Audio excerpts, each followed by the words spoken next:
Wait for that to go through. There we are. Send this. Send that. Okay. Audio seems alright. That's all been sent over. Right then. Starcom Nexus. Let's give this a go. Please enter your name and the name of your vessel. Oh god. Let's call it Mossy and... oh god, what are we going to call the vessel?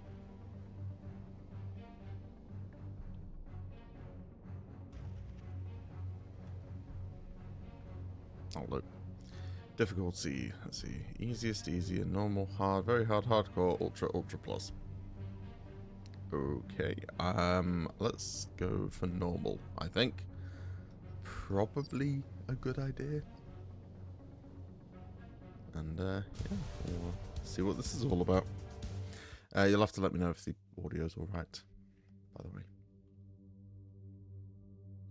Good morning, Presto. Okay. Ooh.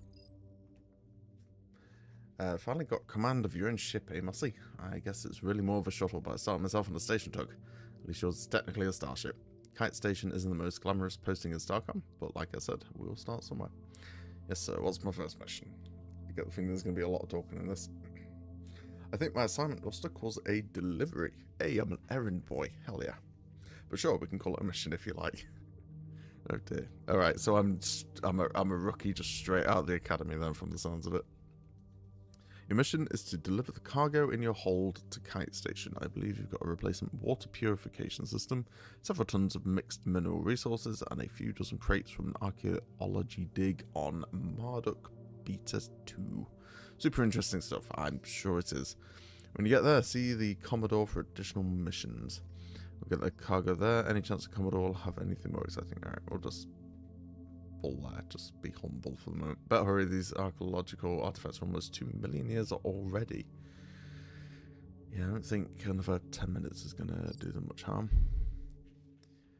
Oh, hey, so I can do mouse things. I was configuring all the settings for stuff, and it's just like, it all seemed keyboard related. Okay, this is going to take a bit of getting used to. So, Kite Station marked on your HUD is the flashing icon on the lower left edge of your screen. Just fly towards it. That'll be this one then. Just use WASD. Ooh, okay. I may invert the left and right, but we shall see. How's the audio looking? You know what? Let's make me even quieter. And let's see, options. Crank the master volume up. Is that better? I think that's a tad better. There we go. My itty bitty ship. Looks like a small asteroid field ahead. We can easily steer around them, but this might be a good time for some target practice. Left mouse to fire. Okay then.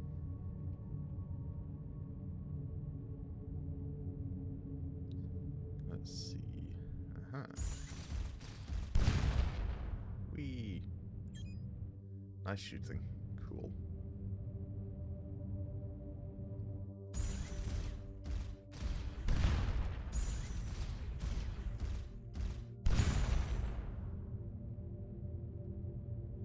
Okay, so it looks like shooting consumes energy. Yeah, that makes sense.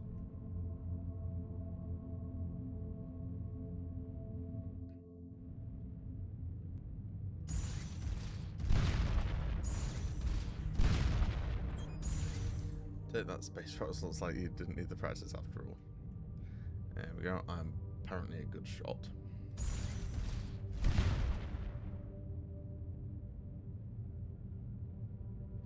It's definitely a very slow vessel we have. Still got 1,000. I'm going to assume that these units are kilometers. Generally, when speaking space stuff, it's all in that scale rather than meters. We'll So I'm just going to crank me up ever so slightly. Just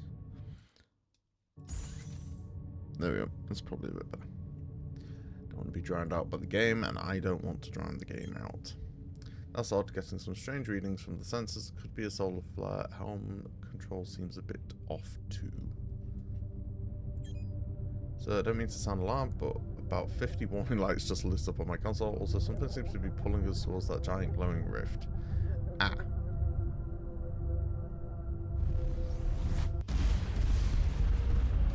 Oh god, what the hell?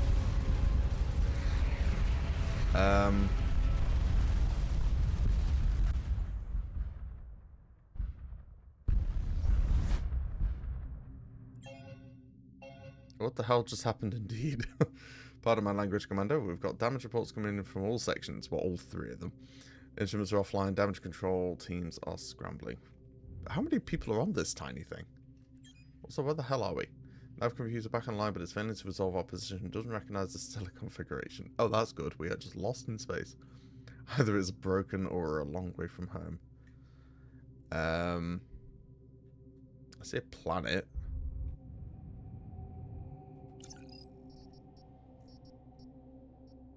Ship status.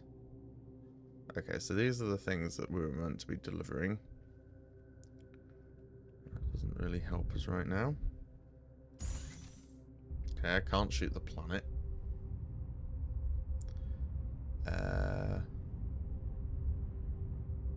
Okay. Ooh. What are you? Intruder, you're in Chitik? Controlled space. Identify yourself immediately or be destroyed. I am Mossy. Hey. Human representative of Starcom. We're an organization of peaceful exploration. One of our research outposts was just destroyed, and here you are, an unidentified ship in our territory. Explain this. Dude, look at how tiny I am. Just a coincidence, we don't know anything about the research outpost. We were pulled into this region by a rift in space. I think that rift also destroyed your outpost. Rift in space, push your ship to the exact point in space occupied by a rift, thereby destroying it. It's incredible. Hopefully, they believe us. Universal Translator System may be having some issues with your language. Does incredible not mean not credible? Oh dear. Also, that means amazing or fantastic. I think it is telling us, it is telling that your language is as deceptive as its speakers. This is off to a good start. We believe you are agents of the Saurid? I've got Saruman in this. Disable your weapon systems and await our incredibly peaceful response. Hail. Again, deactivate your weapon system while we attempt to verify your claims. How do I do that? Or do I just... I'm just gonna fire back. He's, there he goes. I mean, look, we all saw it. He shot at me first.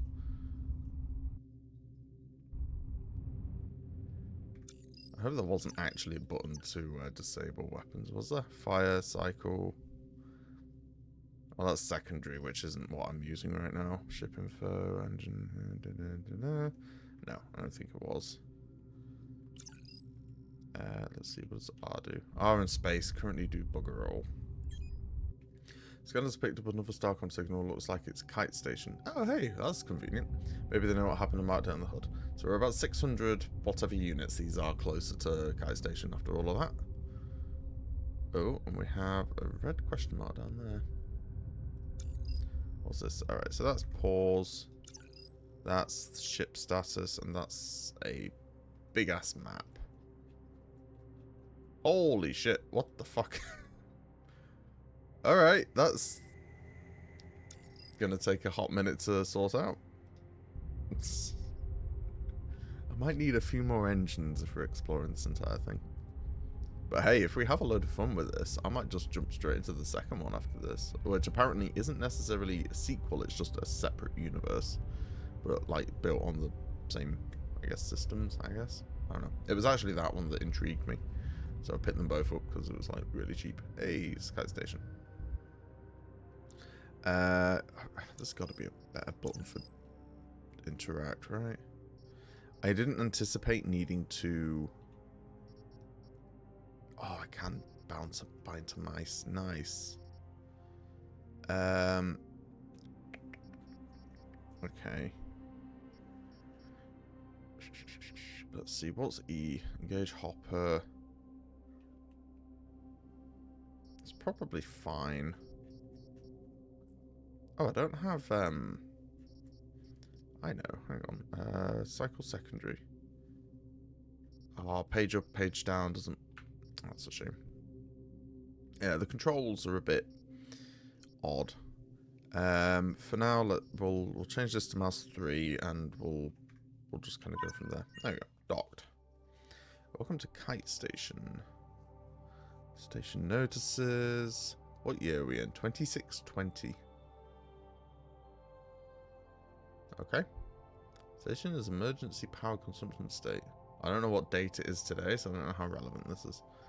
But it looks like we need to go to her. Meet Commander Price. You must be Mossy. When we detected a Starcom vessel, I was hoping it was Captain Lee. No offense, but the Byzantium is a warship. Oh, I guess that's Lee's vessel. We had no ships docked at the station when, well, whatever that was happened. It looks like the only starship we've got. The Sloth is a small ship, but my crew and I are ready for anything. The Byzantium may be a battle cruiser, but we have some crates of ancient pottery. If I could trade places with the Byzantium, I would. Let's go for the jokey one. I have some crates of ancient pottery. That's funny. Actually, you do have one advantage over the Byzantium. When we got pulled into that rift, we took some damage. Part of your cargo was some mineral resources we need to repair. Hey! Coincidence, eh? Speaking of the rift, what the hell was it? Also, please do let me know about audio. I'm trying to keep an eye on OBS. Seems fine, but I can't hear it, so yeah. Speaking of the rift, what the hell was it? I have no idea. That's generally how those things go. A lot of our databanks were completely fried by the event, but I'm pretty sure we never had any record of a rift in space that pulls ships into another galaxy. What a coinkydink. So here's our situation. Based on our initial encounters with a race called the Chitic, audio is good, jolly good. Based on initial encounters with a race called the Chitic, we're in unfriendly territory. We're low on resources, we've lost a lot of our technical data, we're stranded in another galaxy. We've only got one starship, yours, and it's terrible. I agree. What do you need us to do? First, get yourself to the shipyard. You're authorized to use any of the minerals you brought that we didn't use for repairs to make upgrades to your ship. Make sure you get a surveyor module installed because your next task is to do a survey of the planets in this system. See if there's anything that we can use or that might pose a threat. Then report back your findings. Okay, so shipyard.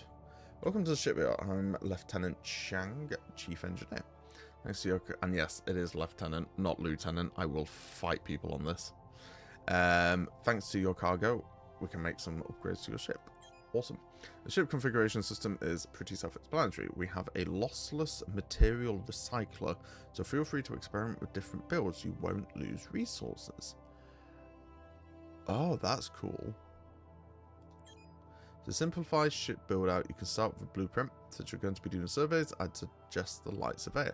So I wonder if these resources are just, as I collect more, that number just goes up, and then I can just build and place whatever, whenever, and that's quite cool. So what have we got so far? We have a single engine back here, we have the bridge, and then we have a plasma turret. So it's 2D, it doesn't have any other bits and bobs. So we can have more engines, plasma turrets, a reactor, which I assume produces more power, and a surveyor module. But let's check out the blueprint. Okay, so we're a light shuttle at the moment. Mid-artillery, God, some of these look cool. Tech needed. Habitat modules, armor construction, warp hoppers, laser weapons, missiles, shield generators, behemoth class. God, it's 6,000. Yeah, okay, I think I'm going to be right about the resources. 6,000 neutronium when I have 0. Yeah, I think that's going to be the case. Alright, so blueprints, he said light surveyor. With a reactor survey module and 2 guns, the ship is suitable for exploration in low-risk frontier areas.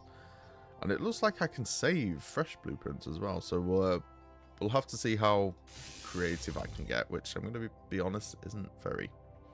Okay, so that looks to have used up all of our resources, so we can't actually place anything extra. So yeah, as promised, 2 turrets, a plasma two plasma turrets, one surveyor module, a bridge, reactor, and 2 engines. So we should be in a slightly better scenario now. 7 out of 8 modules. 1, 2, 3, 4, 5, 6, 7. Okay, so there is a limit, I assume, as I can research additional modules and stuff, so we'll see. Right, command. Oh, it didn't like that. Okay, don't click the menus very quickly. Have you learned anything about the rest? How's morale? That's all for now. Let's see. I'm afraid not. Not only did it fire data banks. Okay, so nothing that we didn't know. How's morale? Holding together news of your discoveries are giving everyone hope, and they're starting to fray. And then Chang. Any tips on ship layout? I have several. Oh, okay. First, most ship systems lose effectiveness as they take damage. That's generally how that works. Try to keep important modules protected. Okay, so put your reactors and stuff in the middle. Second, some high energy systems like turrets gain a significant bonus for each open space they neighbour due to waste heat venting. Oh. Finally, pay attention to the module limit. This is limited by the technologies we've recovered. Interesting. So basically, put all your guns on the very outside of your ship. So if I was going to be smart, I'd move the surveyor module down here, and it would give these two an extra thing, but I don't. I mean, I can try that. Let's see. If I recycle that, it should give me 80 titanium back. 134. Okay, so that's exactly how... there we go. That's exactly how this system works. And you just have a pool of resources. And you do stuff. I see, why am I on fire? Oh, I'm not on fire anymore. Okay. I see 3 planets on our scanners that are survey candidates. Let's check them out. Is this one by any chance? Yes, actually, I believe it is. No, that's Kite Station. Here we go. Class D planet unsurveyed. Press mouse 3 to scan. No surface anomalies detected. Alright. Off we go then. So we have 2 more things to go do. One of them 250... Oh, hey, it looks like Earth. And we have a sun. I don't think solar systems are generally in this close proximity to each other, but or like this tightly packed, but whatever. Okay, Class A2 planet unsurveyed. This is surface anomaly detected. I struggle with that word. Press mouse 3 to survey planet again. Oh, hey, it sent off a thing. Oh. The source of the anomaly signal is an overgrown, abandoned research lab. The upper levels of the lab have been ruined by centuries of exposure to the elements, but in an underground facility, the team finds what appears to be an intact AI core. Interesting. The team's xenotechnician thinks he can either restart the core or cut out the memory banks and try to extract the data. Oh, we're rebooting this AI. Let's see what happens. Technician uses the lander's computer to bootstrap the AI core. While the universal translator seems to translate what it says, it is apparently corrupted and only repeats eyes locked, stop, any key return. The technician is still able to extract a large amount of useful data from the cores, and we also got some stuff.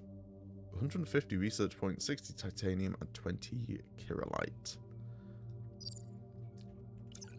So if I head here, there we go, we now have titanium, research points, and kirillite.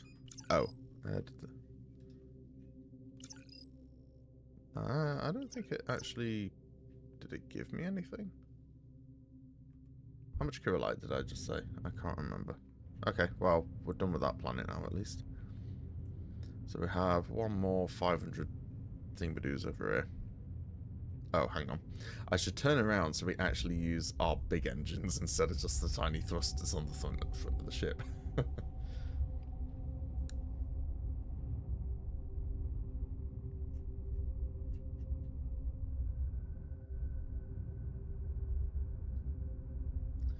Let's see.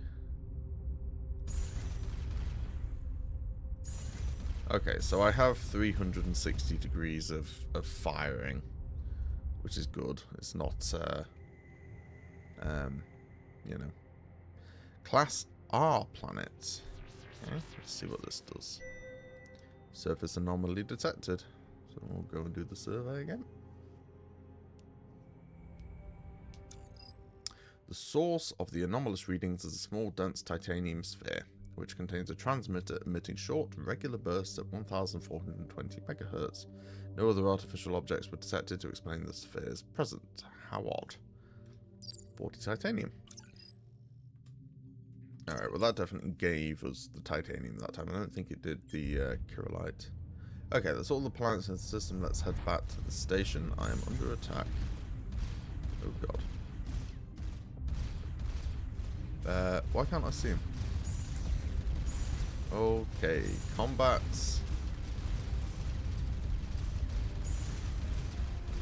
Die. There we go. There's one of them. Where did the other one go? Okay, it looks like your hull just regenerates over time anyway. I think normal's probably going to be the right decision until... No, he's faster than me. I can't catch up to him. Yeah, because I'm not used to this kind of game, so I didn't want to go too hard and then just lose interest. So yeah, I think normal's probably a good starting point. And then maybe we'll increase the difficulty for the second game. We'll see. Right, so heading back to Kite Station. I wish hovering over these would tell me what they are. That Chitic Scout's coming back.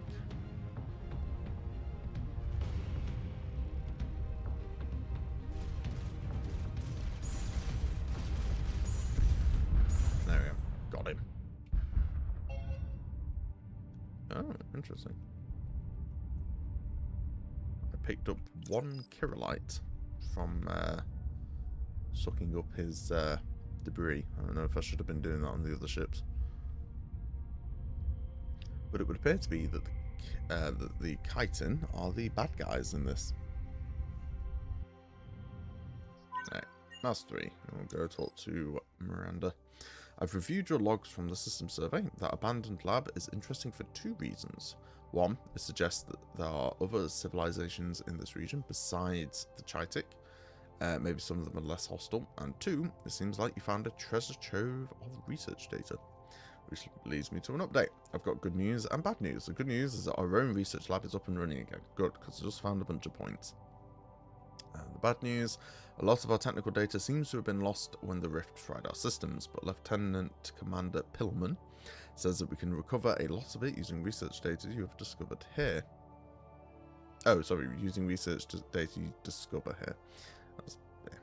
Anyway, so make lots of scientific discoveries to your to-do list. But first, head over to the research lab and see what you can do with what you found so far.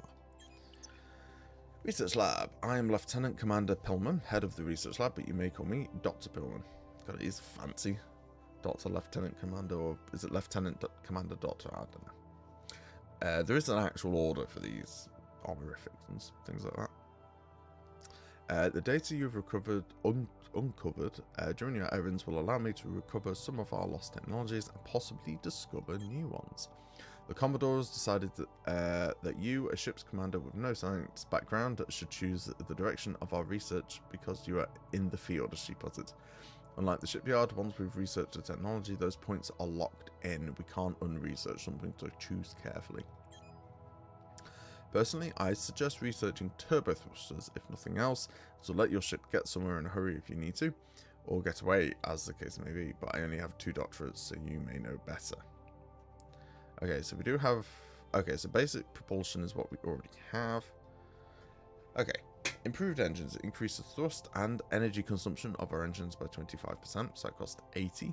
We have 150, so we can potentially do some stuff. So turbo thrust is what he thinks we should get.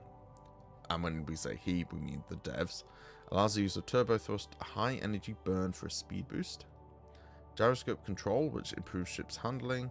Gravitational gliding. Increase to our ship's maximum speed when in deep space, far from celestial objects. And what else we got? Guns. Increase damage of each plasma bolt from 4 to 6, but increase energy as well. Increase fire rate. Decrease spread. Increase range. That's very tempting because the range currently sucks. Modifies all plasma turrets to use railgun accelerator. Faster projectiles, which improves accuracy. That is also very tempting. Then we have reactors, so increase energy production. Decrease reserves of our reactors by... increase the reserves. I was about to say, how is that an upgrade? Increase the reserves. Okay, so just more power.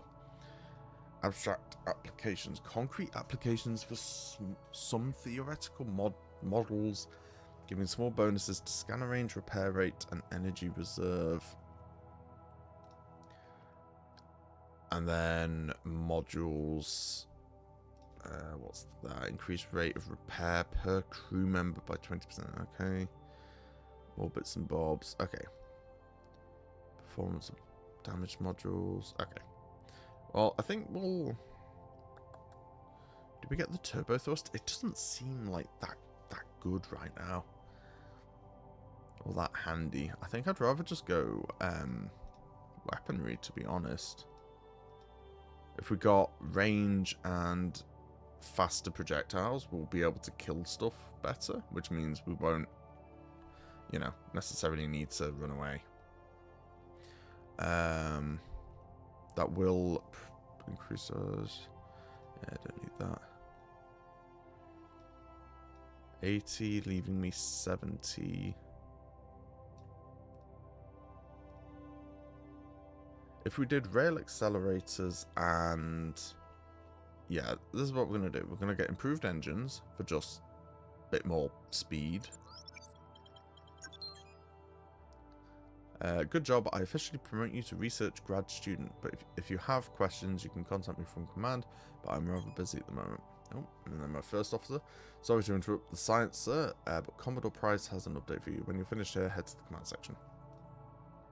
Okay, so we're going to pick up better engines, and we're going to get faster projectiles so that hopefully we can more consistently hit targets. And then back to Miranda. Our long-range scanners have detected a warp nexus in this sector. It definitely wasn't here when we arrived. I don't know whether this is part of the phenomenon we encountered earlier, or the result of your activities in the system. I hope it's way back to Starcom space, but even if it leads to another sector here in Xeno, as my crew is calling this region, I still want to know what's on the other side. What if it leads somewhere with no way back? Then I would be sad, because we'll have lost our only ship with engines. Okay. But also because you and your crew will be doomed to die alone in the void. Gee, thanks. In case that doesn't happen, okay, take a look around before reporting back. Your priorities are find help, gather resources, and learn what you can about this region. Before heading out, make sure to do any tech research or ship upgrades, just in case. Speaking of which, what can we afford? I don't see why we would need more than one surveyor module, so don't need to buy another one of those. So I'll buy another plasma turret then, and just... Yeah, okay. Well, that... shot speed now. Okay, so... we have... I assume we're heading to the pink flashing thing. So, let's go. Oh, once again, I need to turn around. There we go. I wish that there was a little icon that indicated the front of the ship, just so I knew which way I was pointing. But, oh, I'd say that's a black hole. Alright. Off we go.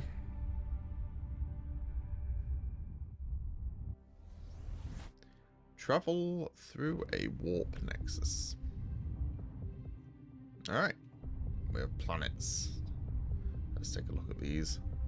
Oh, I see hostiles first. A Chitic cargo vessel. Whoa! Alright, I'm quite strong now. Right, what have we got? A Class G1 planet. Let's survey this. Oh, there's another hostile coming. Anomaly detected. Try and get this sorted. In fact, there's 2 hostiles incoming. A rocky plateau with unusual density. It's Australia. That's, looks like there's that big famous rock in Australia, I think. Anyway. A rocky plateau with unusual density readings turns out to be a disguised and apparently abandoned military fortress. Scans detect a faint energy source coming from within. Yeah, let's head in. The hidden fortress was no longer manned, but the team's rough entrance activated a number of automated defense drones which opened fire. The drones had apparently kept other raiders at bay. In the fortress's storerooms was a large amount of military equipment. The equipment was antiquated by our standards, but could be recycled. So we got a bunch of resources in exchange for 1 crew. I call that a good trade.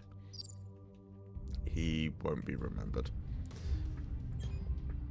It's sad to lose crew members. Also, with fewer hands on decks, repairs will go slower. Next time we visit Kite Station, you should ask the Commodore whether she can assign us replacements.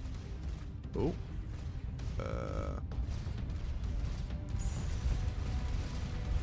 Die. There we go. Oh, another one. Oh, hang on, I can hail him. We do not surrender, nor do we accept yours, so we see little to discuss. If you wish to make amends, your words are meaningless. Flee or be destroyed.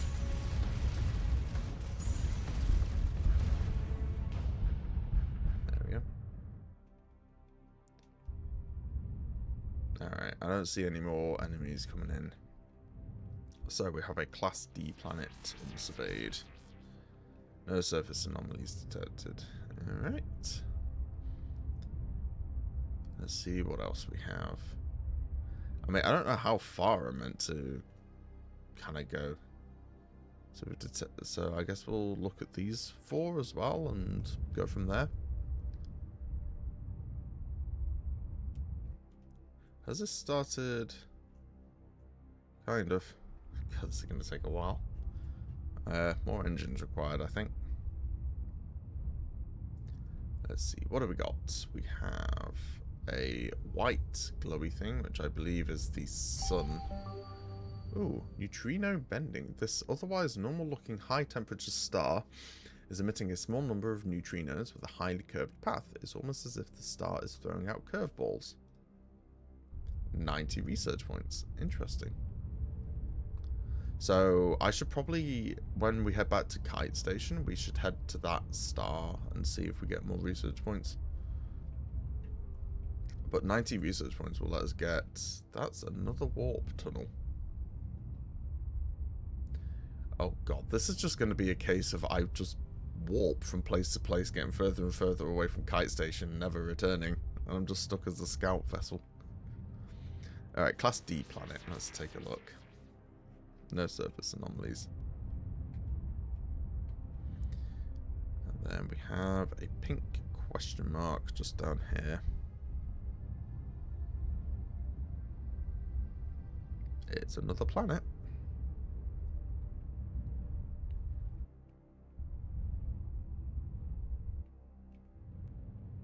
Class, a gas giant O class. Well, there's not going to be anything on that, right? Yeah. Scans indicate this gas giant has a core of metallic hydrogen, a phenomenon long speculated about but never actually detected. There you go. It's a galaxy first for Starcom. Alright, is that everything? Hidden, metallic, no surface. I don't know what that is. Oh, it's my survey drone. I think? No. Well, whatever it is buggered off, so... Alright, do we head through this other anomaly, or do we head back to Kite Station?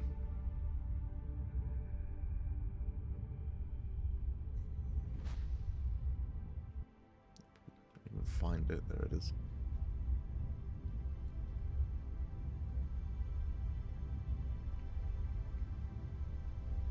Alright, let's see where this goes. Whee! Ooh. Alright, first off we have... Oh, hang on. Nothing like this structure in our database. Maybe one of the civilization in this galaxy is really into abstract minimalist sculpture. Alright, well, first off we have a gas giant C-class. Something within this planet is broadcasting a powerful electromagnetic signal. We can detect no pattern, but its strength alone gives us some new data about the lower atmosphere of gas giants. And then, yeah, what the hell is this? Oh, I've got, okay. I can't scan it, so I don't know what it is. I can fly through it, though. Alright, let's see. We have some enemies around here.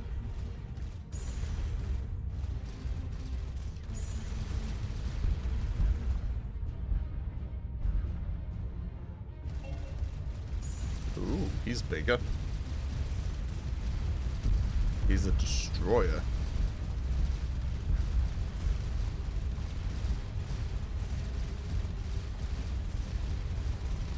Come on, blow up.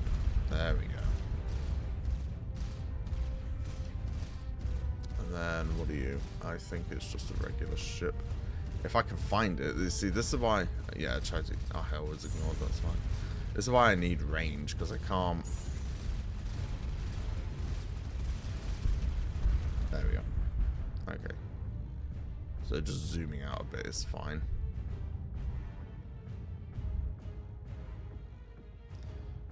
Okay.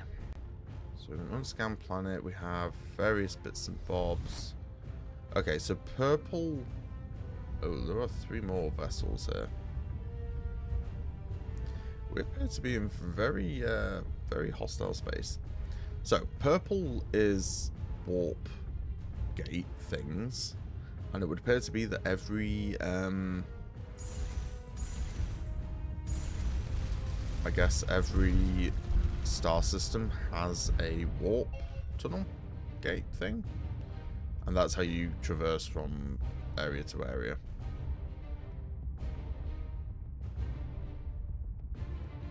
So let's head up to this planet first. We'll try and finish this system, and then I think we'll head back to Kite Station. And, yeah, we should have 245 research points, so we have a few things to get. I'll definitely be getting range on my guns. Let's see, Class R planets. Let's see what this does. Surface anomaly detected. Can't start survey with hostiles nearby.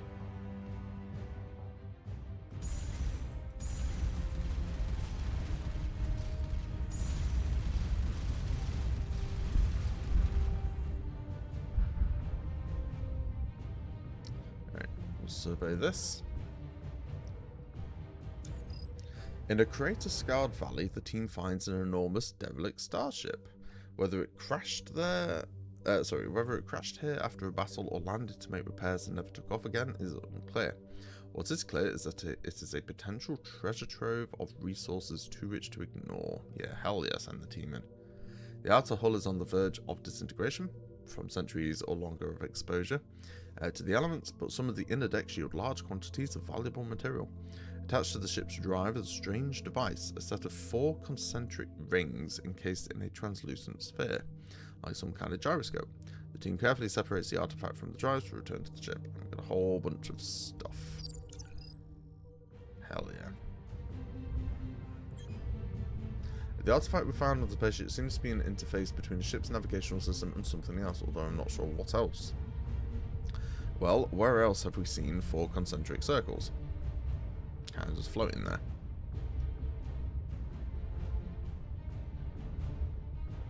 There's another vessel. Oh, it's another destroyer. Alright. Okay. Hang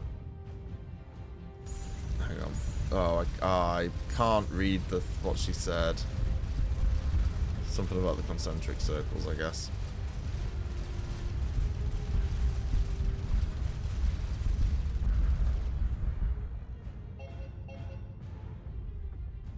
Okay. There's another ship coming. Nexus gateway. It's a set Nexus destination. Wait, select gateway on map.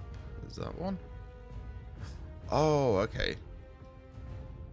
Awesome. So I can just fast travel straight back to kite station using this instead of having to do the jumps.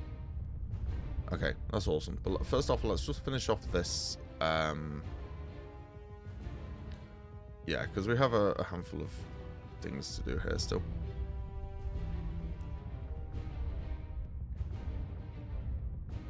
Alright, desert planet. No surface anomalies. Let's head towards the star. See if that does anything. No. Okay, so not all stars are like fancy.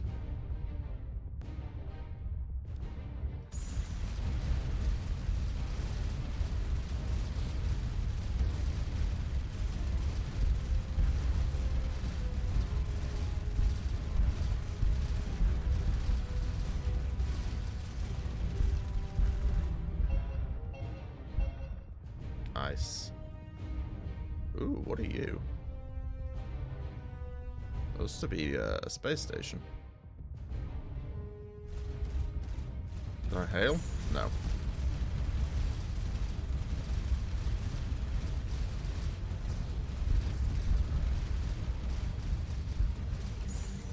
Oh, I'm out of energy. Oh my god, run away.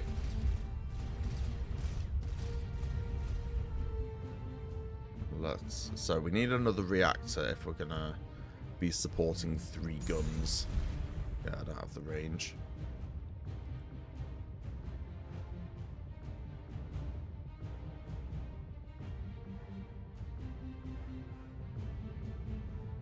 Hey, Karma Chimera, thank you very much for the follow. How are you doing today?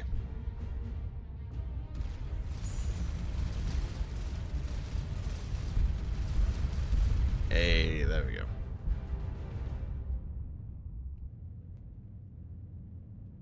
Cool. So I dealt with that.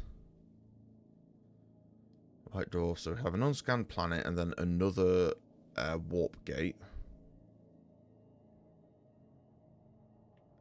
Which will presumably take us to the next region. So we're going to scan this, then we're going to head back to Kite Station.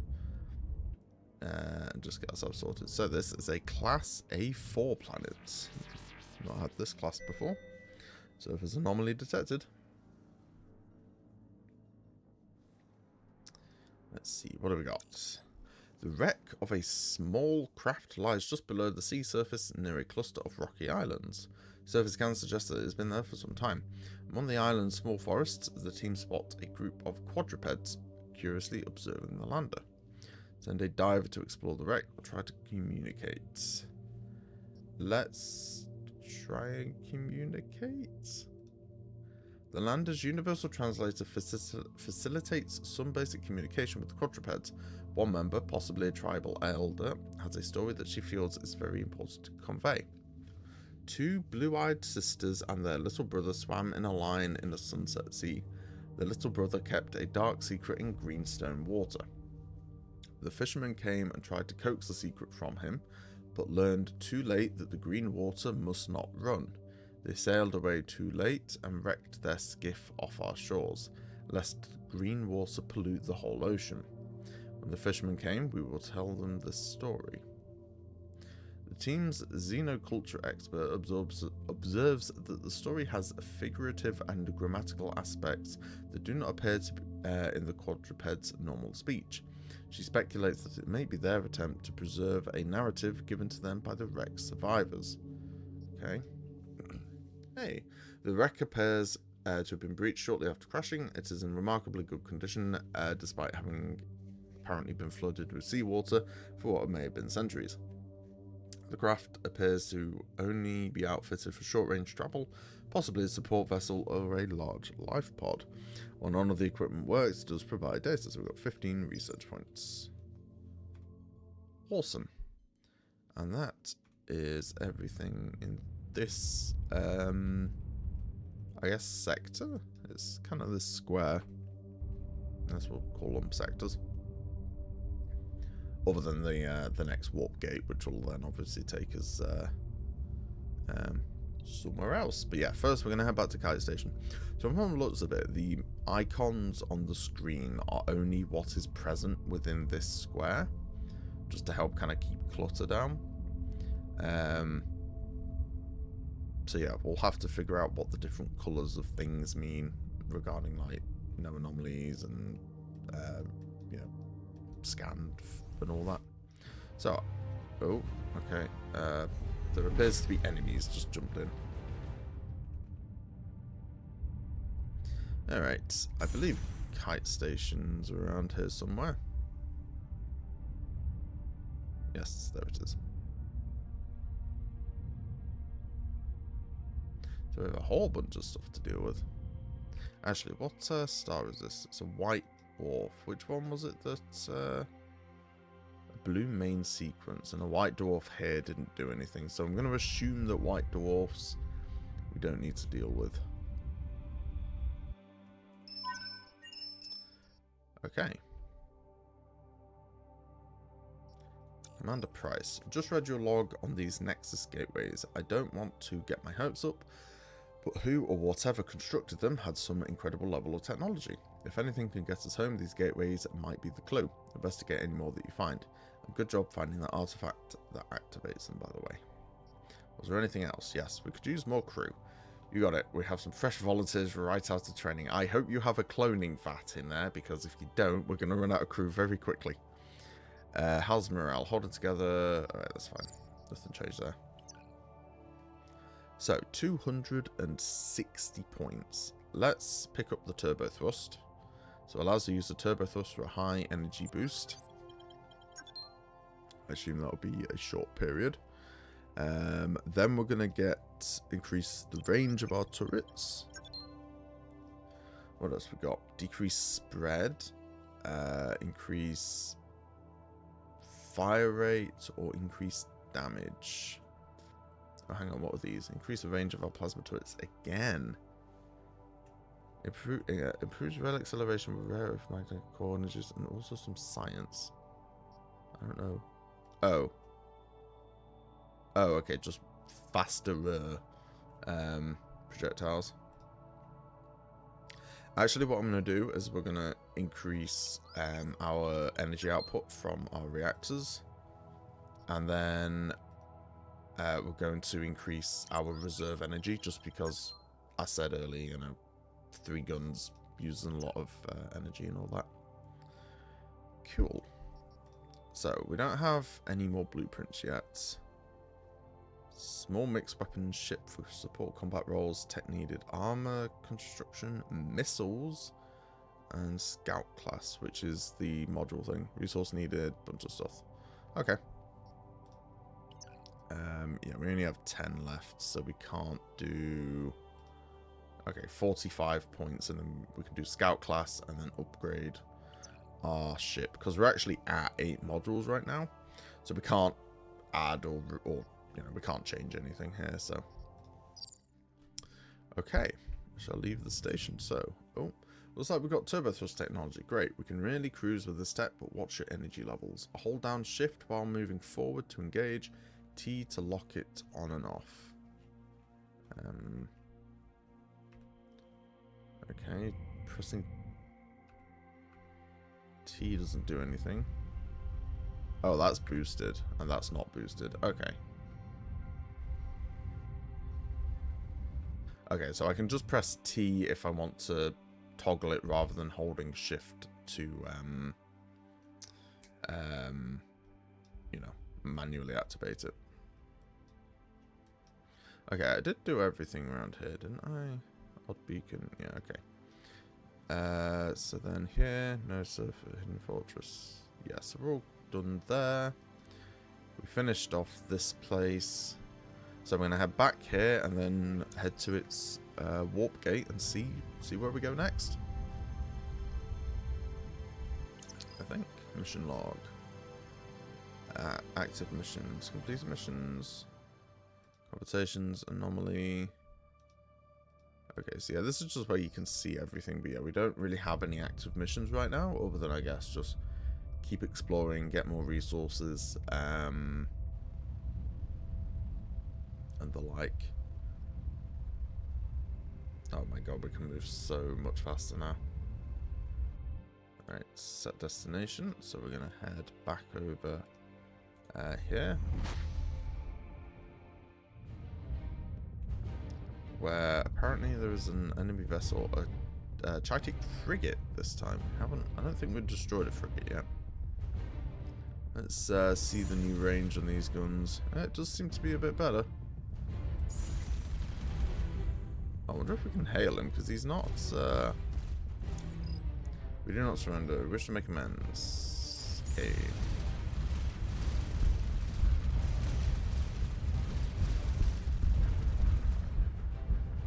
Awesome. We found part of a missile launcher. By itself, it's not enough to start research, but maybe if we can find additional components, 30 research points. Hell yeah. Alright. That's very good. I'm actually not, generally speaking, I'm not a huge fan of missiles. I'd far rather just have more guns, just more blasters. I'm really weird. I don't like energy weapons. I don't like missiles either. Anyway. Whoa! Oh, I can just fly over a planet. Oh, okay. I've been slowing down so I don't crash into them. No, I can just fly over them. So we have a gas giant C-class. Let's see. Probably nothing because it's a gas giant. Yeah. Not even any research points. So we have 2 planets. So this is blue main sequence. So let's go do that first and just confirm our theory if that is a class that we should always check out for research points.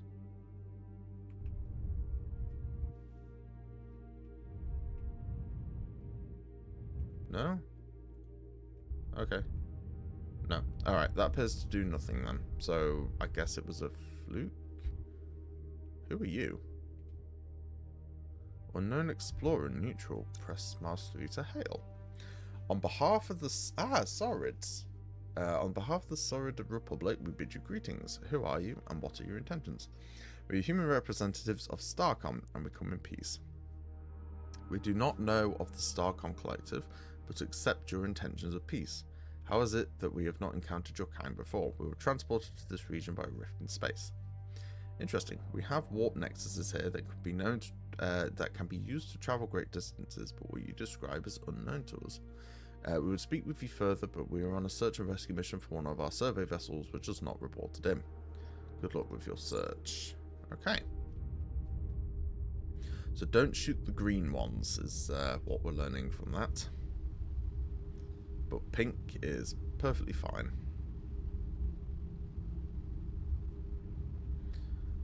Right, we have a blue planet here.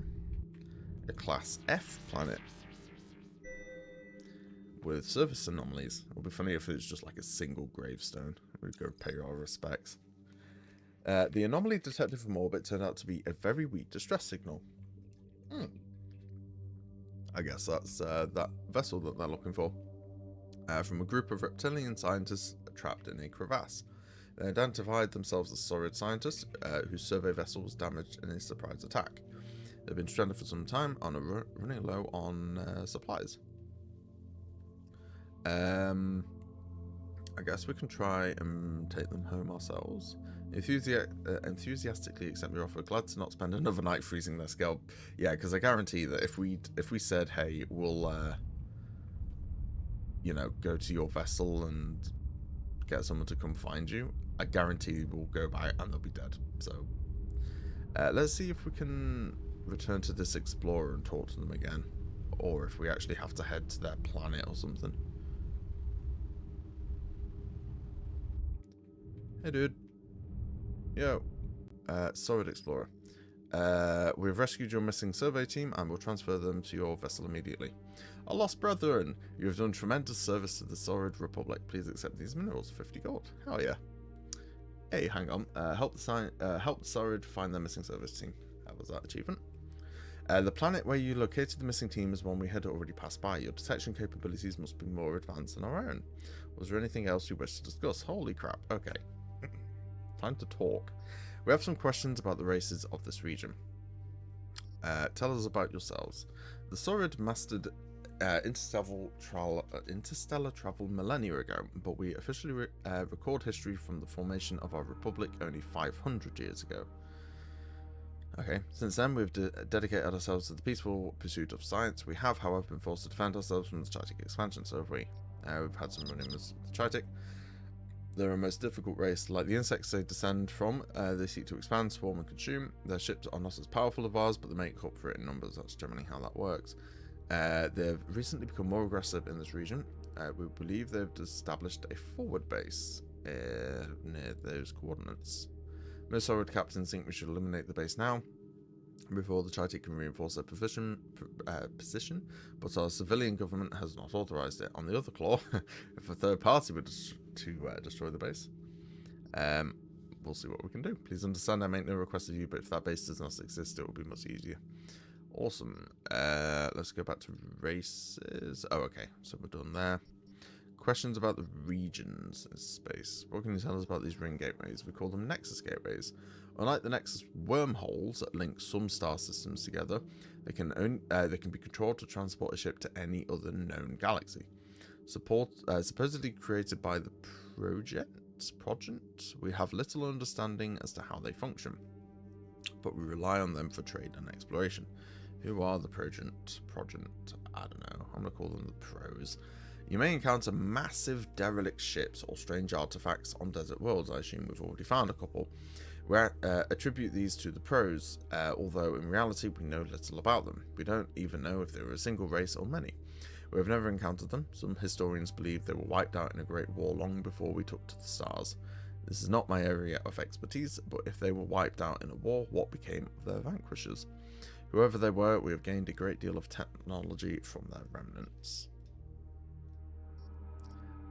Trade. I'll pass your request along to our government's trade minister. I should warn you that because of the nature of the Tritic conflict, they are wary of exchanging critical resources with non-allied parties. Okay, we'll be on our way. Thank you very much. Cool. So we'll have. So we did the alien survey team there. So we have another planet here, and then off to the gateway. Oh, not the gateway. The warp, Nexus warp tunnel thing. I think it's basically the same technology or the same kind of stuff that powers both, but one of them's controllable and the other isn't. Oh, right, I should probably use my boost so I actually get places in time. A Class L planetoid. No surface anomalies. Alright, and into the breach we go.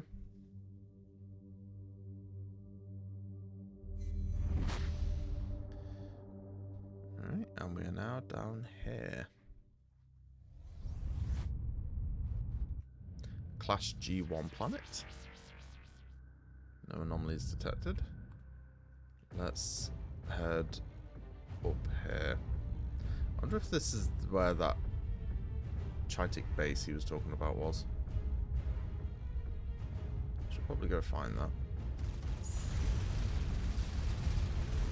Tritic destroyer hostile. Well, we already know that there's no point talking to them.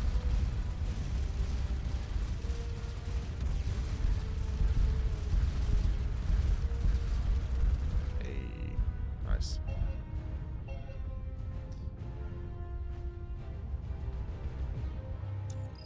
Options, current game. Logarithmic scale. Normal 1, hard 2. Oh, okay. Let's... Why not just have a slider? Hopefully that just lets me do that. I'm gonna try a slightly trickier. Just one step up. Just one. Just a little bit. Because, yeah, I'm not really taking any damage. It's all a bit more of a challenge. So, what's this? Another desert planet. Hey, surface anomaly. We've found the Fremen. Let's go and nick their water. The survey team easily locates the anomaly detected from orbit. Several chunks of scarred debris containing titanium and yttrium. Any markings ablated off during atmospheric entry, but metallurgic analysis shows that whatever it was made by a Starcom fabricator. As in another Starcom vessel. So there's another teleporty thing I'm gonna do.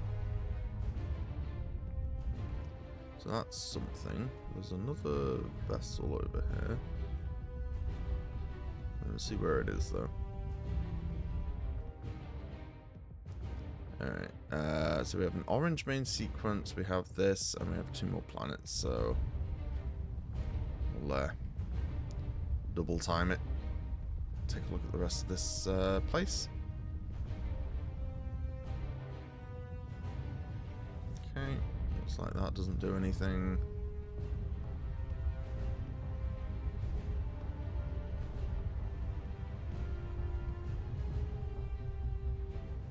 There's the warp tunnel for the next thing. Oh, we have a Chitic frigate. I'm going to take that out. There he is.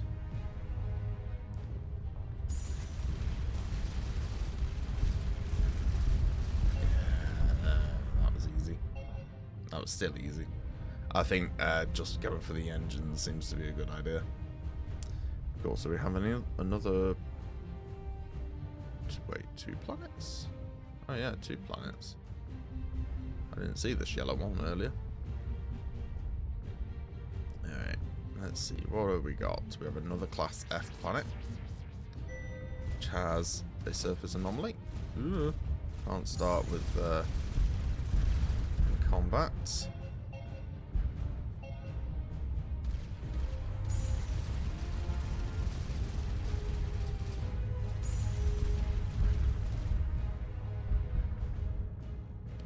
Resources there. Alright, let's see what this planet has for us. On a high mountain on this uninhabited ice ball is a structure buried in ice and snow. It's right there. After a careful defrost using the lander's thrusters, the team is able to enter. The structure was an automated observatory that likely has been abandoned for centuries. Judging from several records, it was part of a project to study the chemical composition of rare comets. Sadly, most of the data collected has been lost as the equipment failed. One hard copy document has an interesting note. The translation reads: Probe thruster failure confirmed, likely irrecoverable, project dead, stop at 7.2 by 0.9. Oh, retrieved alien probe. Ultra beam has caught an advanced autonomous probe. Ah, that was the thing that flew by earlier.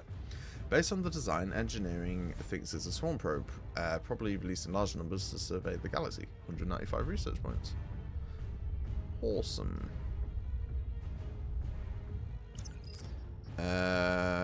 Cool. So this is now actually starting to log or create missions for me.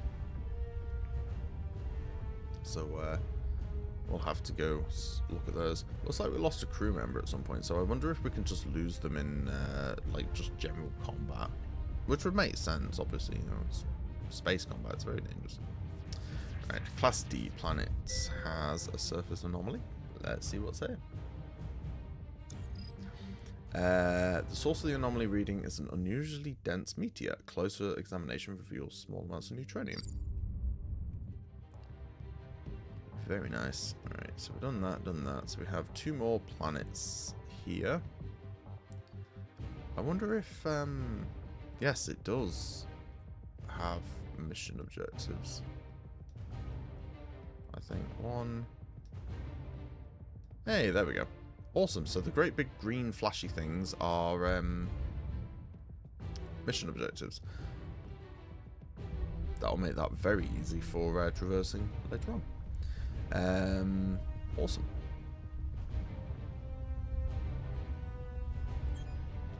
If you're going a long distance and need to take your hands off the command console, the ship has auto thrust. Yes, I know it's T, but I still have to press W to activate, so I can't take both hands off the console. So I'd rather just hold shift. Hang on. Are they ignoring us? No.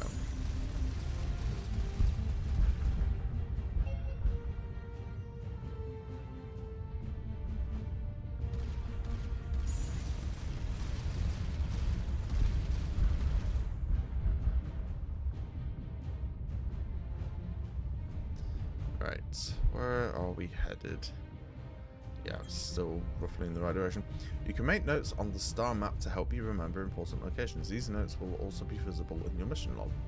Right-click to create or edit a note. Oh god, that seems complicated. Can I delete them? Yes, I can.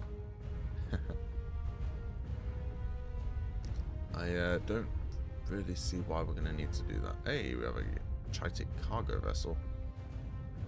Can we hail it? Our hail was ignored. Alright, time to die.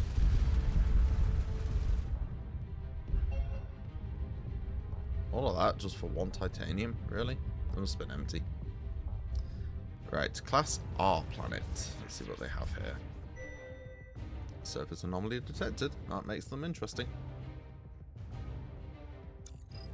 On approach, heat plumes and seismic readings suggest this structure is some kind of mining facility.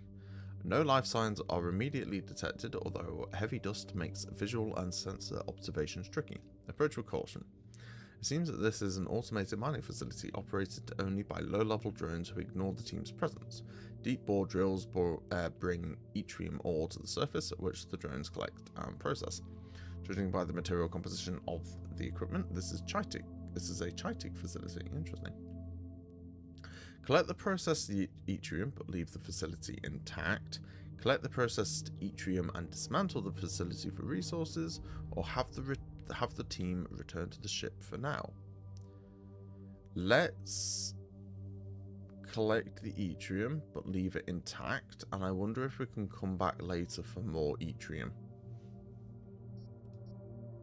The drones continue their slow operation, seemingly oblivious to the team's absconding with the materials. So this is where, I guess, mining station. Perfect. So we can go yttrium source, save and close. And yeah, so it said further something or other possible. So I assume, so yeah, we can come back and just get more yttrium. So we now have an infinite source of yttrium, which is good. It's a very slow one, but it's a source all the same.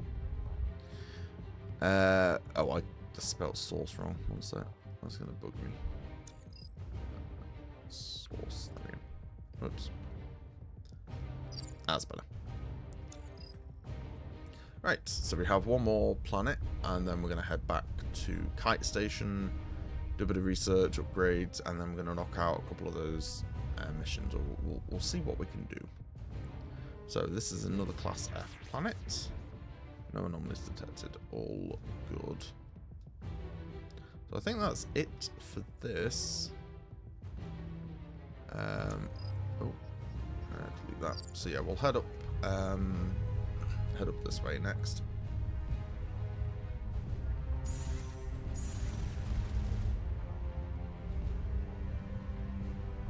And yeah, we'll maybe look at turning into a frigate now. Just become a bit tankier, I guess, or a bit more attacky. And yeah, I think a second reactor is probably quite worthwhile at this stage.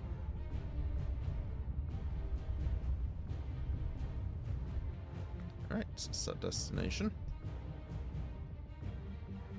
So we'll have to see if I can just come here and just fly over past boundaries, or if I need to actually teleport. Yeah, that's something I should do. Yeah, because it's not obvious that this is Kite Station, I'm just going to make a note, Kite Station. Just so we don't lose home. Because that would be irritating if I forget where it is.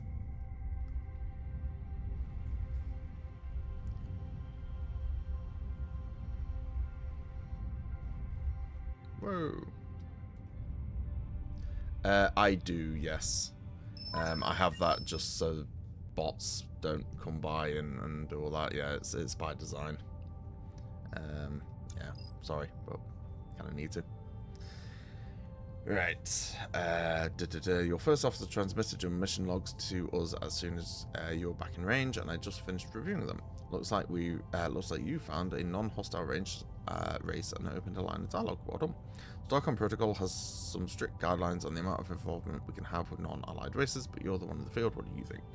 I think these are extenuating circumstances. If we ever make it back to Starcom space, you can say I did it on my own, or I'll try to play it back. Nah, screw the book. I'm not leaving you out to dry. I'll trust your judgment and back you up. Awesome. Was there anything else? Crew. Thank you. We found debris from a Starcom vessel during a survey. I saw that in your report. Maybe it broke off this, from the survey lander.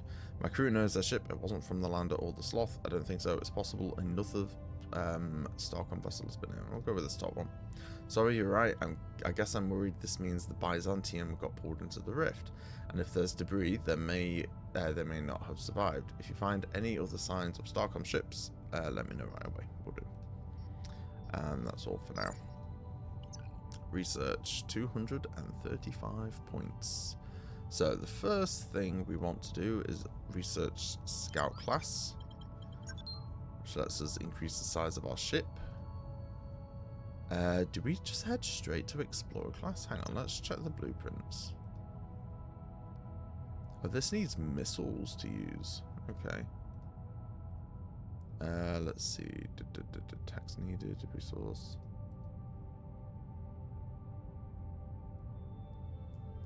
Ship is the small ship is rated for.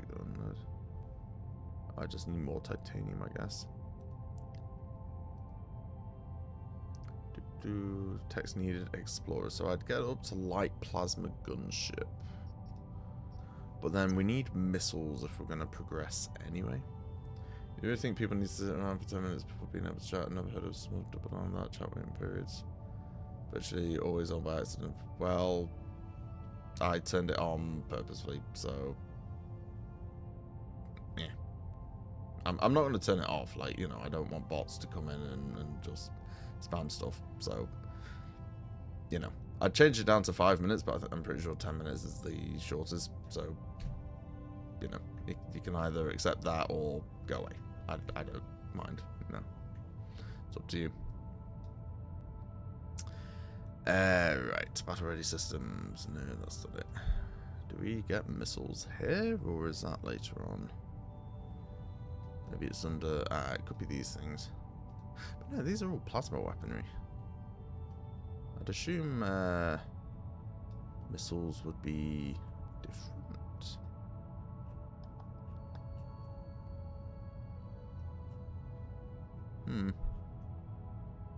Okay, well, we have 190 points.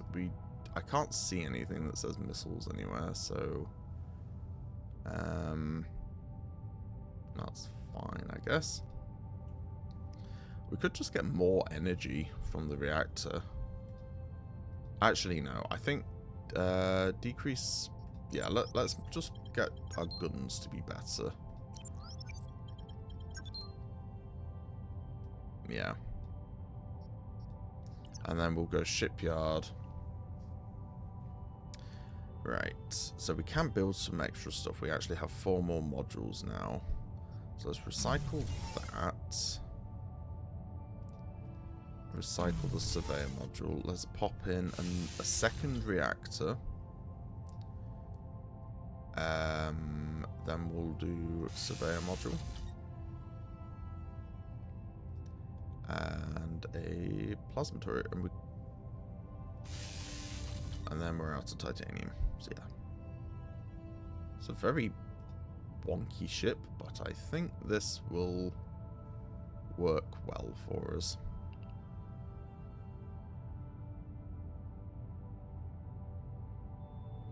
Actually, no, hang on, I have a better idea.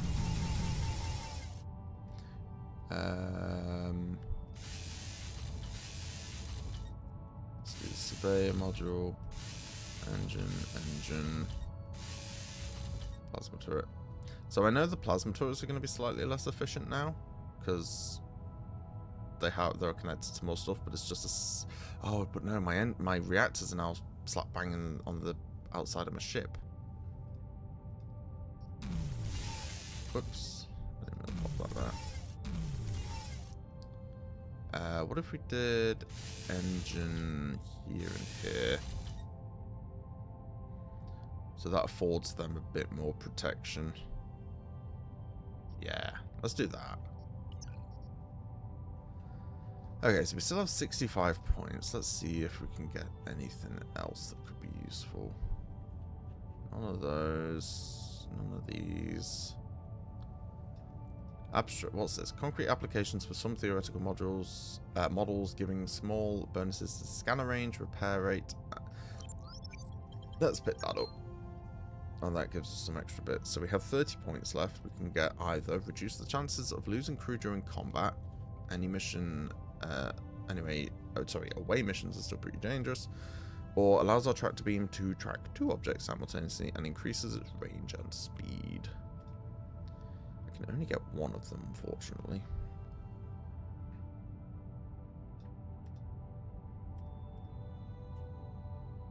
Let's do life support. Because if we can reduce the chances that we lose crew, then that'll work in our favour.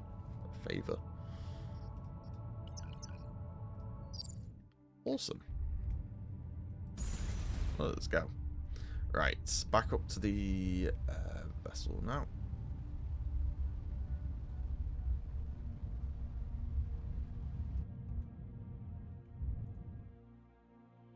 So, there's kite station, so we can actually see where home is.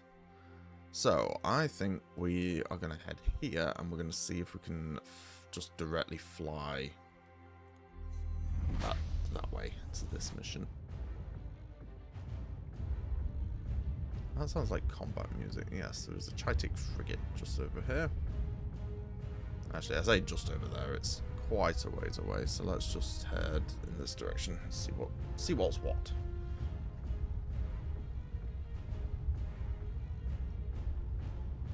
Oh, look at that. My energy is now not going anywhere whilst full. What the fuck was that? Wow, warp gravimetrics suddenly went off the scale. Looks like something created a warp instability nearby. Huh? Excuse me? What this? What are you? Primitive vessel, press mouse to investigate. It looks like a life pod. This unmanned vessel appears to be an early attempt at interstellar travel. It uses a primitive but wholly original warp field generator. As best the engineer can tell, it was probably intended to fly to a particular location, turn around, and return to its launch point. Fortunately, the warp field collapsed, prematurely damaging the craft. Its encryption system worked better than the warp drive. We can't decipher the telemetry data to figure out how it was supposed to work or where it came from. If we ever find who launched it, we can return the data to them, and perhaps they can explain their unusual technology. Cool. Can I blow it up? No.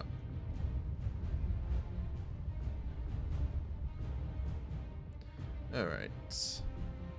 So, we're now heading towards the barrier. Let's head to this unscanned planet first.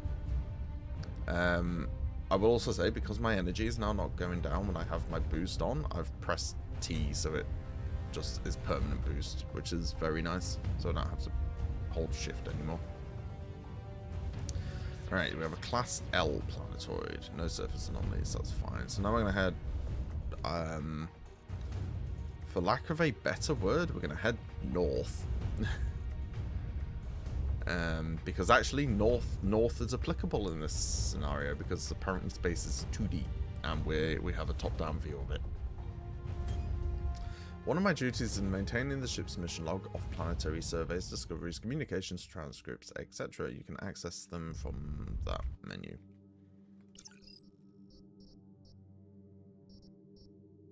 Cool. Alright, so we're now heading towards one of these missions. I don't know. Ah, okay, it does tell me. So this is 7.21 by 0.85.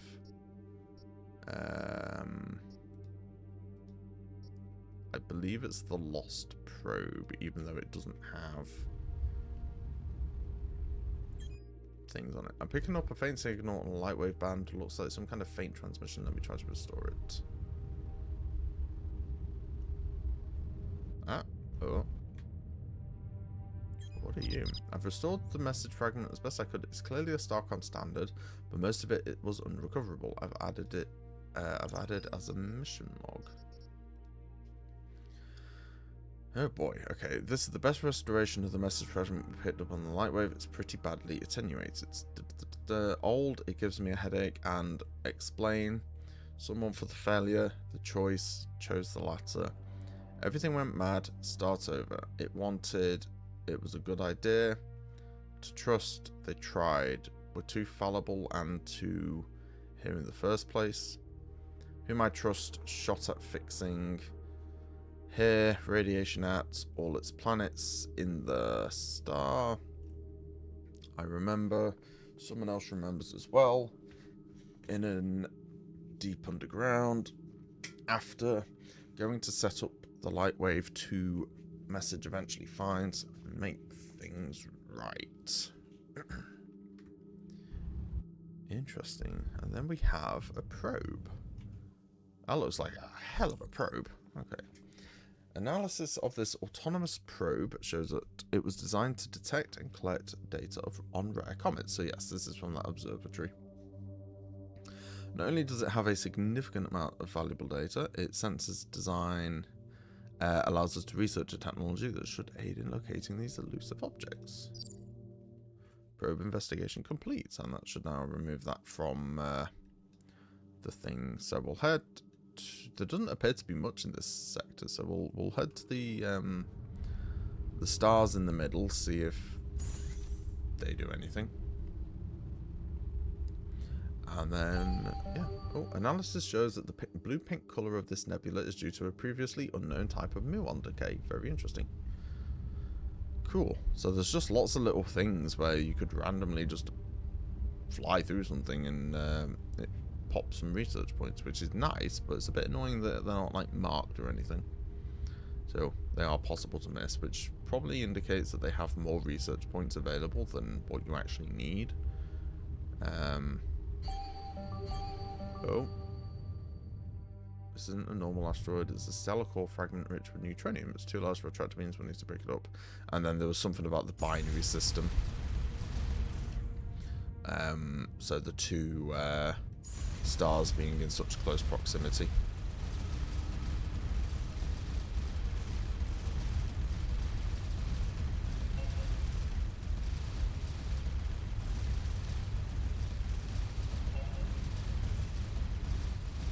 God, this is one hell of an asteroid. Looks like 2 reactors still isn't quite enough for 3 guns with a damage upgrade.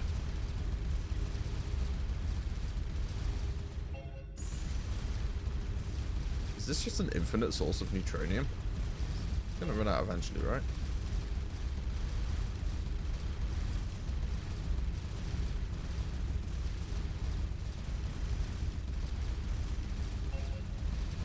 Still going.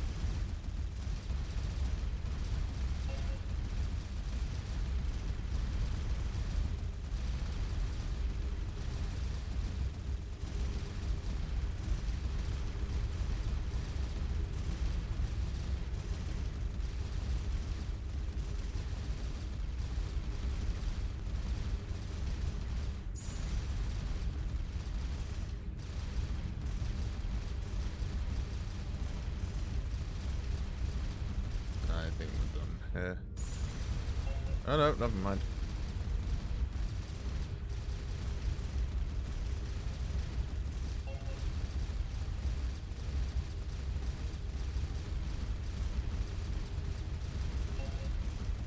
More neutronium. I mean, I do need neutronium, so like I'm gonna keep going until the rock disappears, I suppose.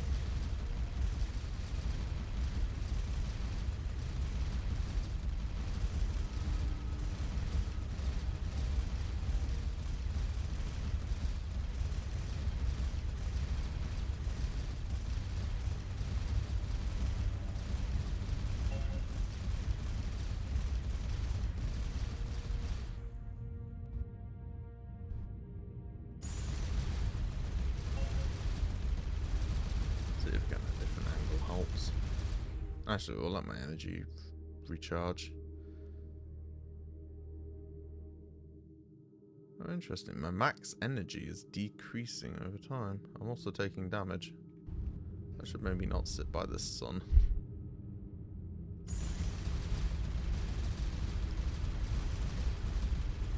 Hey, there it goes. Marvelous.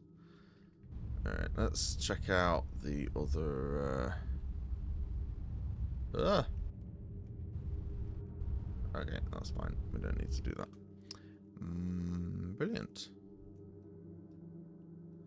Okay, so where are our other missions? We have one down there, which I believe is the Chitic base, and then we don't know what that we don't know where to find that planet for the probe. Sorry, not the probe. Yes, do I mean the probe? What am I talking about? Yeah, the teleporty thingamajig. Because yeah, we don't know. So that'll just be a case of we just randomly come across a planet that has people on it, or some kind of intelligent life.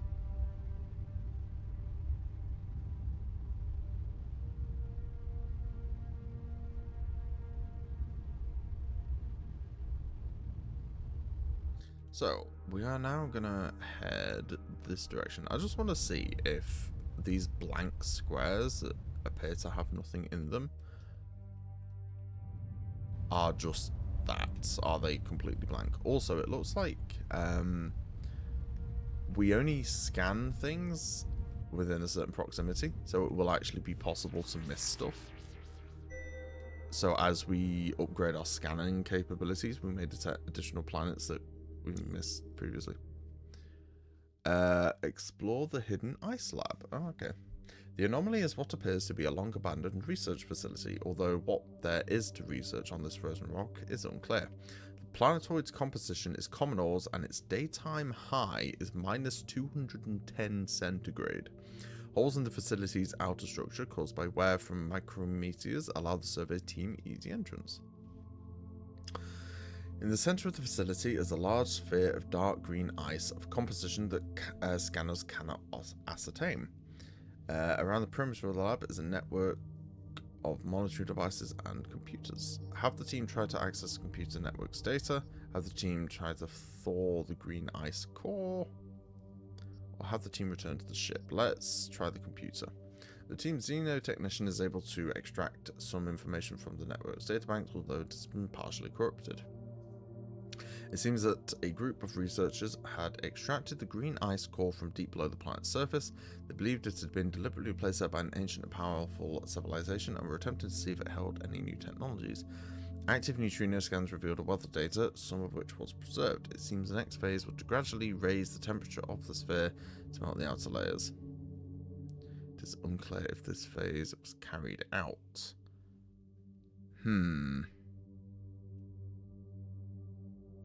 I am gonna say return to the ship because we can come back, and what I'm gonna do is I'm gonna make a note. Frozen green ice sphere.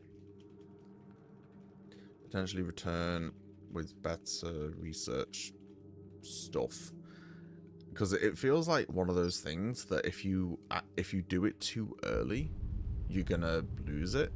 So there may be something later on in the tech tree that'll actually let us, you know, better understand and then complete these things. So we're gonna be smart about it. And hey, worst case scenario, 20 hours later, we might just do it anyway and see what happens. But I don't want it. Was that just okay? That was weird. Don't want it to turn out to be some weird virus that kills everyone on the ship. So we're now in this square.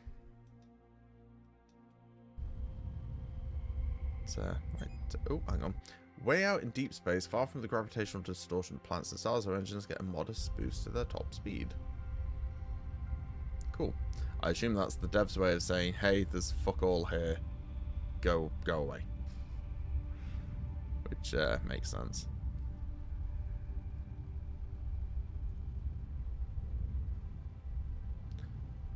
head in this direction.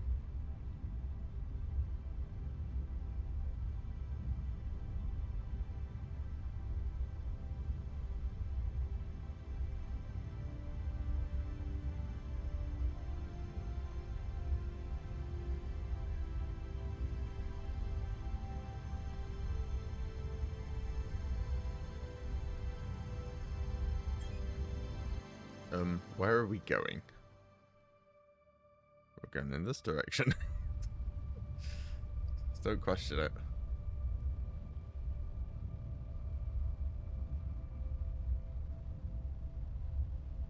It'd be really funny if there was a mutiny and the crew took over. Okay. So yeah, these lines, it's not a very smooth transition. It's just a... and then it happens.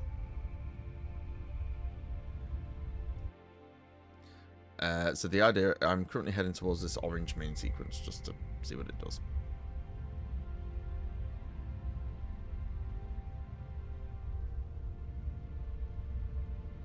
Traversal actually isn't too bad now, but we've you know, doubled our engines and got boosters, and I do want to add a third engine. It was my plan, but I ran out of titanium. So we'll have to see if my reactors can sustain like full boost with 3 engines as opposed to just 2.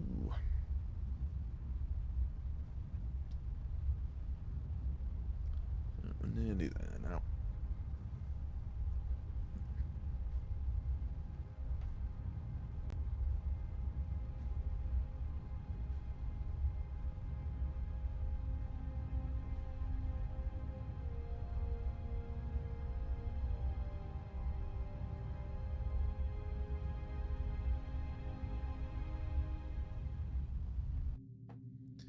Okay, so now we're in the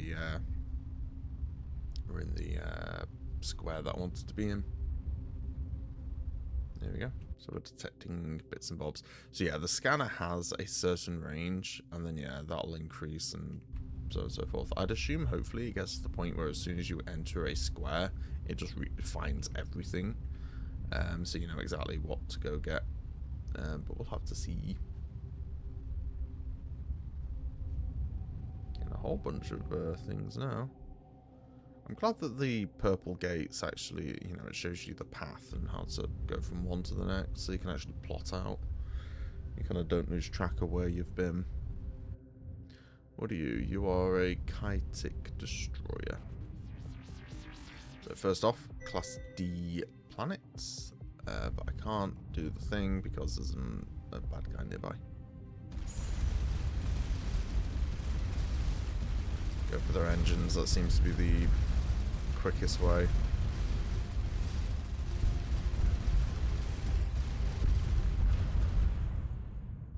There we go. Survey in progress. On approach, the team fails to spot anything that... Hey, it's actually a record this time. The team fails to spot anything that looks of interest in the endless desert. The team's engineers wonder if the anomaly might be a false positive. Shifting soft sand make finding a decent landing location tricky. Eventually, they locate a spot, but it's a few kilometers from the alleged anomaly.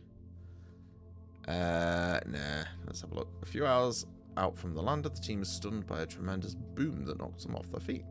They quickly take defensive positions, ready for an attack. When none occurs, they begin scouting for the source of the sound. Nothing is found. Eventually, the team's geologist realizes that this is a particularly pronounced form of a natural phenomenon where sliding sand produces a natural residence. 15 research points. Nice. Oh, it's found another one down there. We'll head down here first. That, or it was a spice blow that they didn't see.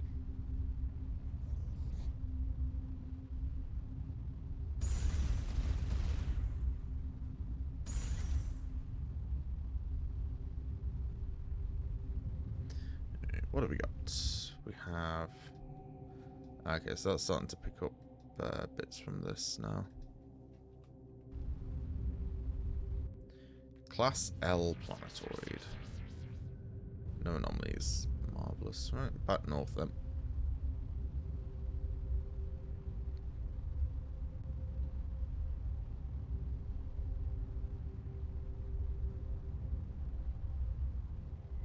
Oh, there's another scout.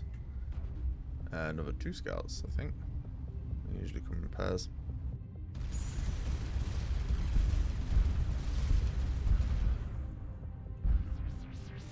And a Class D planetoid with a surface anomaly.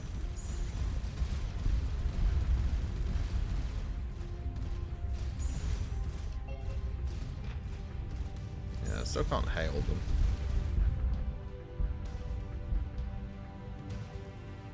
Alright, let's see what this has got for us. And we've got a destroyer coming in. The spacecraft in the clearing is immediately recognizable as, hey, we found the planet. It's the same design we encountered in deep space.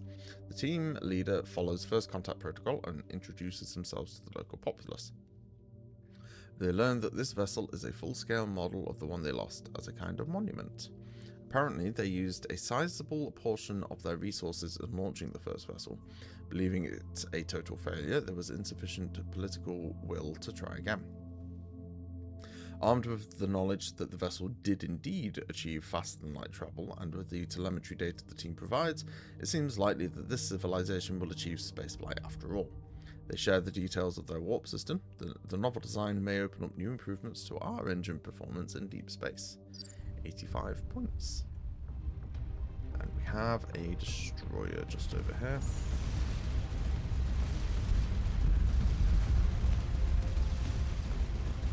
Short work of that. There we go. And it's out of engines. 2 Keralites, and we have a cargo ship. Time to go get 1 more titanium.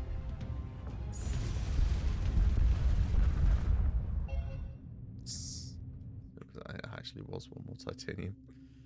Okay.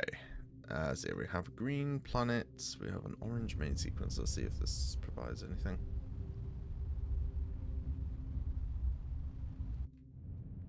It does not. Alright. Green planet and then purple warp gate.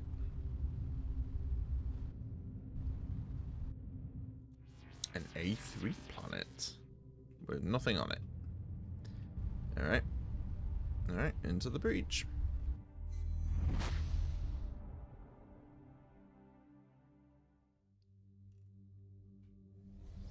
Whoa.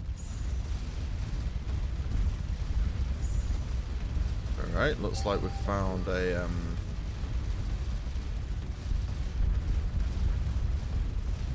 Tritic hull seems to be a composite of titanium, iron, and an organic something or other. 45 research points.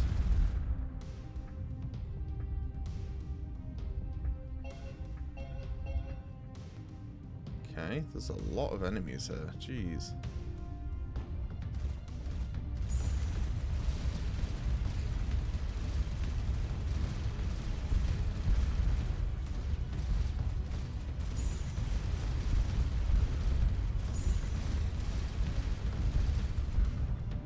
Yeah, they really do have a numbers advantage, don't they? Okay. What are you? We have another destroyer coming in.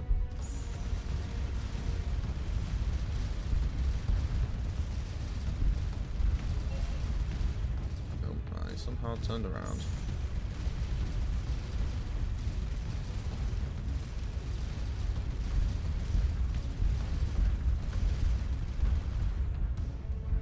Cool. Some more resources. We have a cargo vessel down here. Go pick that off. Yeah, can't hail them still.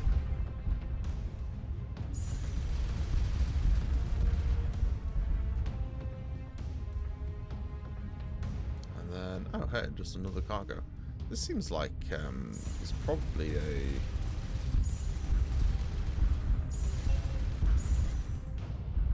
Chitic colony or something here.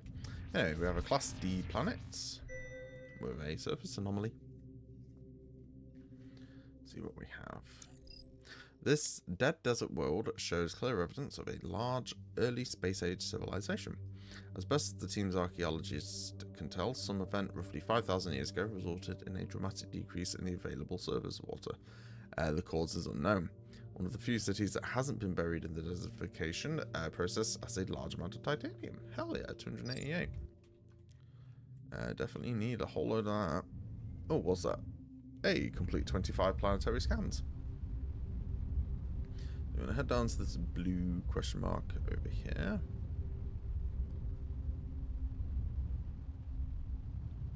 Whoa, that's a big planet. Class F planet. With nothing on it. That's fine. Let's see. It's a very empty square. So, star, yellow, and then purple. Well, I'm looking for gateway, so we can head back to Kite, do some upgrades and stuff. Because yeah, we now have a load of titanium that we can use to get, you know, probably another reactor, another engine, and obviously the research points too. Alright, we have a Class D planet, which has an anomaly on it. More titanium. Near the base of the awesome peaks of this world, the team finds the source of a nearby, of the anomaly reading. Some modest deposits of titanium. The team thanks the stars that the deposits weren't higher up. Every little helps, I say. So we'll head in here, see where we're going next.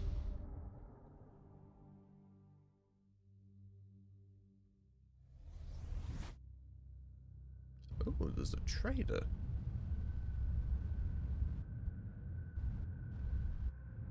That's probably Saurian. Or not. The waters were warm and the pelotros swam into our mouths when we Uluquo first met you. They were delicious. By what name were you known? Are you asking who we are? I am Mossy of Starcom. We were pulled into this region of space by a rift in space. Are you threatening to eat me? We don't care. Okay, let's keep it peaceful. How strange. The way you came to these undeep waters. We had not seen your kind, but you gave us gifts and we tried to help. If you can help us, maybe we'll give you something in return. What kind of gifts did we give you? We did not remember this part of our story. You filled in the gaps. It was the story, not the words that mattered then. Let's try gold. Give you a piece of a fallen star and the start of our story. So 10 gold for 2 platinum. That doesn't seem very good. Things for things for knowledge. What did we do when we swam together? Things for knowledge. What stories did we tell you? A story from the Undeep. I only have 2 platinum. Things for things. Hey, there we go.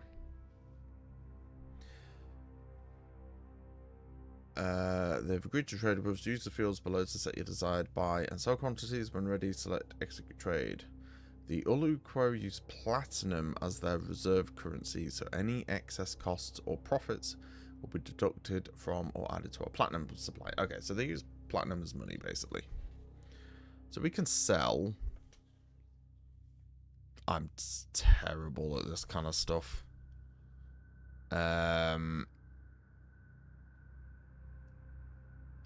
I'm just gonna say for the time being, I think we're good.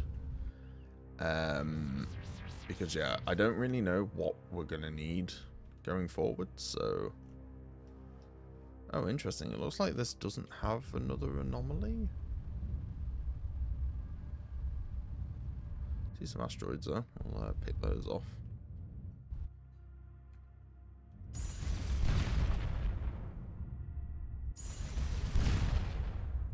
If we can get some resources at all.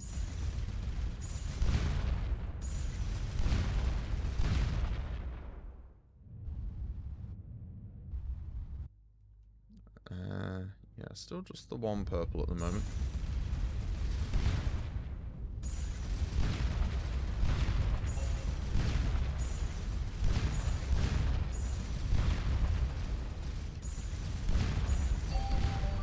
The asteroid fragment contains some energy signatures. Combined with its geological marks, it seems it was part of a terrestrial planet that was destroyed by an explosion. 65 points. That explains why this doesn't have a second thing. Because it has one of those. I just ran into that rock. Alright, let's head over to...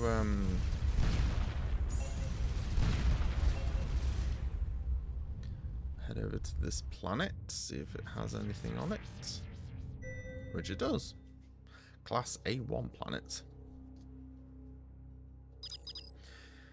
Even from a high altitude, the survey team could see what this structure was, a citadel constructed from the broken hulks of ancient starships. A few of the large guns train on the lander as it touches down a few kilometers away. An intercom by an inset door chitters as the team approaches. It translates as, "Welcome to Entark's Citadel, what is the password?"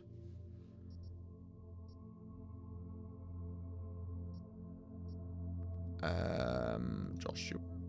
Intercom is silent. Okay, let's return to the ship for now. So we don't have... Actually, what was... I'm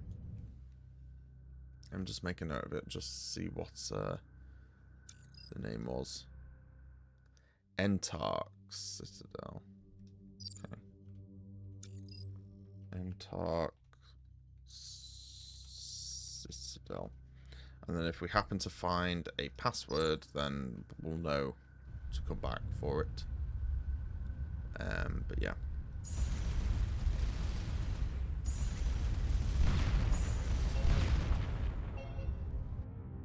Cool. So now we can head back here.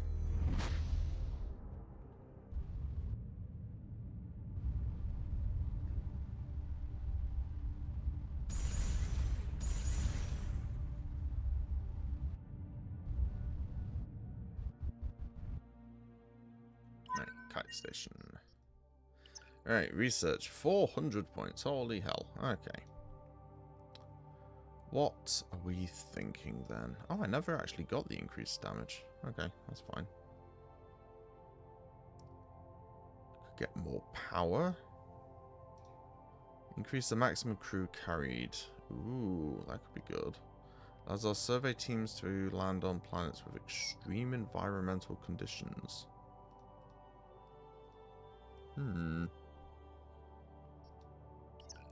Or we could look at... armor construction and missiles. What does this need? This just needs Explorer class. Missiles, Explorer class, armor. So we probably should get armor construction and potentially Explorer. Just don't know where armor is. Armor construction. There we go. Allows construction of armor modules. Research tech. What's this? Improve the performance of damaged modules with minimum module effectiveness. Oh, hang on. Special projects. Comet detection.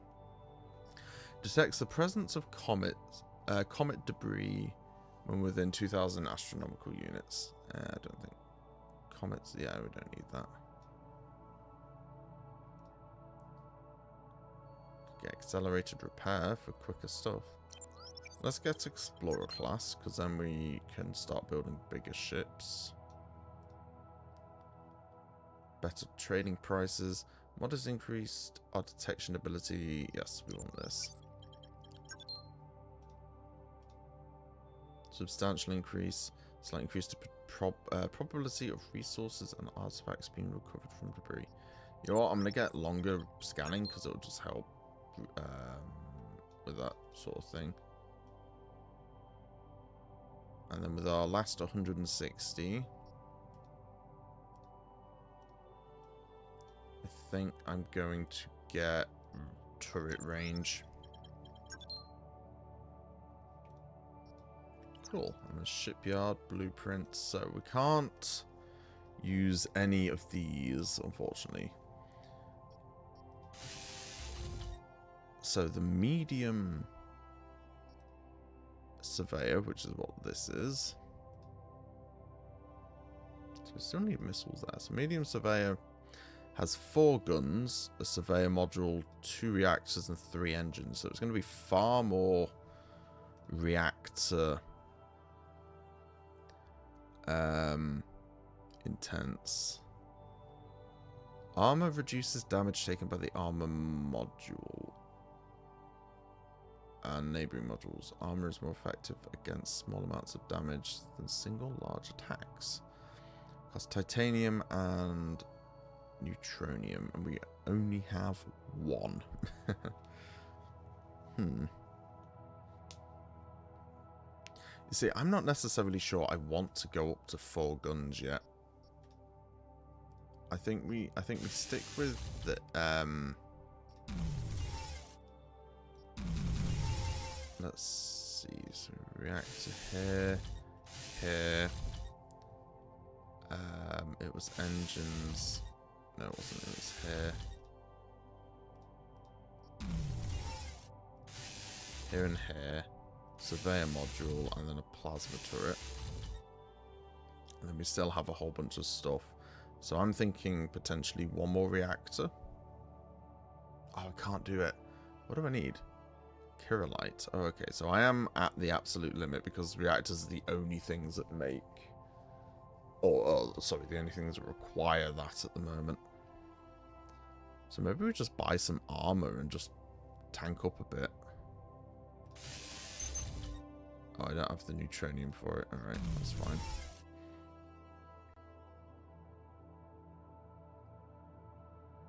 Just buy a 3rd engine.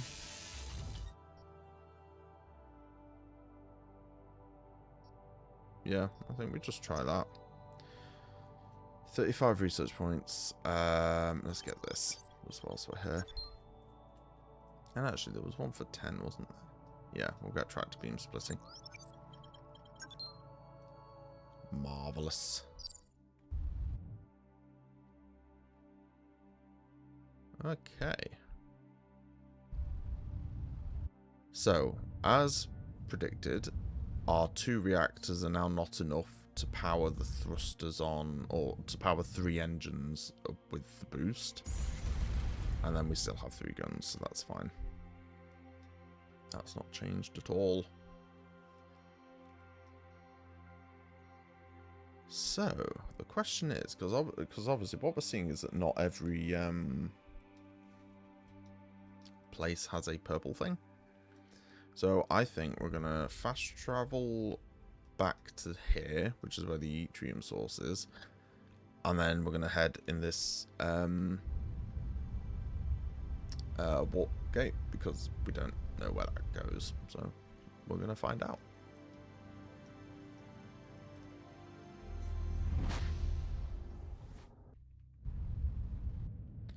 And then, yeah, we obviously just need to double check systems just to see if... I don't actually know how far my scanning range is. But, ooh, that's a lot of hostiles just down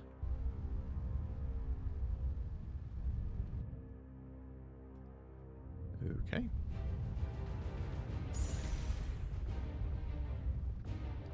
Range has definitely increased somewhat, which is good. That's what we want. So what are we going after? We're going after frigates at the moment.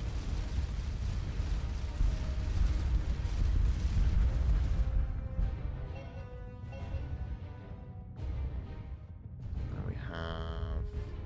Oh, hang on. Oh no, that's the yttrium. Fine, that's why I was confused there.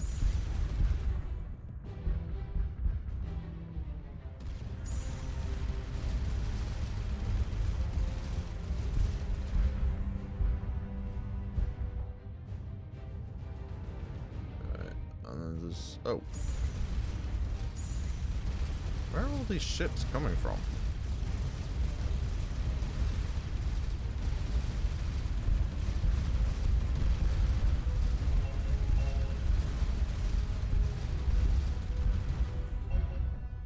Right. Oh, I forgot to pick up additional crew. Oh well.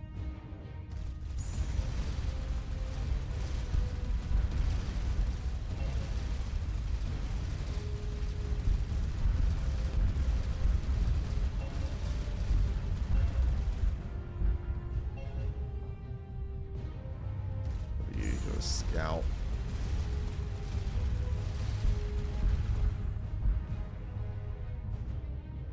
Oh my god, we've still got more vessels coming.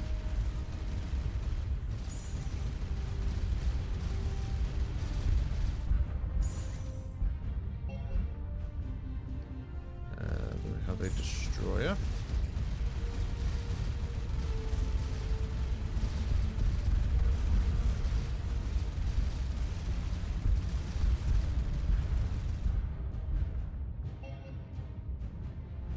And a scout, which seems to be running away.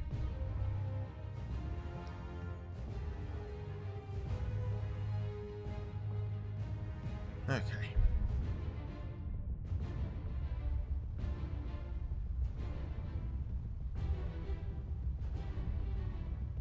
Right, into the breach. This is going to send us over here. So first off, we have what I believe is going to be a planet of the pink variety.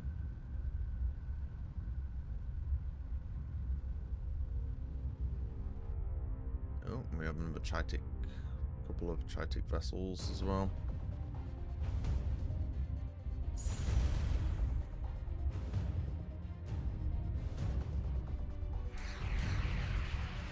Oh, okay, they have missiles now.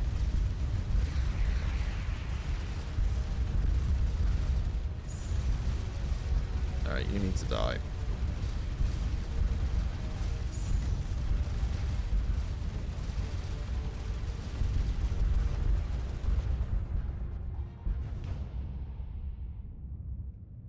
That was nerve-wracking. They have missiles. Ooh, what are you? We found another part of a missile launch by itself, not enough. Maybe we can find additional components. Okay. Right. Gas giant, C-class. Nothing.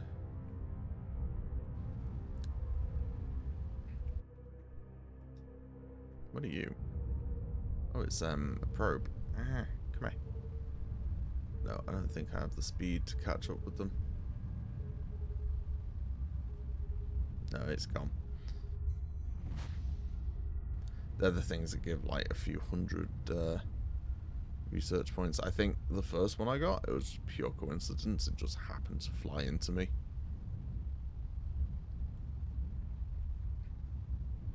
Right, so let's maybe avoid that because we're not ready. No, I didn't want to. Alright.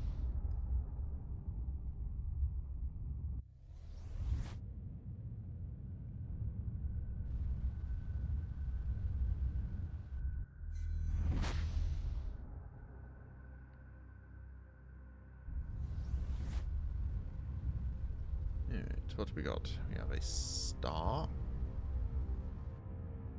Oh, we have more enemy vessels. Yeah, that's what I thought.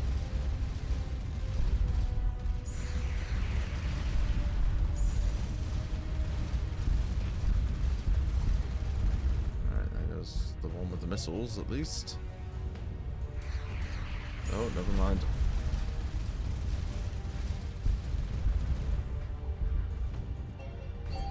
Hey, that's the last part of the missile launcher. We can now research it. Awesome. Surface anomaly detected, but there are enemies. Are they getting closer? They are.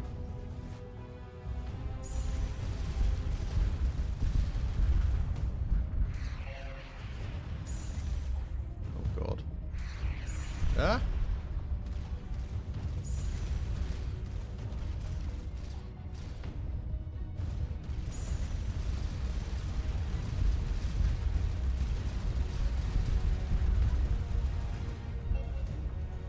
Alright, are we good?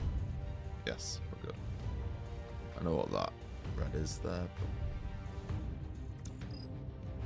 What do we got? This planet has dozens of glowing craters belching toxic gases. Scans reveal that they are not volcanic activity, but natural fission reactors. The unusually dense rock focuses release neutrons in certain areas, producing great quantities of heat and moderate amounts of cobalt-60.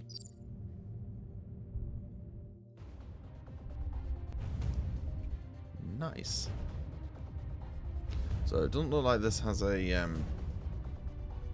warp gate. It's just got a warp. Ooh, there's another base.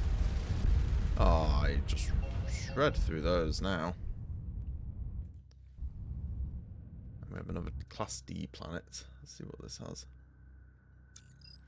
Scanners were unable to detect any indigenous life on this arid rocky world, but a high plateau is riddled with tunnels.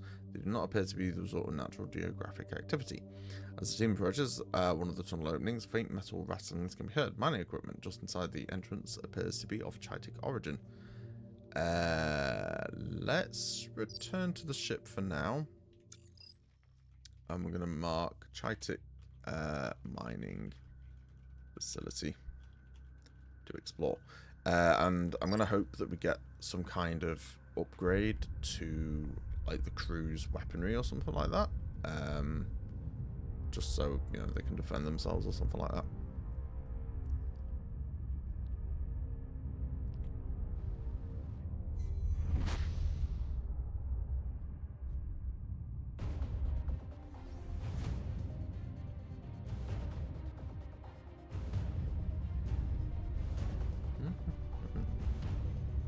Yeah, there's the bad guys.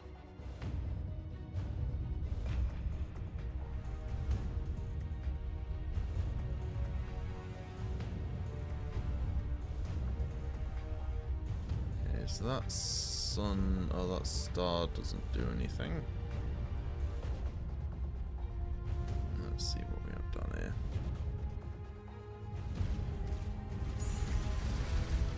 Got a scout.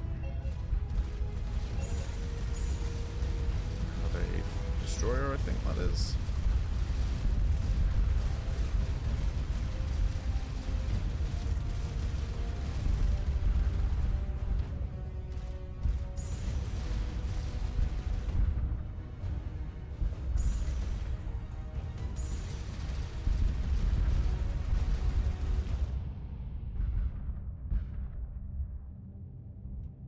Okay. Right, so we have, let's head northwest.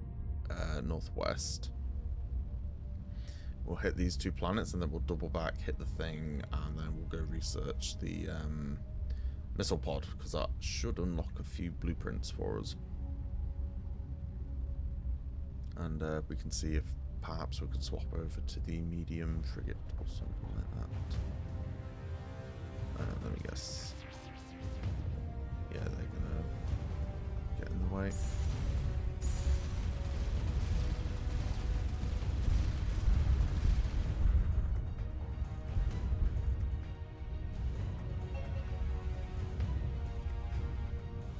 Okay, we've got another planet up here.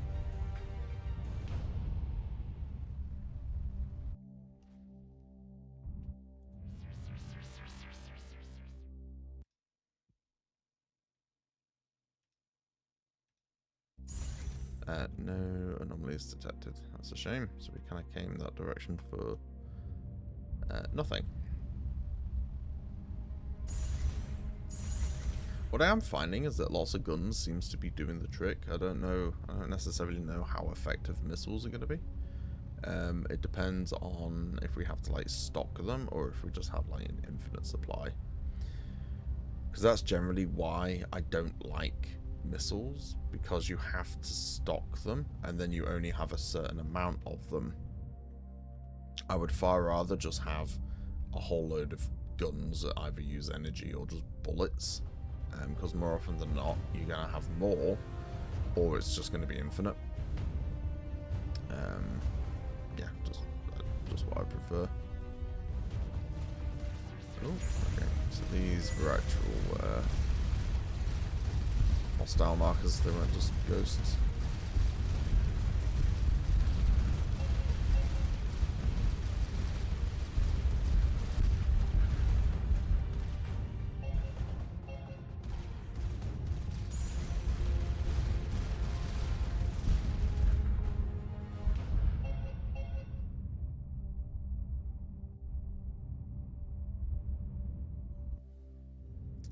Right, and we have an anomaly on this desert planet. 3 enormous pillars of weathered rock stretch up into the clouds. Upon closer expansion, it appears that they were once part of a tremendous artificial structure, possibly building a ceremonial relic. While its overall shape is already beyond recognition, seismic scanners reveal an entrance a few meters below the sound of the largest pillar. A flight of enormous stairs, each nearly a meter high, climbs for half a kilometer through the interior of the pillar before reaching a vaulted chamber. At the end of at the far end is a large apparatus of stone and metal that looks like an array of the star system.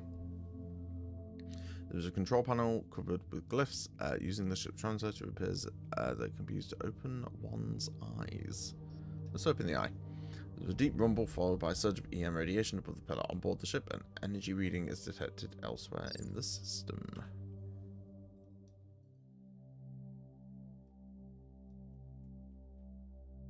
Oh, I assume this thing. Maybe? That thing? Mission log. Message fragment, Chitic base.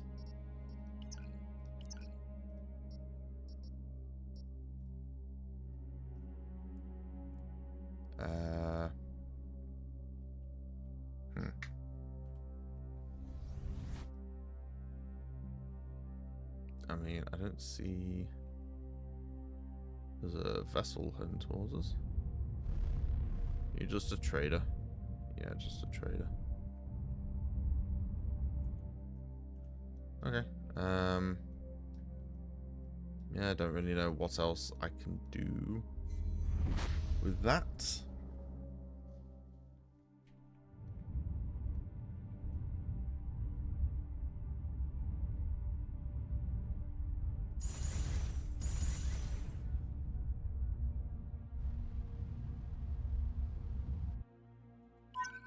Alright. So first off, we're going to come to her and ask for more crew. Chief Engineer. In order to increase the sloth size beyond current limits, I need to make some modifications to the shipyard that I don't have the resources for. We need 120 titanium and 25 neutronium to expand the fabricator's layout range. Got what you need. There you go. I'm just going to...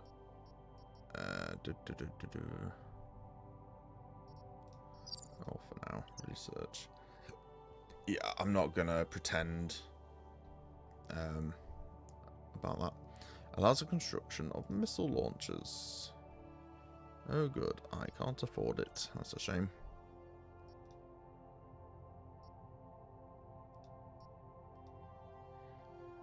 What else can I get right now? I don't know why we'd need one of those. But anyway.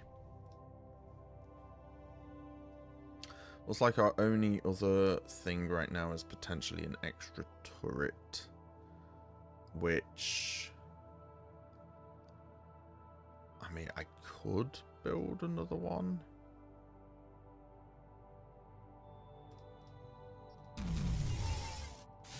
We went here, engine.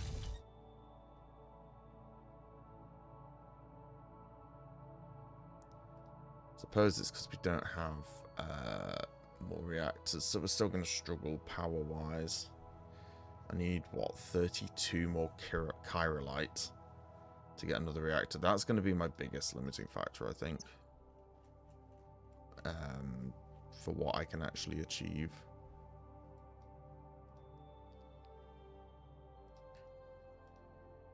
So yeah, we got those.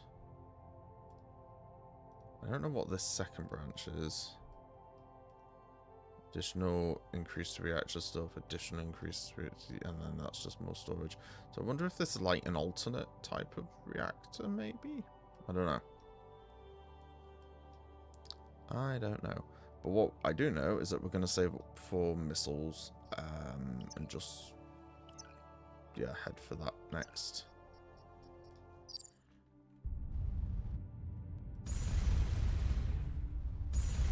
Cool. So we now have 4 guns instead of 3. So our ability to kill will now be much better. But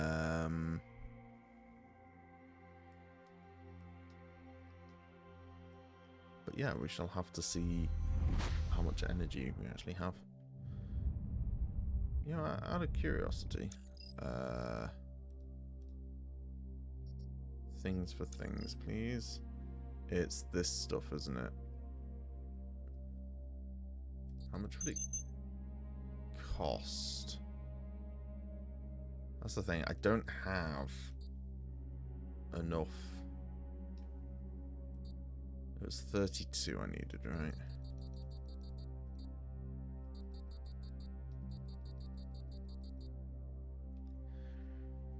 So I could sell 20 yttrium for 32 chirolite.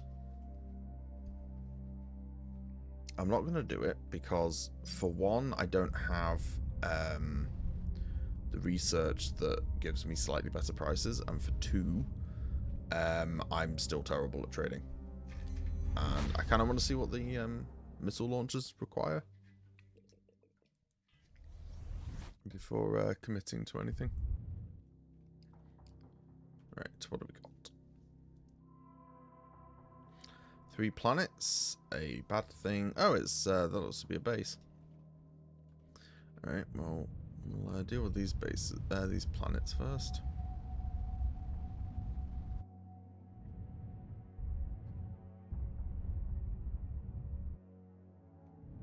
Class L planetoid. Nothing on it.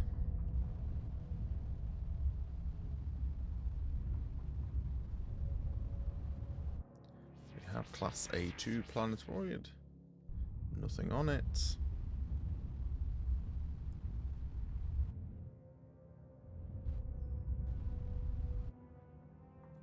And then a Class D planetoid with a thing on it. On approach, the team fails to spot anything that looks of interest. Team's engineer wonders if the anomaly might be a false positive. Okay, it's just another one of these. Let's set down. About a kilometer away from the lander, from the top of a tall dune, the team spots a large craft. Through high but a Starcom vessel. As the team crests the next dune, though excitement fades, the vessel is now even further away. The team leader sends the engineer and security officer back to the lander. Sure enough, on the radio about their arrival, the team can see 2 small figures besides the other vessel. Various experiments reveal that this is an unusual form of mirage that works much like a distant mirror. Okay, that's a shame. So it's just our own ship. That's cool, though.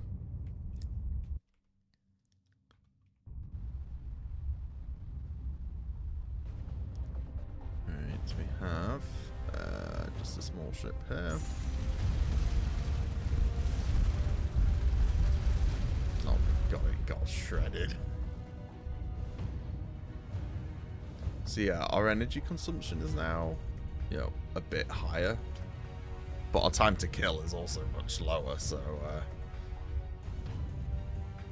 a worthwhile trade, methinks. Alright, what do we got? We have just a scout.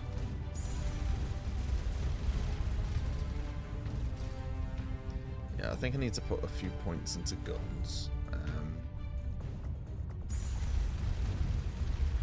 For bits and bobs. Oh, I don't have the range. So I'll take this guy out then instead.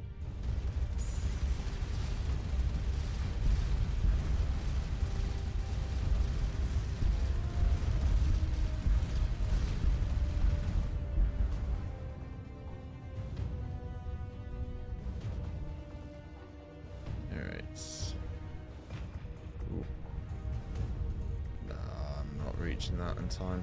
I didn't see it quick enough. Alright, let's head to this. At a moment, are they getting closer?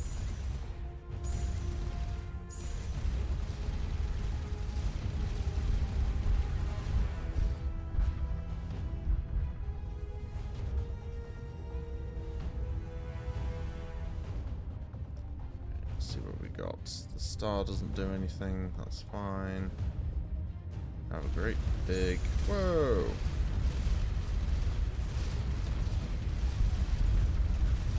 What the hell was that?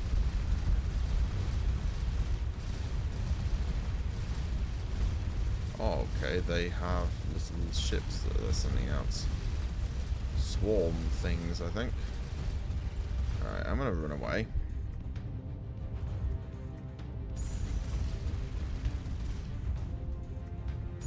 Just so we can repair. Okay, I'm going to run away even more.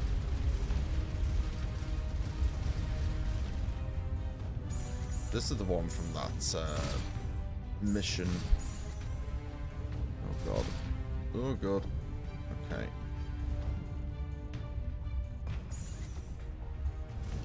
So I currently have no ability to defend myself.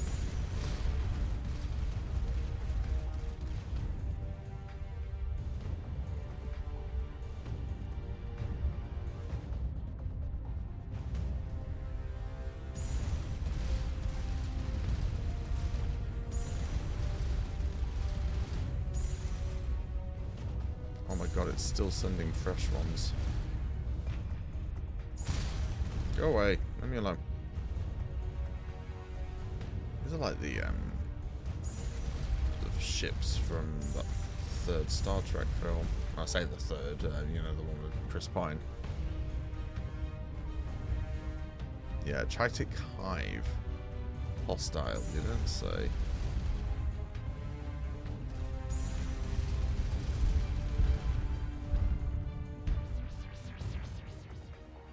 Alright, well, just whilst we're still repairing, let's do some more scanning. Okay. Deal with you then.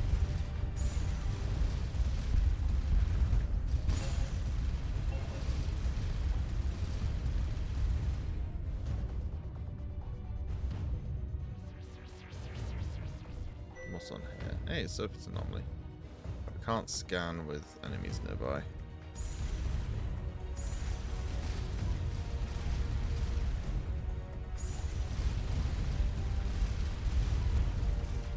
Okay, so I need to destroy this, because otherwise it's just going to keep sending more at me.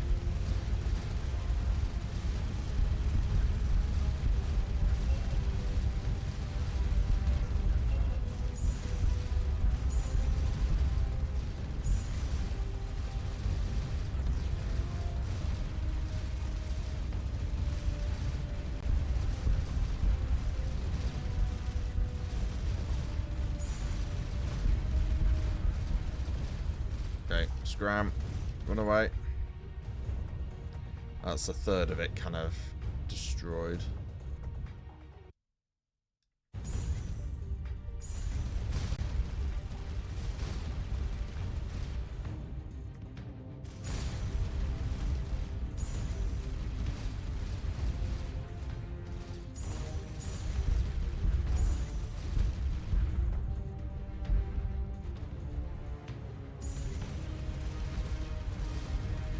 At least the swarm drones are very easy to take out, but yeah, the missiles wouldn't be very good here, would they? Okay. We've got another vessel coming in.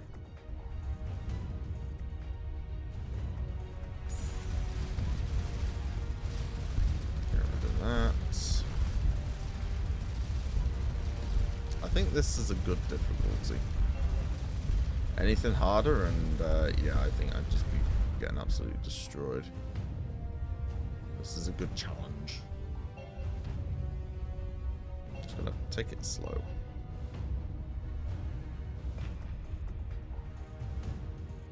Alright, so about 300 AUs from that. We've got full energy, so we'll just wait on repairs for a bit, and then we should be good.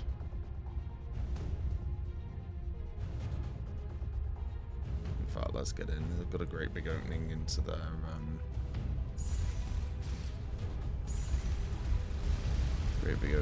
reactor, and I decided to not utilize it. Hey, there he goes. This is a key component to understanding autonomous drones. We need some more example before we can research this tech, though. Interesting. I can potentially make my own swarm drones.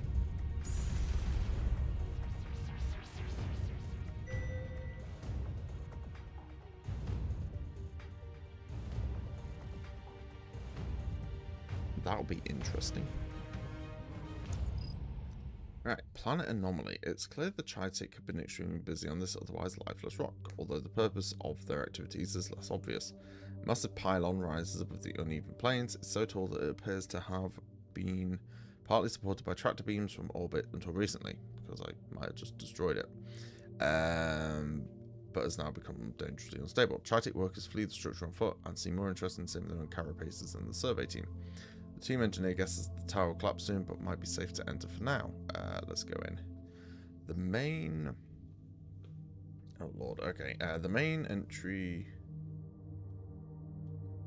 chamber of the tower is already deserted. The universal translator interprets things. So we have data archives, habitat, main generators, pylon reinforcement, high lab. Let's head to pylon reinforcement. The level contains multiple pieces of equipment apparently designed to reinforce the structure, including several high concentrated neutronium. The team gather up the more portable pieces. Alright, data archives, 65 research points. Habitat. Doesn't appear to be anything there. Main generators. Chitic power generation is less advanced than our own, so the team doesn't learn anything. But like ours, it uses chirolite as a catalyst. The crew gather several loose power cells. Nice, because we need that. High lab, more research points, and we died. I figured that was going to happen.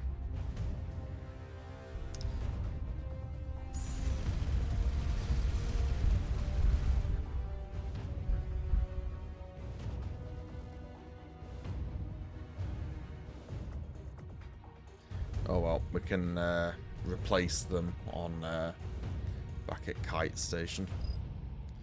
What's this? Minor gravimetric distortions detected from orbit are traced to a spherical object floating a few meters above the surface of the planet. No other signs of civilization are evident. The team's engineer speculates that this object may be a stasis sphere, an artificial field that slows time within an area to a near standstill, creating a perfect time capsule. Based on the scanner readings, he believes it may be possible to open with a specific code transmitted at gravity waves, or as what the code is, we don't know. So let's see, gravity orb code. But presumably that would have made a log in my thing anyway.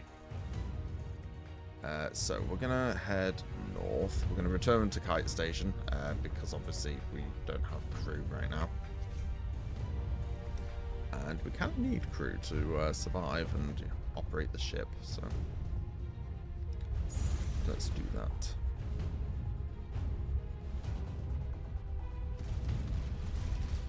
And we'll just ignore all these Kitix for the moment.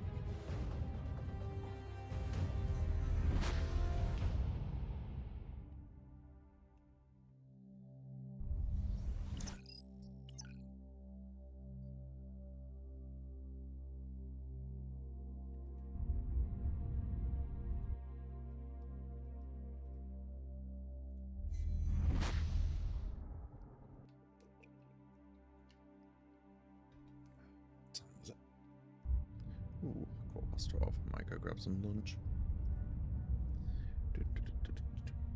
Let's see.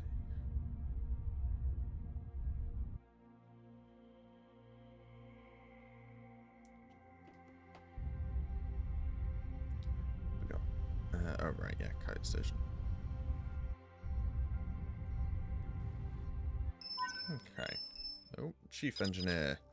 Yesterday, our long-range scanners detected a new unusual gravitational signal. It might just be a lensing artifact, but I've sent the coordinates. Awesome. Right, research. So we said we were going to get missiles, so that's exactly what we're going to do. There we are. We now have missile launchers. So what does this allow? Improved warheads, so blast radius and damage, speed of missiles, quicker to target, harder to shoot down. Turning ability, range, increase the number of missiles the launcher can hold by 1 to a total of 4. Alrighty then. But what else can we do?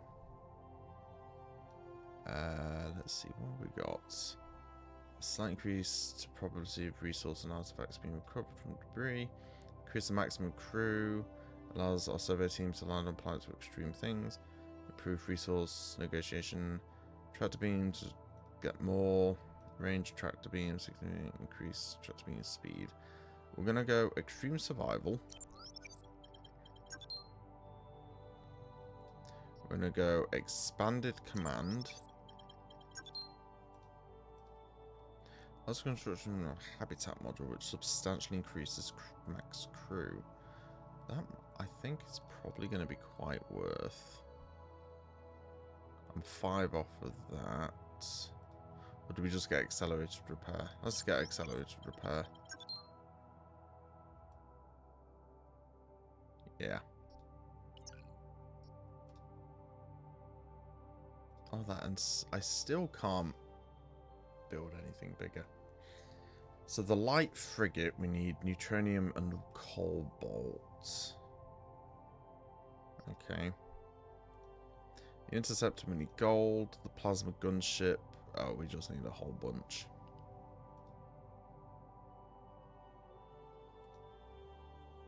Oh wait, no, actually, hang on, that's the description, isn't it? Duh.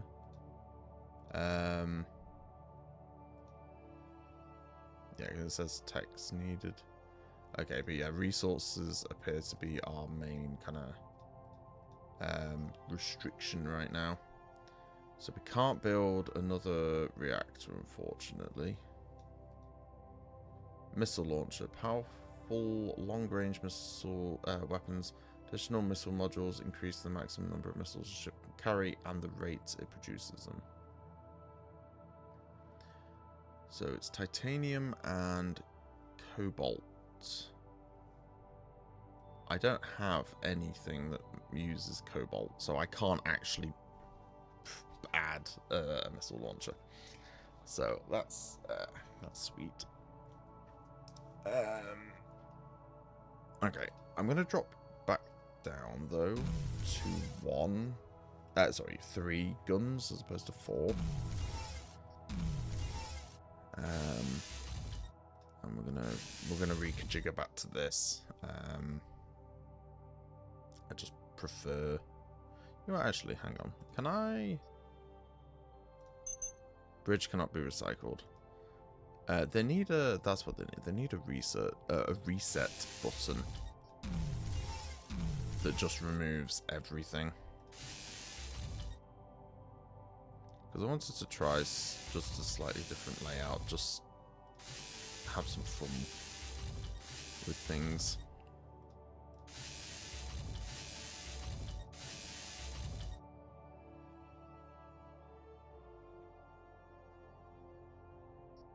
Yeah.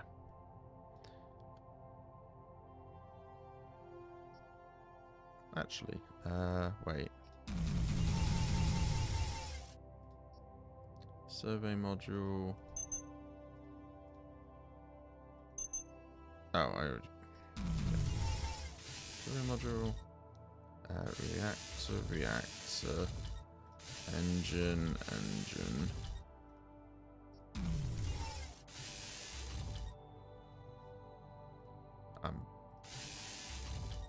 I think I'm just making similar to what I've done already, aren't I? And then third engine. Or did we just...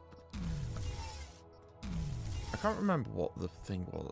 Plasma turrets, due to the heat they generate, turrets gain a 10% fire rate boost for every adjacent fire rate. So it's genuinely worth not... Like 10% is huge. So each of these turrets now has 1, 2, 3, 4, 5. That's 50% extra fire rate on each of these because it's a max of 6. So they have to be attached to something. Yeah, 50%, that's huge. So yeah, we're going to go with this, I think. I'd put on armor, but I don't have any neutronium. So that seems to be my current kind of problem. Cool. So it is currently 20 past 12. I am gonna just disappear for a moment. Just nip to the loo, go and grab some lunch, probably just a pot noodle or something, so it won't take more than 5 minutes. And So I'll just leave it on the screen. I want to thank you all so much for watching so far. I'm not ending the stream. I'm going to keep going. I'm having a ton of fun with this game. Rather enjoying it. So yeah, I'm just going to take a quick BRB. I recommend you do the same. Get up, stretch, grab some water and all that. And yeah, we'll reconvene in probably about 5 minutes or so. So yeah, see you in a sec.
Okay, get rid of that.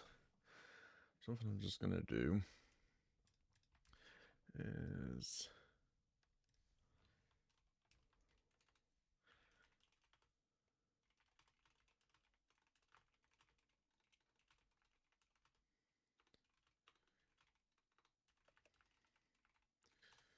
re-advertise the stream there. Right.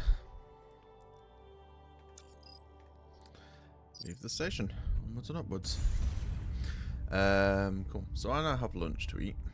But I'll keep trying to play as I can. But I may have periods where I just go on mute. Yeah, just so you don't have to listen to me eating down the microphone. Okay. Where are we heading next then?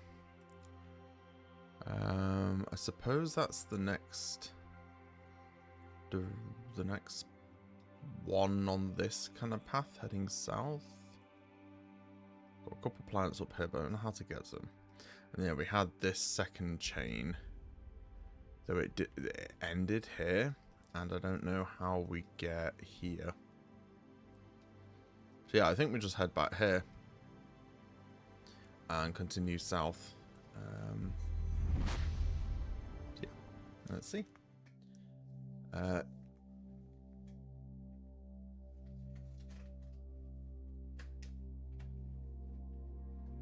Just gonna grab myself a monster. I've only got 8 left though. I was hoping my next Gamer Subs shipment would have been here, or I would have set off by now, but no, it's still not, which is rather annoying. You give a company 500 quid and they don't ship anything. Right, what have we got?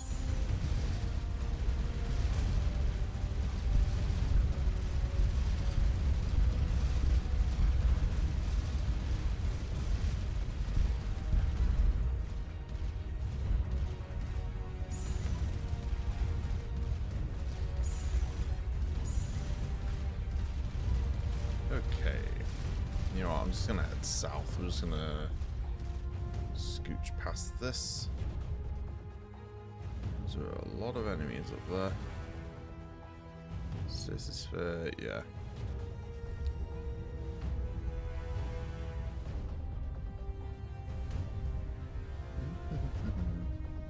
There's a whole load of enemies. At least we took out the, what do you call it? The hive base that was here.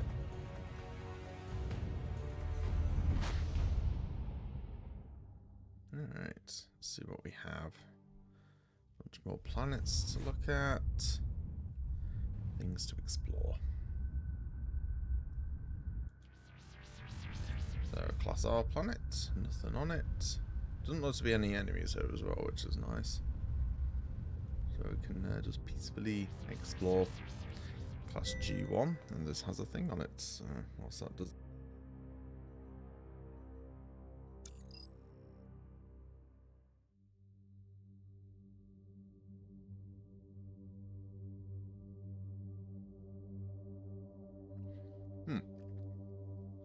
Right. The bright crimson colour of this planet is due to large amounts of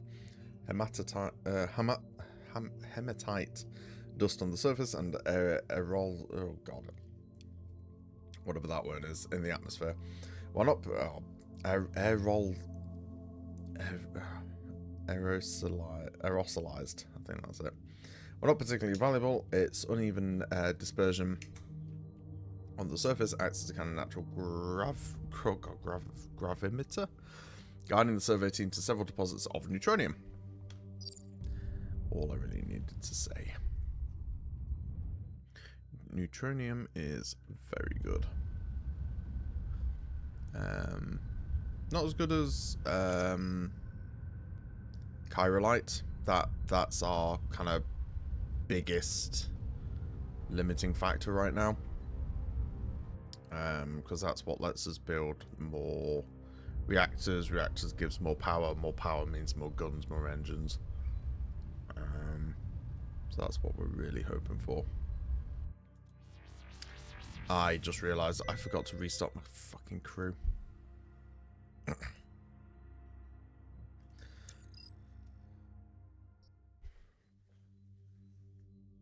On a sandy plain of a lifeless planet lies what appears to be an enormous statue of a humanoid astronaut. That it does. Carved from hard indigenous rock, it is nearly 200 meters from head to toe. Analysis suggests that it was carved in this position. The stone, while hard, lacks the tensile strength to support the figure vertically. Sonar reveals that there is a small hollow chamber within the chest. Yeah, let's have a look.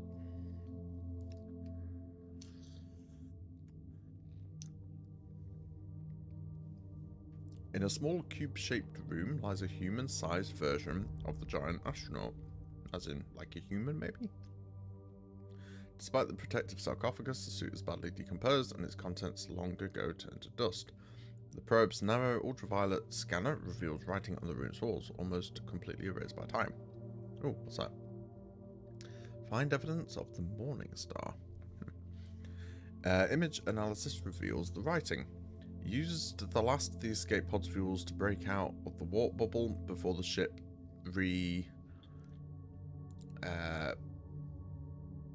fully found a more hospitable world to touch down on. I've got about 2 weeks of food and water and a reprogrammed 100 NL unit with a full fusion battery. Given enough time, it could mine ore, build a smelter, fashion hull plates, craft an H drive, and launch us off this rock. Just about anything really, but it doesn't matter.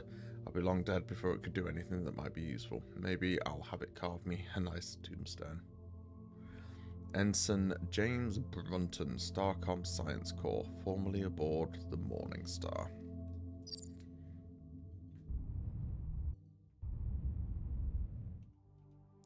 No resources or anything, but I guess mystery solved on where he went, I suppose. I'm hoping for a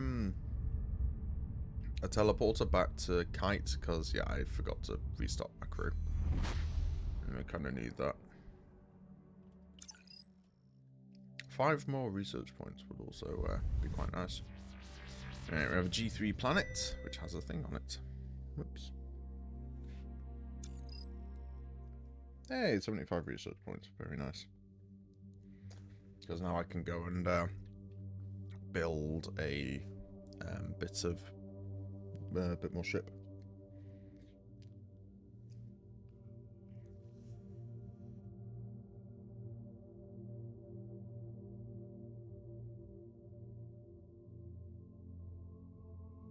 Alright. This colourful planet should be at the extreme low end of the Corvitz-Lee Habitability Index. A thick, hot, hydrofluoric fog rises out of volcanic vents. It would eat through any kind of organic material in seconds. Yet somehow life has found a way to flourish here. Yeah, it kind of always does. Several extremophile fungus-like life forms. It's always fucking fungus. Several mushrooms have grown abundant. Samples increase our understanding of the conditions.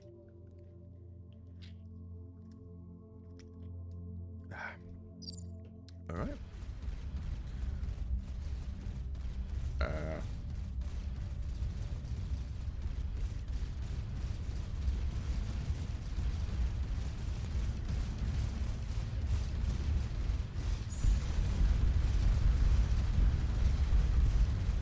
Okay, the Saurids are fighting the Medusa Chitics.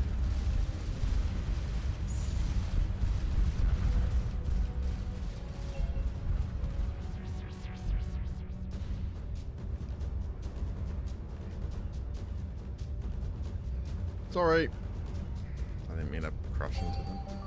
Oh, the debris from that ship suggests the Chitic are less technically advanced than we are, but they have a number of novel techniques. 30 research points. Cool.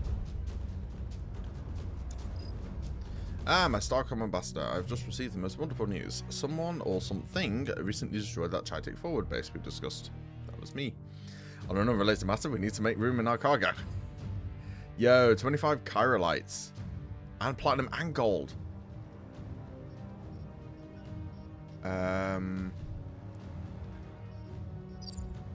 Awesome. I don't think it's quite enough chirolite to build another reactor, but that was a lot, and it'll definitely go a long way to help. Alright. So we did that. They're the vessels. No, nothing there. Unscanned planet, and then things. So let's head in this direction. Let's help our allies first. Oh, okay. They seem to be okay. I think it's just a couple of scouts anyway.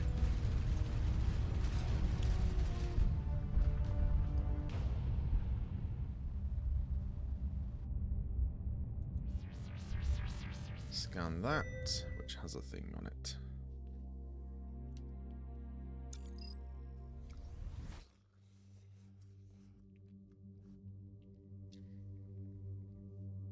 Ooh, large starship lies frozen in what at first glance appears to be ice, but the survey team reports that it is in fact glass. The Sangheili have been here. The team's geologist speculates on some processes that might envelop a derelict starship in molten silica, but is at a loss to explain how it formed naturally clear glass.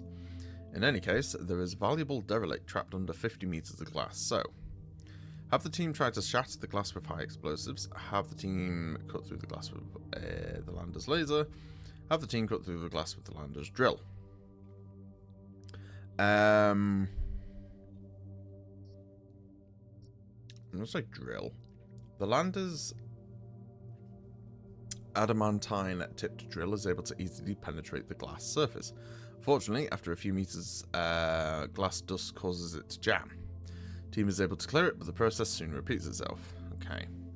Try the lasers. Team's engineer points out lasers will simply pass through the clear glass. Is that how lasers work? Alright. Kaboom! Several well-placed charges manage to fracture the glass enough that the team can carefully lift out a large chunk. With painstaking repetition, they're able to bore it down to the ship's hull. The ship's hull is remarkably well preserved, showing no signs of having been immersed in molten glass. The team's hope of valuable salvage are dashed when they breach the hull. The ship was stripped bare prior to being somehow scuttled in glass. Any equipment that wasn't removed seems to have been destroyed with energy weapons. The team is about to pack it in when the geologist noticed a broken data crystal mixed in with glass fragments the crew tracked in. Scanning it with the lander's computer, it reveals some corrupted telemetry data and what appears to be two sets of precise navigational coordinates somewhere in this galaxy. Your first officer adds them to the nav computer. Cool. So I think that's everything here. So yeah, we're going to head into this next purple, and we're going to hope that we get a thing, because yeah, crew needs topping up. So let's find out where this goes. Okay, so I can just fly to this brown dwarf over there. Oh, there's an unknown freighter here. I don't think there's a, what do you call it? Let's do our due diligence, scan the stuff anyway.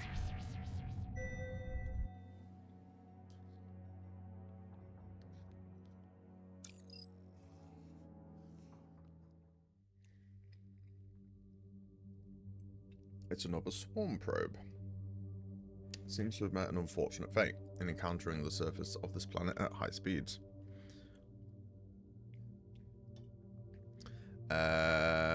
Memory bank, wealth of information, 115 research points. Very good.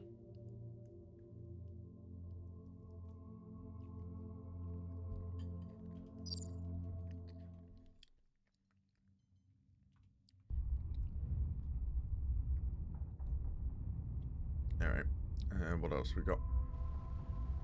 We have a star, which doesn't do anything. We have some more planets over here.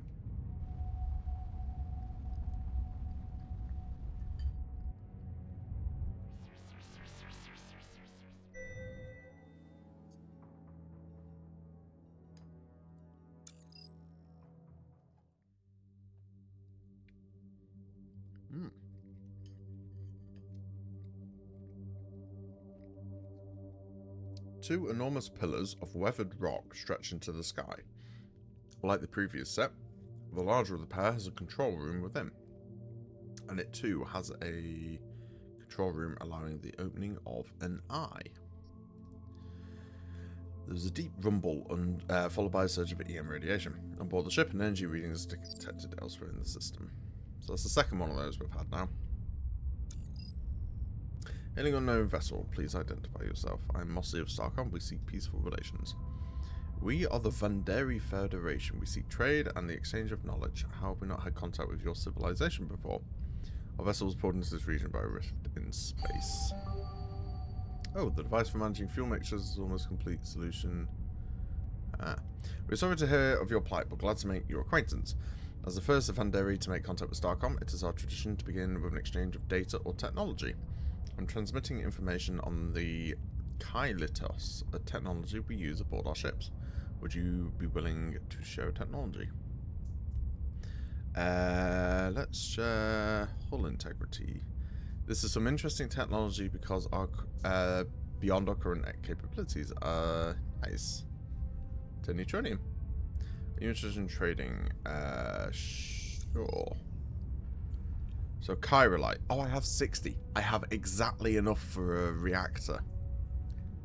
Awesome. Okay, so it looks like these guys use cobalt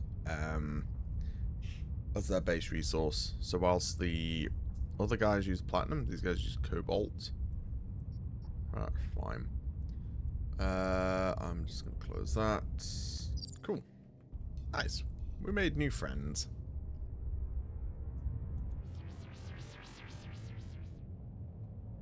Alright, no anomalies there.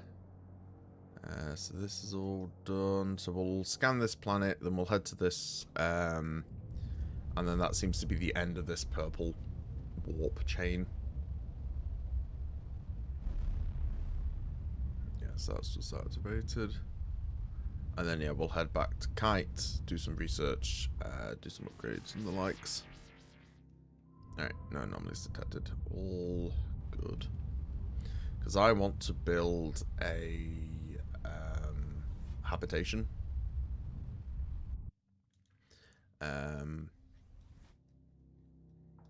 Oh, wow. Whole bunch of stuff. Oh, it seems to be pointing to... Oh, I can just jump to those things. That's interesting. Give me a sec.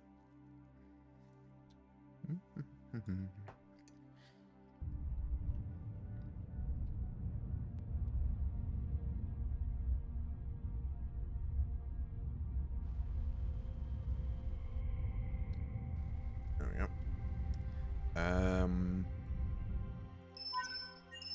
Oh, I'm around it. So according to your survey logs, we found more evidence of a Starcom vessel in the Xeno region. Yes, the Morning Star.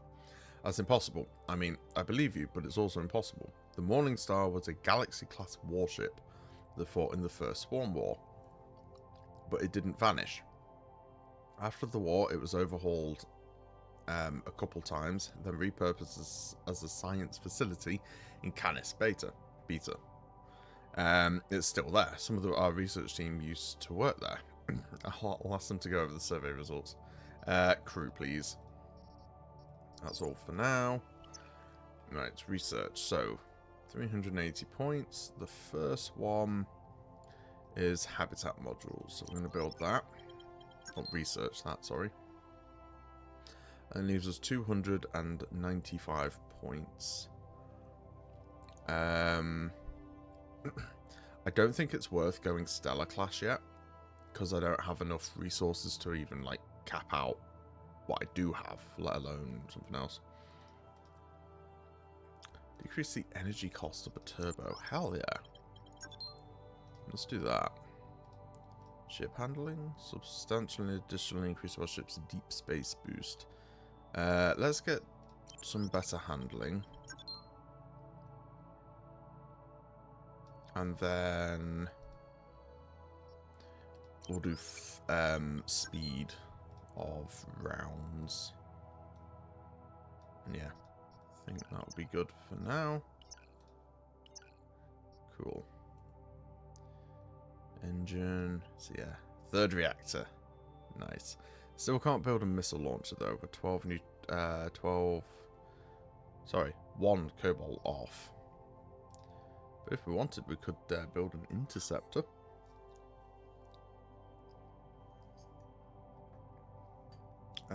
Let's have a look. So this, actually, it's probably akin to what I would want to build anyway. 4 guns, 4 engines. I want another reactor, though. So what I'm going to do is I'm going to recycle those 2. I'm going to put a plasma turret up there. Let's, never mind. Alright, recycle an engine then. Recycle this, put this there.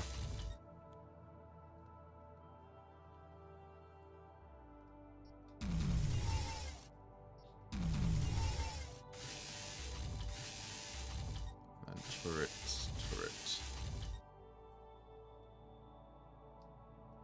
Okay. I think we go with this. And then our next goal is 290. Holy shit. Increases our crew's our ship's max crew by 30. Fucking hell. Bearing in mind, I have 20 right now. So, we now have 3 reactors, 3 engines, 3 guns. We can shoot forever. That's awesome. And then I'm going to assume... Yeah, we're back on permanent turbo. Which is also very nice.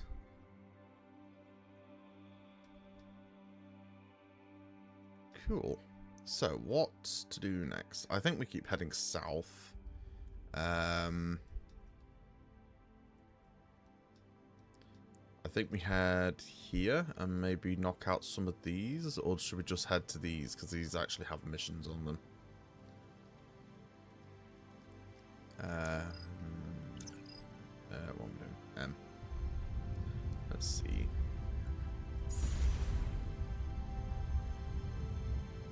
Alright. Yeah, let's just head down here next.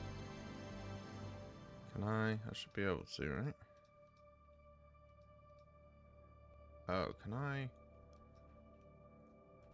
Wait a minute. Press mouse 3. Yeah, I can do that. Cool. We have another... This actually has two whatchamacallits. There you go. Greetings, entity. There you go. Eat some more chicken. Greetings, entity. This is the Sentinel. Do not be alarmed, this is a standard entity control parameter check. Please stand by for a scan. Entity identification parameter missing. I'm not sure if you're asking a question or reporting an error. I am Mossy. We're humans who come in peace. I'm sorry, on Universal Translate. Okay, let's go for this top one. Scan. I am not reading that out. 33% complete. Entity source region identifier missing. We are from a distant galaxy. 66%. Timestamp. This scan complete. Attention entity. Your ship is in violation of directives 2 and 3. Please exit the craft and leave any technologies behind. Alright. What are directives 2 and 3?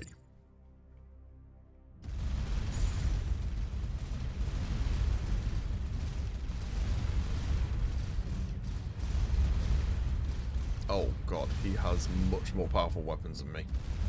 Run!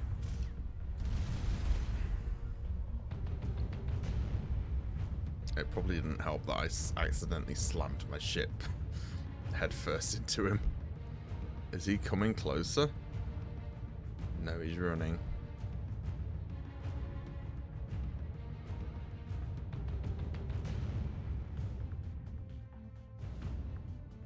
Maybe running is the wrong word, but he's certainly not coming closer.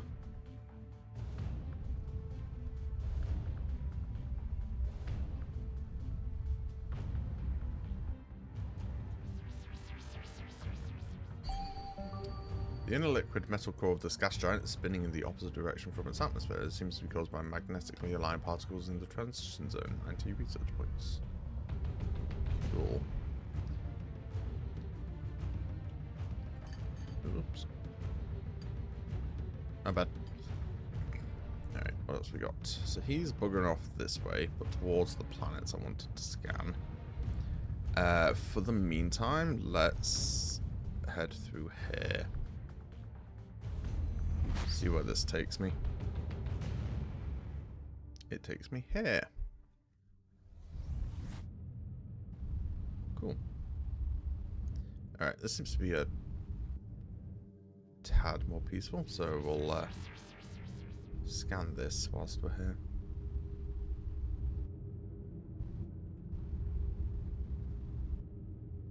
So we have a Vanderi. Delighted to make another exchange. Offer plasma venting or rail accelerators. Let's try rail accelerators. The schematic we've received would be useful for fabricating foodstuffs for some life forms, although not our own. Still, it has some very unique designs. Thank you. While we already have an excellent understanding of this principle, your information provides some useful enhancements. Nice. Sure, we can have a look at trading. So how much is titanium then? Because that's our bulk resource. It's very cheap actually.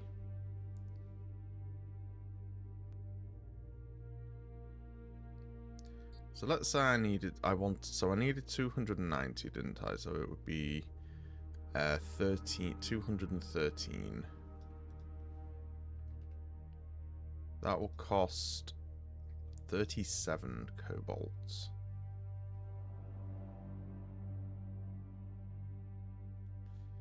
Okay.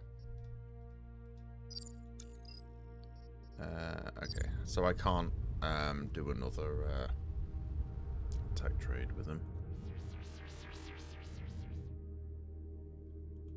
Right, no anomalies detected there.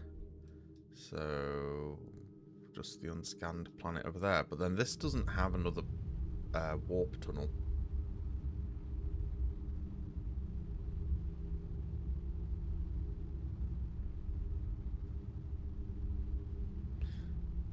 So, hello? What are you?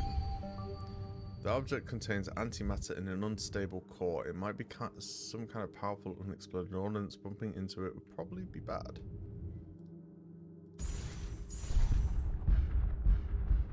Oh.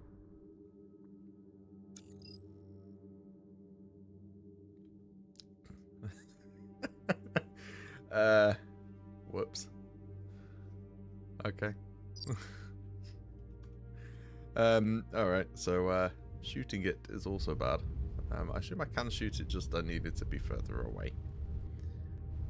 Thankfully, it saves after every,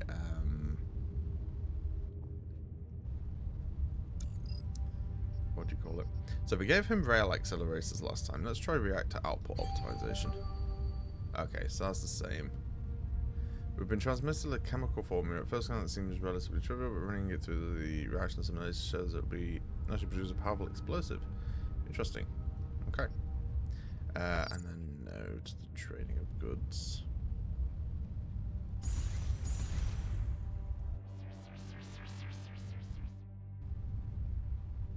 Alright, we'll go find the highly explosive thingy-ma-do again.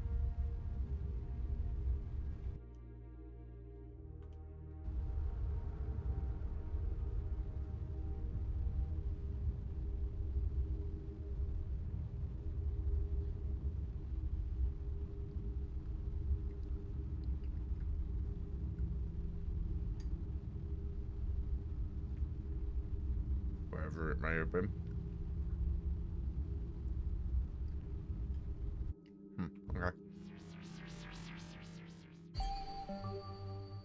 Periodically, massive bubbles of helium breach the surface.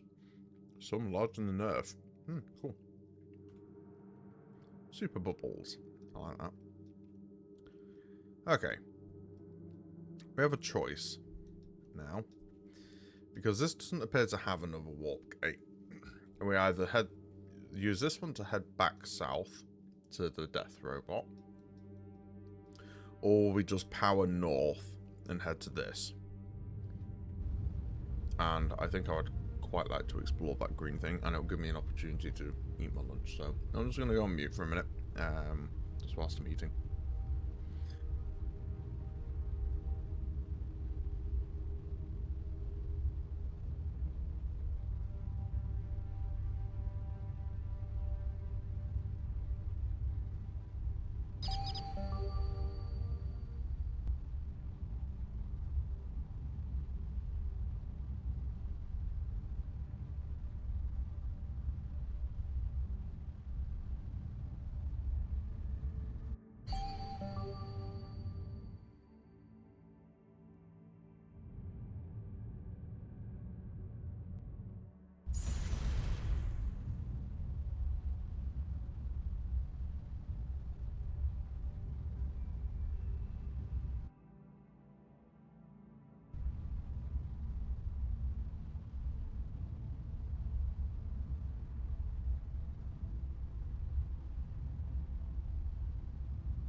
Alright, looks like we're getting there. And there is... holy shit.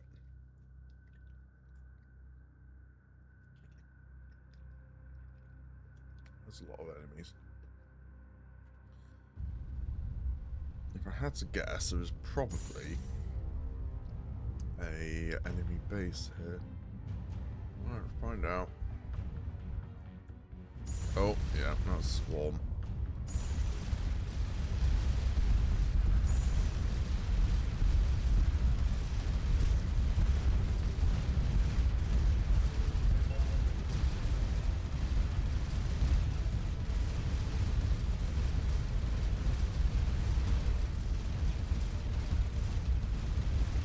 Oh god, there's two of them.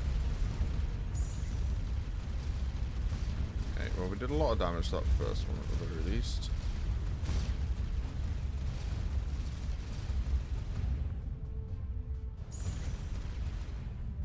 Let's take a second to repair.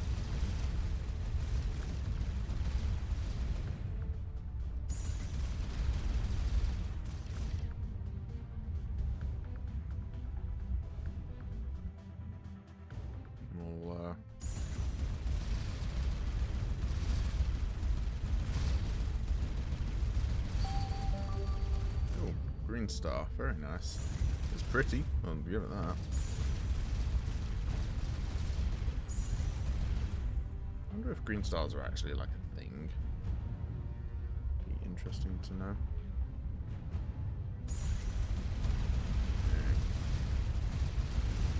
Ideally, we try and get a load of bullets, a load of energy bolts into the core.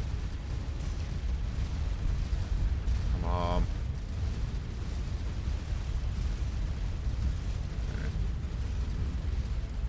Away again.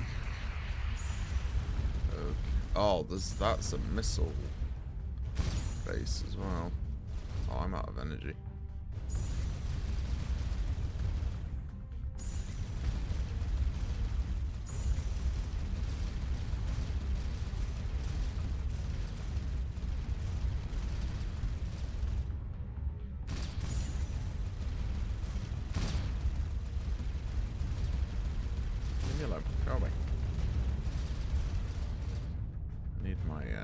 Reactors to be repaired.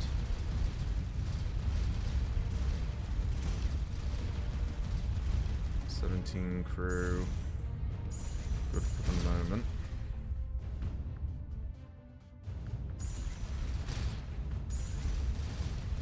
Oh dear lord.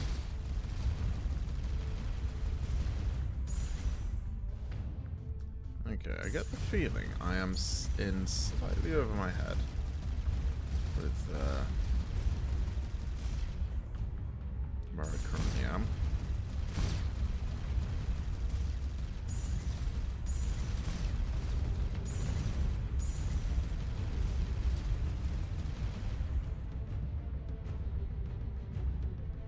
Yeah, they're repairing all right. Have the range for that. Ooh. Wow.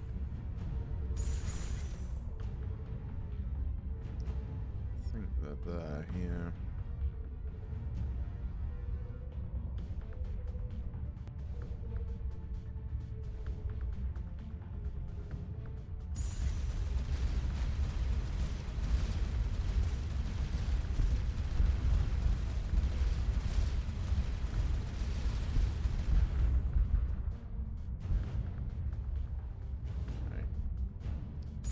Pretty good position to hopefully now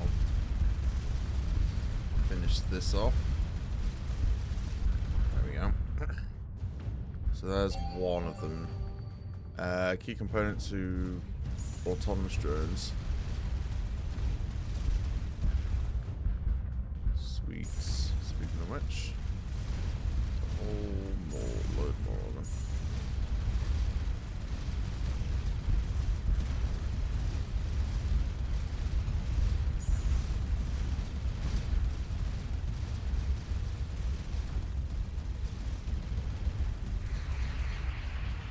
That missile thing again.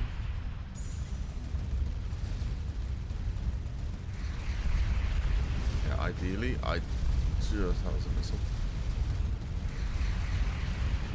Could you stop it with the missiles, sir? I appreciate it.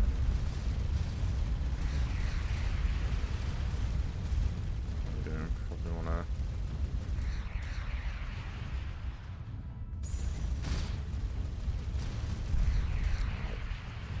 Okay. Let's run away.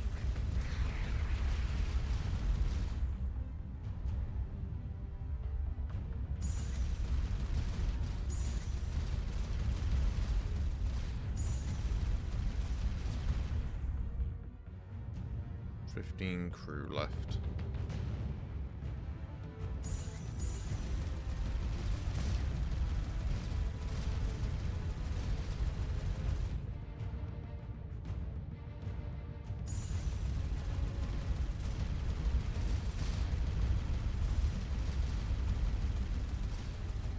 Most of that swarm taken care of.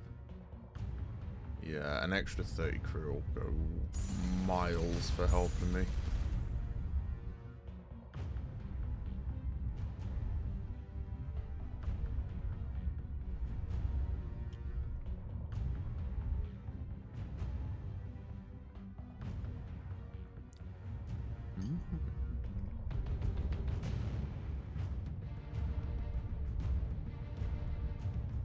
Still a couple of destroyers around as well.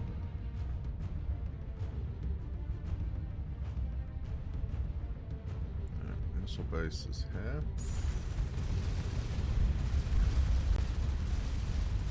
Try and hit that middle section. There we go, there goes a third of it. Right, that got rid of the missile. The missile base. Which will be very handy.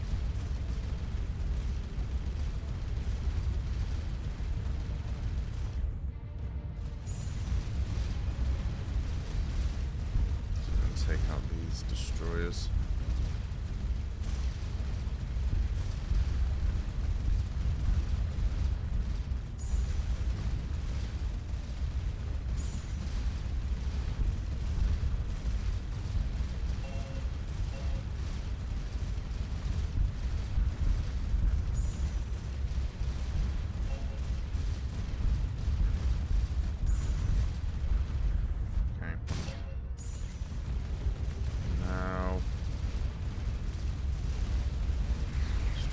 guy left.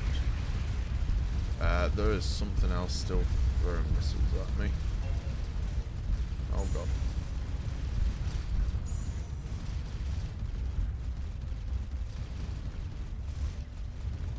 Badly damaged now.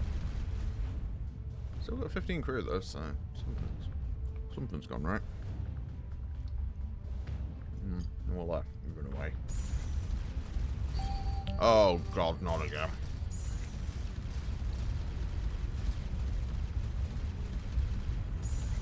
Problem is, I have no idea what the range on those is.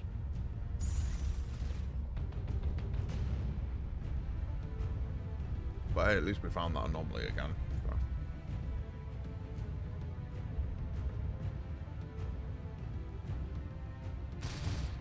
Oh god. Oh crap.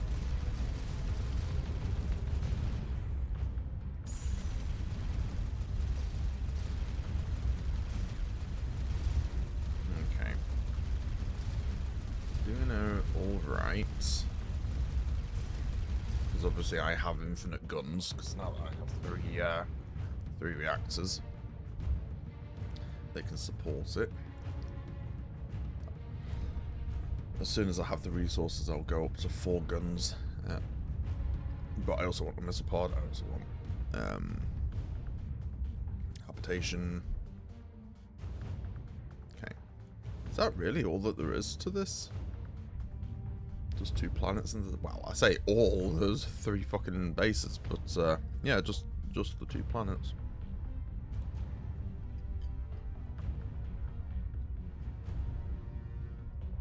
Right, let's see.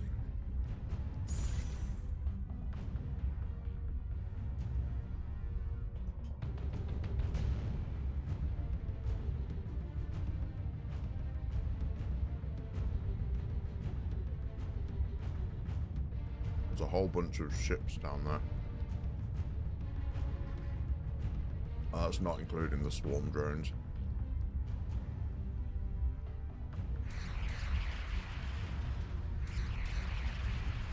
So yeah, they have a couple of missile frigates.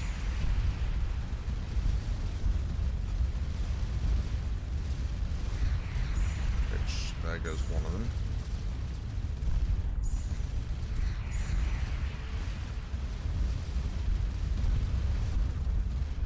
The other.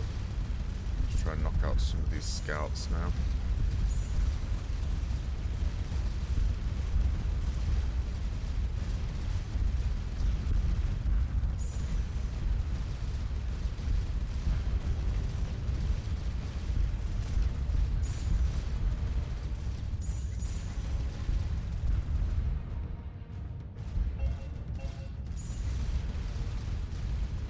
Wrong crew, KIA.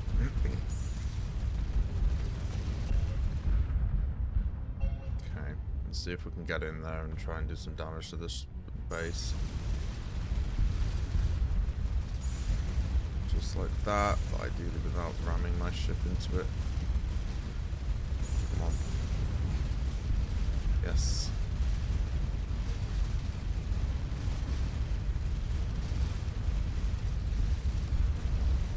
Alright, whatever, run away again.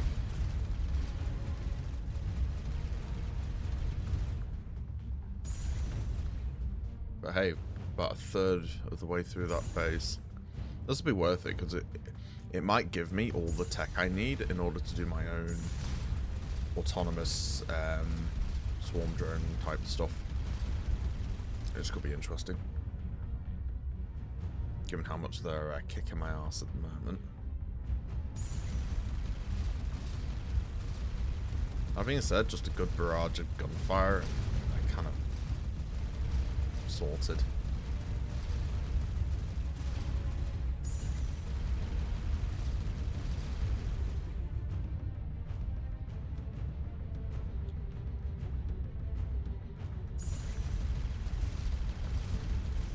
I haven't played a space game like this in ages. I think the last one I played was Rebel Galaxy on one of my handful of playthroughs of it. Now that, if you're looking for a good kind of space exploration game, It's not obviously infinite like No Man's Sky or Elite Dangerous or something like that, but just a single player space game is really fucking good. I've played it a few times now. I probably won't play it again, just because every playthrough kind of turns into you know, the same eventually. But yeah, really recommended if you're looking for a space game.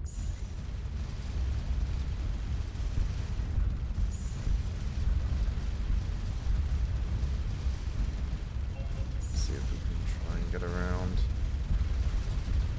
Come on.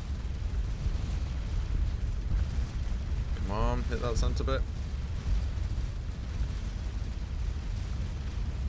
At least try and get rid of another one of the things. There it goes. Alright. Let's run away, repair. And we'll finish off the rest of these enemies. Unsurveyed planet, unscanned planet, that's fine. It looks like he's coming my way.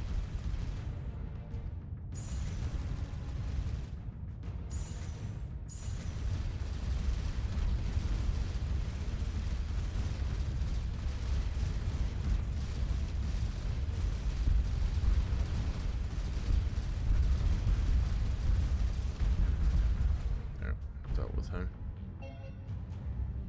Hey, more titanium. There's another ship. Oh, it's another. I think we can get anti-missile tech at some point.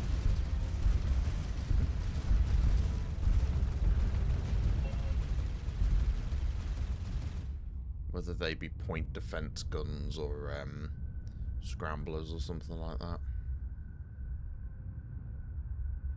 Alright, so let's see. We have a anomaly here. After all of that.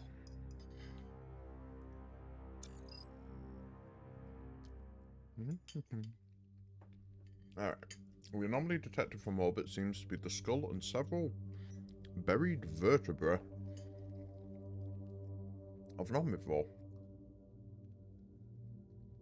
Oh, hang on.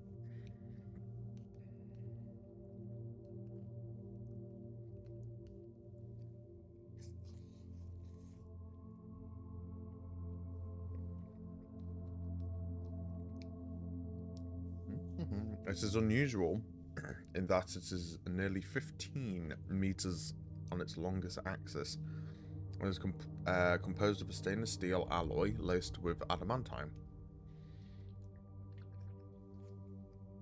The team's engineer and xenobiologist are in near violent disagreement on what the skull is. The xenobiologist believes it to be a partial endoskeleton of an unusual life form, unlike any seen before, and should be taken back to the station for further study. The engineer thinks this is obviously either the stylized chassis of some large robot, or possibly a mechanized artwork, and should be smelted.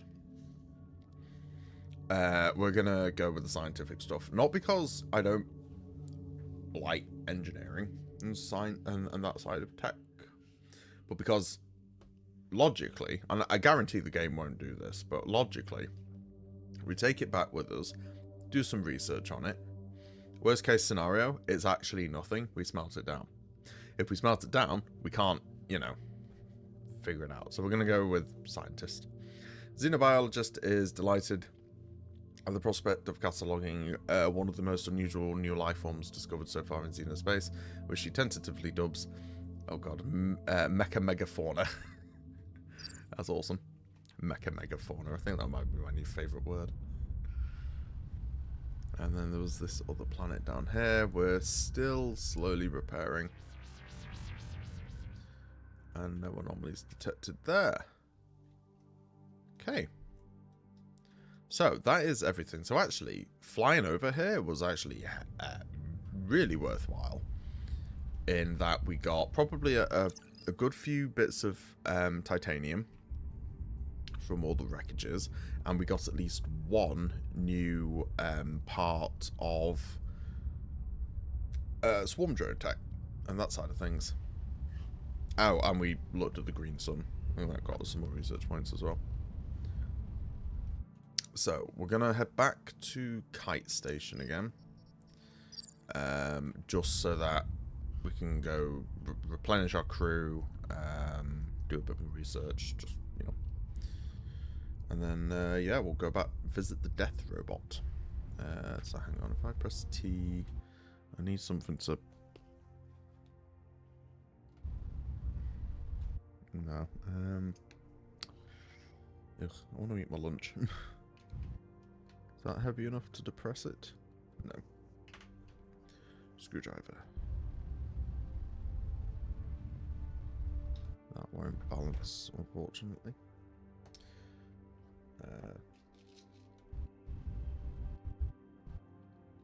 No. Alright. Pressing it with my finger, it is on.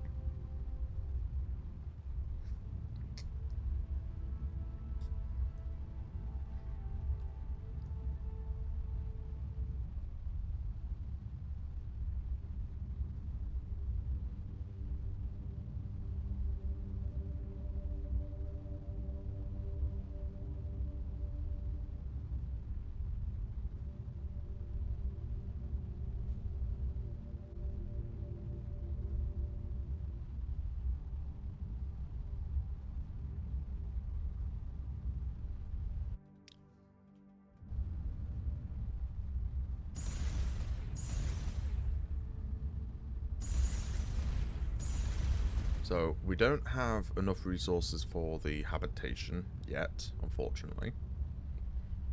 As much as I would really like 30 more crew. So I think we'll put down another gun. If whoops, I had a button. Yeah, I think we'll put down another gun. Assuming we can afford it.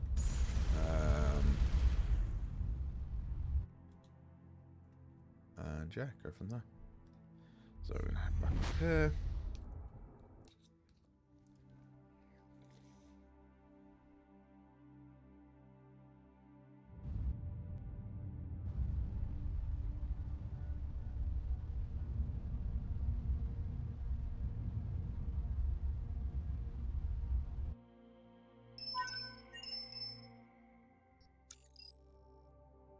Let's see.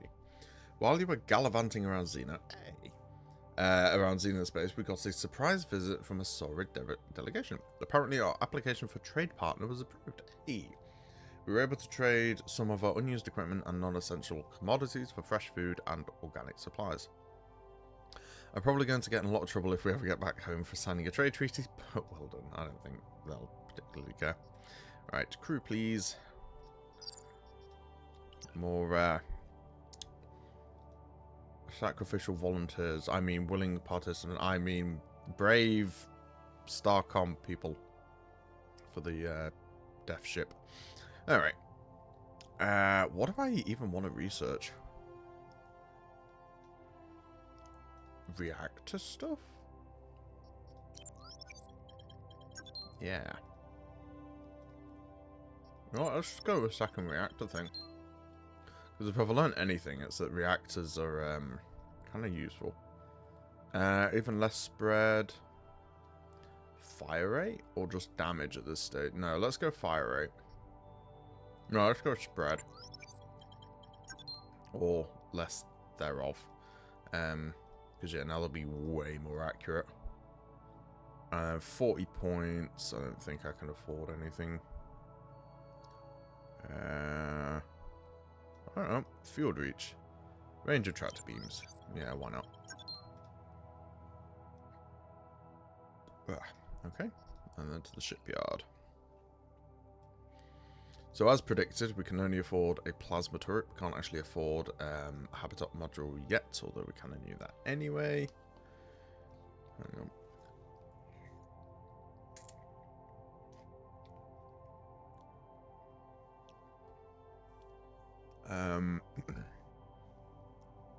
Yeah, I don't think there's any way I can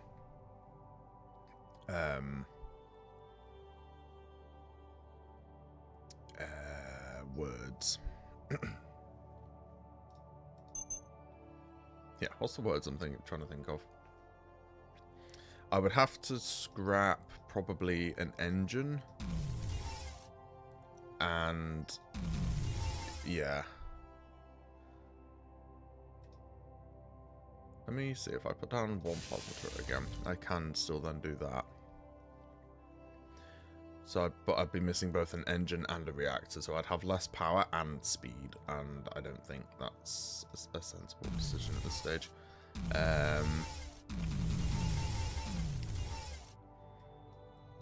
So yeah. Okay, so we want 3 reactors, and these are... They're not reactors. Those are guns. Let's do that. Reactors this time. So we have our reactors, we have our engines, and then plasma turrets. We only want to be touching one thing.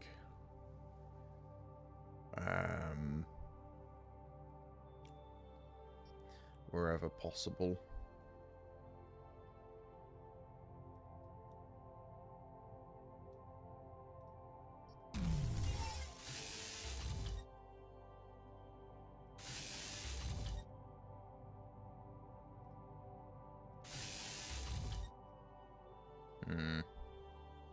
I'm just going to spin around in circles like that.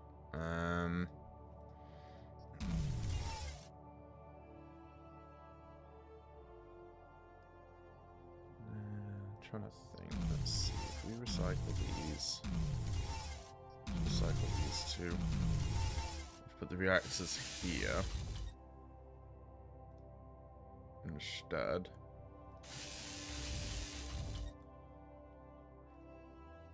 Then put the engines 1, 2, 3. Okay. I think I just have to take a 10% fire rate hit on these 2 front ones. Oh wait, no, hang on. 1, 2, 3, 4, 5. 1, 2, 3, 4, 5. 1, 2, 3, 4, 5. 1, 2, 3, 4. Never mind. That works. I had the logic in my head slightly wrong. So yeah, no, there we go. So 3 reactors, 3 engines, which is, so that stayed the same, and now we have an extra gun. Can't build anything else, and on top of all of that, our reactors are now, where is it, better by 2 levels as well. So if we go to the shipyard, each of these reactors can now produce 13.8. I don't know over what time span that is. Oh, here we go. It's all down here. Energy production 44, and plasma with 530 reserve. So what do the guns take? Oh, it doesn't actually say. Plasma turret. Yeah, it doesn't provide a consumption rate. But yeah, so we have 4 guns, all of which fire insanely quick and are incredibly accurate. And we charge, we can just, yeah, so we have infinite ammo again. So that's good. We have infinite boost on our 3 engines. So now if we boost and fire, it does consume at a fairly quick rate. But then I think we were kind of expecting that anyway. I'm not even entirely sure a 4th reactor with the 4th upgrade would compensate for that. Cool. So we are now going to head back to...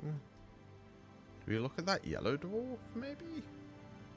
Or do we just head here and kind of keep going?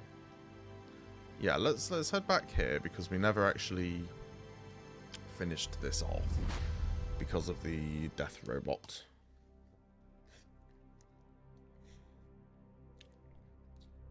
Who is very much so still in the system.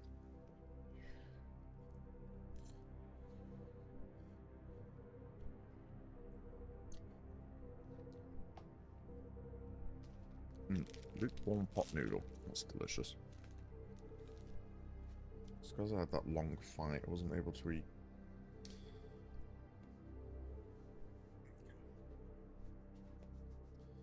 Right.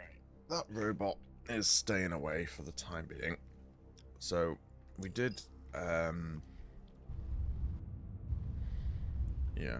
Ship's looking pretty cool now. We'll have to obviously redesign it when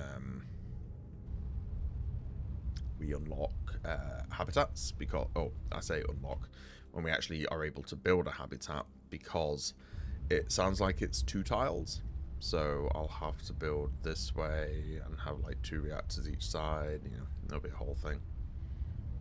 But we are a ways off on the titanium for the time being. Right, he's still staying off at the moment, so we can take a look at this.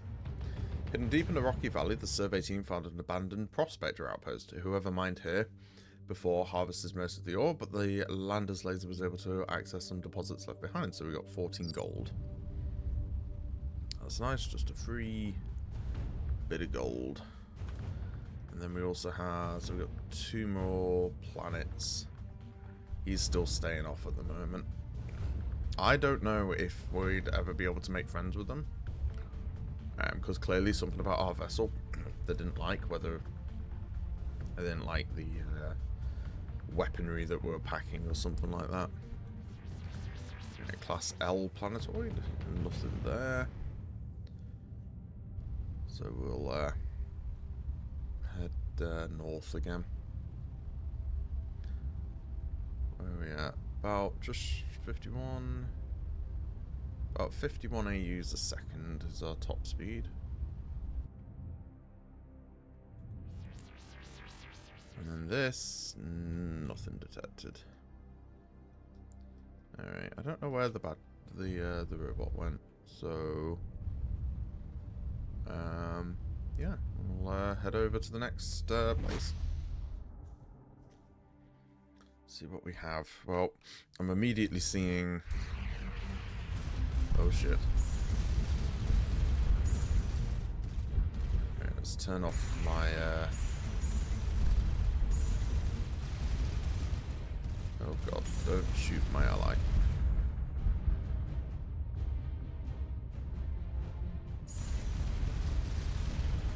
God, look at the range on that. Oh my god, it's shredded! This is incredibly satisfying. Alright, let's hair lodge friends. Let's do things for... Oh, right, this is just trading, isn't it?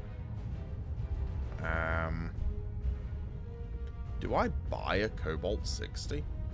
Because that'll let me unlock missiles.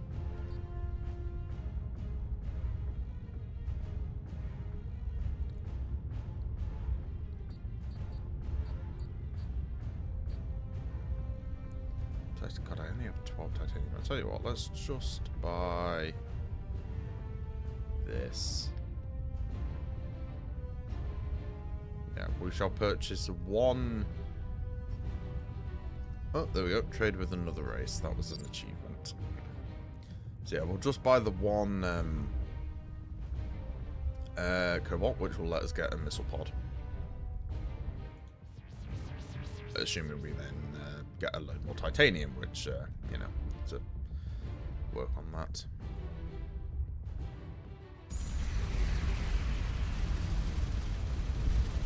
Oh, yeah, I thought I heard missiles. That hurt. Can you stop it, sir?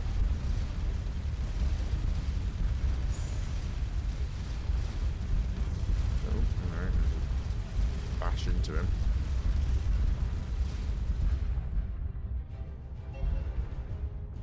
Hey, more titanium. At least we know a fairly consistent source of it.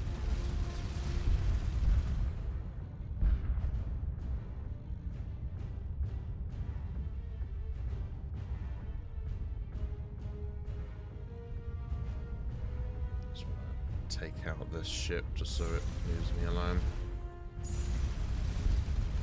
There we go. Oh my god, it's like one shot away. Hey, there's another titanium. So at that rate, all we need to do is just destroy about 300 vessels. Alright, so I'm gonna head this direction.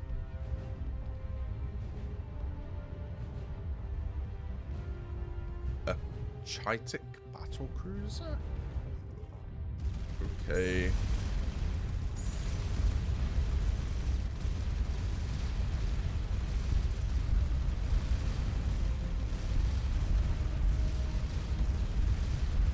That's a big ship.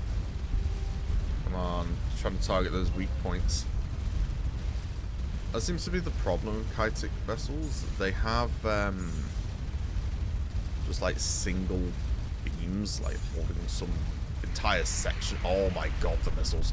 Some entire sections of their ships together. So if you just target those one bit, you can just destroy the whole huge part. But yeah, I'm just running away for a moment. I'll go scan on that.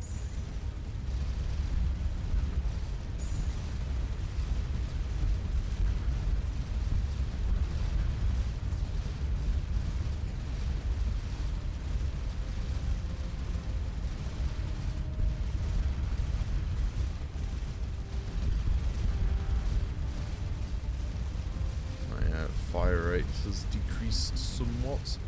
Yeah, hail was ignored, so we can't talk to them or anything. We'll scurry away again for the moment. He is not getting closer.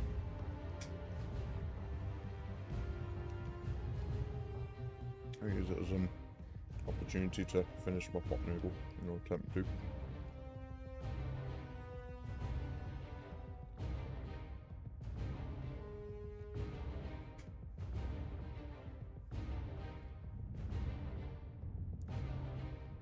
Whilst our crew repairs.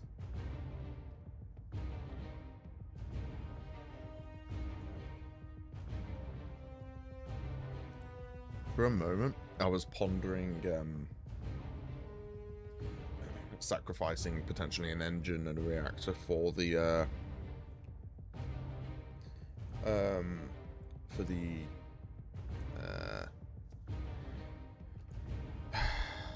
habitation bit, just for more crew.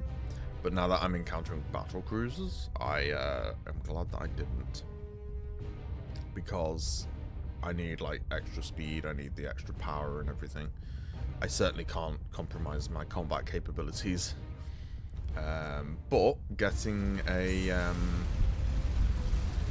there we go, that's what we need. Hey, it blew up. Whole bunch of titanium and resources there. So yeah,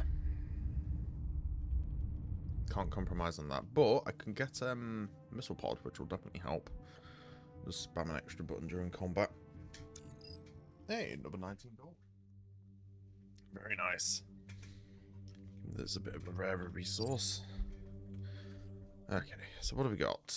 We have nothing there, nothing there. Pre-Nova Supergiant, an unscanned planet, and then we're done.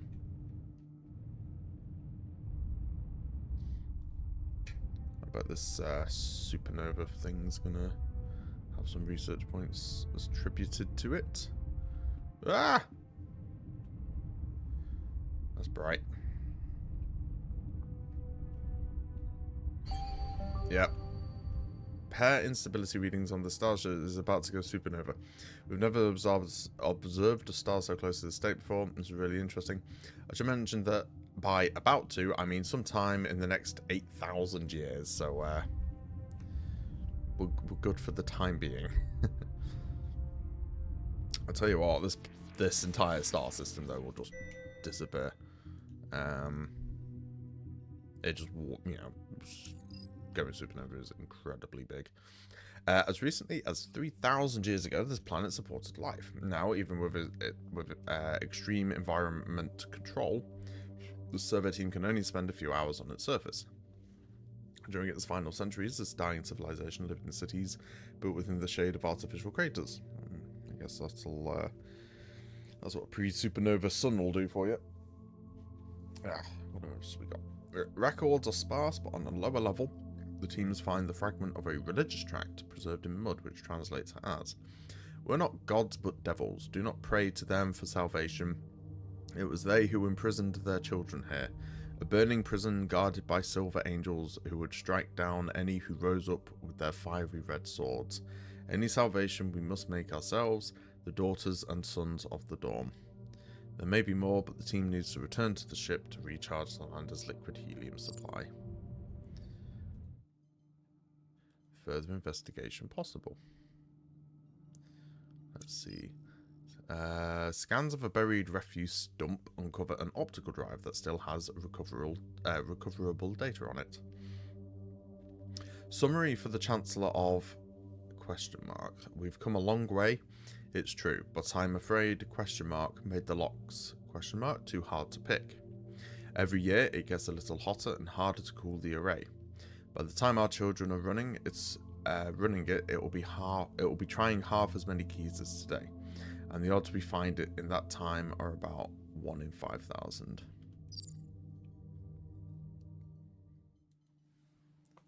Further investigation possible.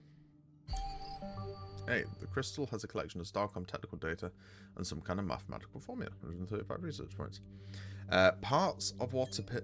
Oh, I've analysed the algorithm. I can't tell exactly what it does, but it involves solving a graph isomorphism problem. If I had to guess, I'd say it relates to encrypting a neural network.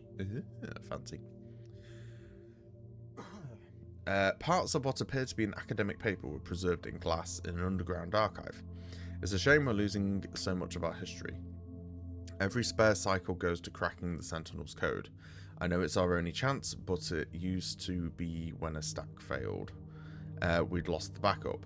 Now it's the original. There's so much knowledge lost. We know that our ancestors chose to imprison themselves here, but we no longer remember why. The archive contains some of the civilization's cultural artifacts, as well as a data crystal prominently displayed in a glass case. The team leader thinks they may have exhausted the locations where records may have been preserved. And that should be that planet done. Survey complete. Interesting. So it sounds like their ancestors put themselves on that planet as some sort of punishment. And they don't remember why, and then the sun went, or is about to go supernova. Hey up. Looks like there's a mission here. And I'm seeing reds. Ah, Sentinels. They are kicking my ass.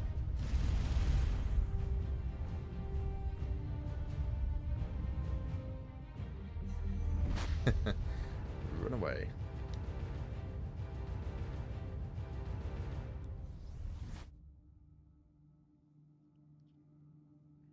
Alright, just whilst we repair. What on earth is that? That looks interesting. Okay. Dark flow anomaly. I wonder what that's for. So, much like the other Sentinel that we encountered here, they have the ability to single-handedly kick our ass. So what we're going to do is we're going to fly up this way, back to the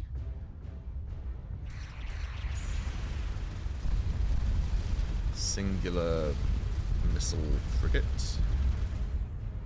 There we go. We're going to get some titanium and gold. Very nice.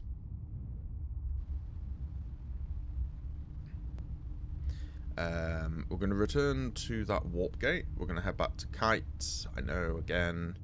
But I want a missile battery, and I want just to replenish my crew, and then we're going to head to that other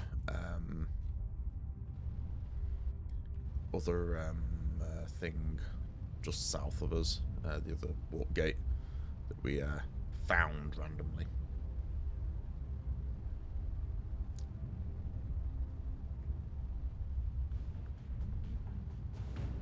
Oh god, Sentinel.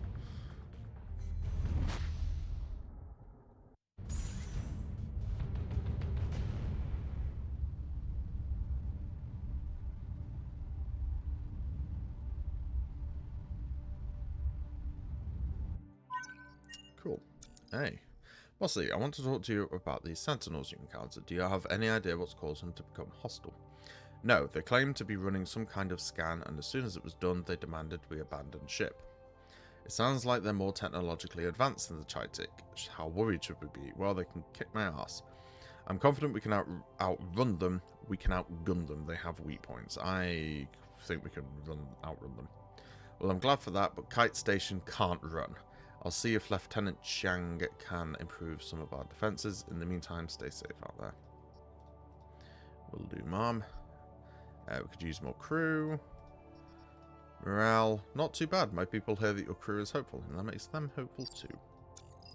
There's all these other people. I'm not sure if you knew this, but we were recently pulled through a rift in space. Wiped on most of it, as you can expect, our hands full. How'd you get that scar? Of course, we need exposition. Tissue on the right side of my face has been worn away by a litany of inane questions. Is there anything else? Have you checked out that pottery we bought in? Pretty interesting, huh?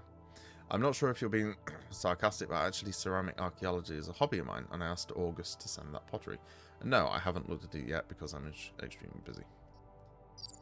And then the engineer. I'm thinking of challenging the Chitik to a race when it gets this galaxy. Good plan. Obviously, you'll want lots of engines and a low-mass ship, but equally important is enough reactor power to keep a constant turbo burn.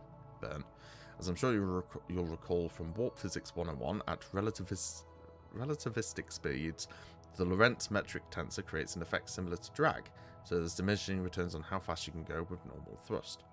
Was there anything else? How does armor work? Armored modules take less damage from attacks and hazards. Armor protection is partly a percentage of damage reduction, and partly a percentage of armor rating. As a result, it's most effective against lots of small hits, but still provides some protection against large attacks. Armor modules protect themselves as well as adjacent modules, and this affects stacks. Dr. Pillman doesn't seem very friendly. So you've met the good doctor, eh? Rumour has it he's been that way since the incident. What incident? Being born. The man has been intolerable since I met him. He thinks he's this unappreciated genius, and Kite Station is kindergarten. Thing is, we all do appreciate his genius, but no one will ever tell him because he's a jerk. Was there anything else? All good. Miranda wants to talk to us again. In light of your recent encounters with these sentinels and other hostiles, both research and engineering agree that we're not prepared for a serious attack on the station. Lieutenant Chiang has drawn up plans for some station modifications. We've already scrapped some redundant systems, but we still need you to bring in some stuff. 200 titanium, 50 neutronium, and if you haven't done so yet, be sure to research armor modules. They'll help protect our critical systems. Well, so much for my plans to get a thing.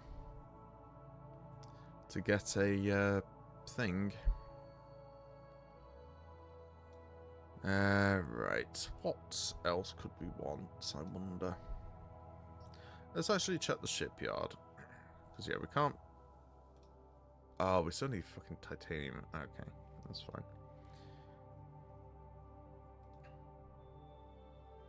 So, in order to build one of the bigger blueprints... Actually, we can... If we got Stellar class, we can go up to a cruiser. I just wish I could see what that was, because I don't know. But yeah, I think we're all fine there for the time being. Yeah, titanium is just my biggest problem at the moment. How much neutronium do I have? 38, so I don't even have enough of that to give. Increase the thrust of our engines. Increase the amount of thrust from turbo. Improved ship handling probably wouldn't be the worst idea. Or do we just do damage? Maybe we just start doing damage on the bolts. Is that fire rate? That's fire rate.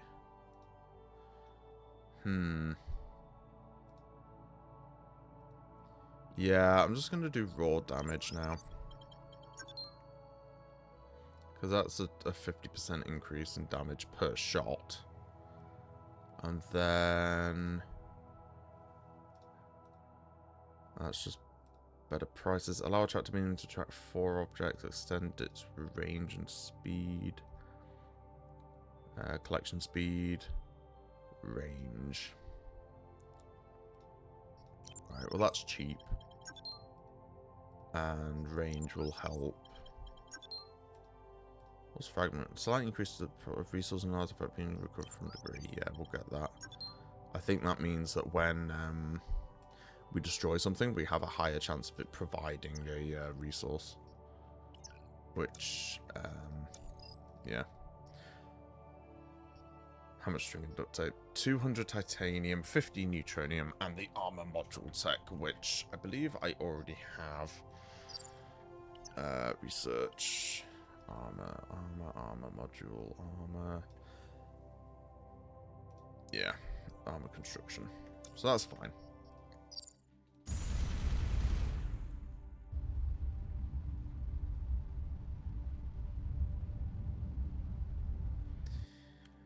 Okay, so what we're now going to do is we're going to knock out these two. Just because I mean, obviously we need resources for one. Hang on, we can just hit this. Actually, there's a bunch of ships down there. Let's test out. Whoa, fast. Oh wow, 4 titanium and 3 chirolite, just like that. Because they used to only produce 1 titanium. So I bet this is already going to start paying for itself. 1 titanium again.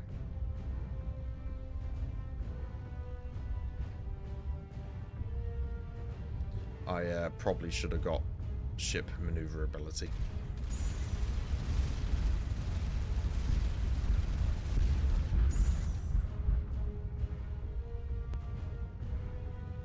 Oh, no, no, no, no. Damn it. Come on, break out.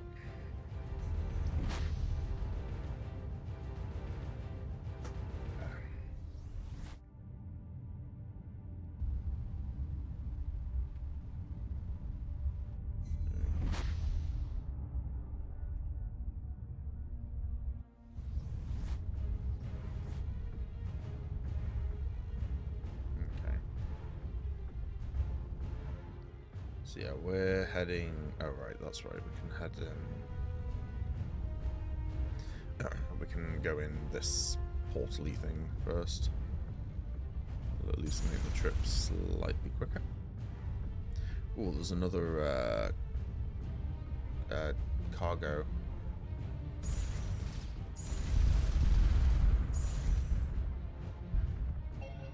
Four more titanium.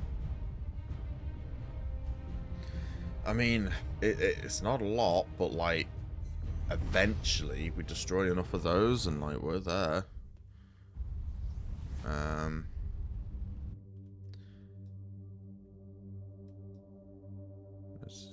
that's fine. Okay, so now we have to go.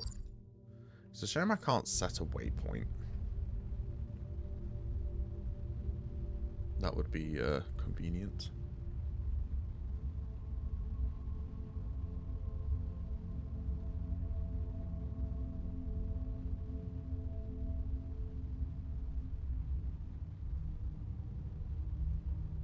But we seem... Oh hey, I can fly whilst in this view.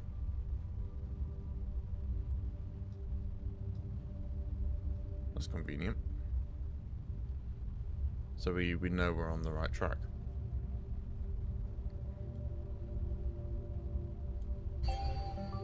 Cool. This is a motley assortment of damaged ship components from an unknown vessel. Overall, they are less technically advanced than we are. I don't know what you're referring to. There's literally nothing here.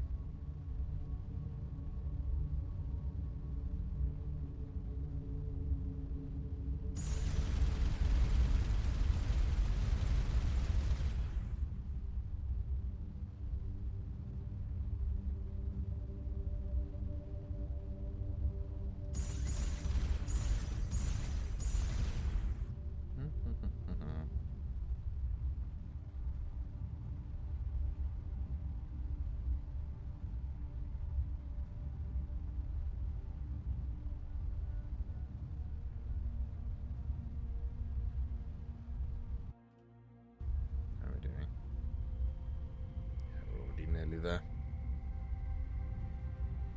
With any luck, this will have a purple.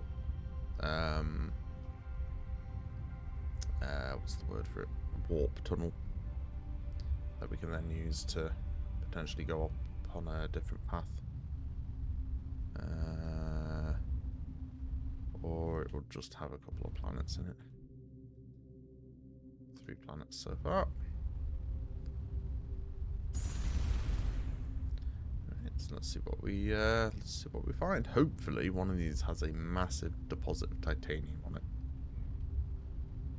If not, we may need to try destroying some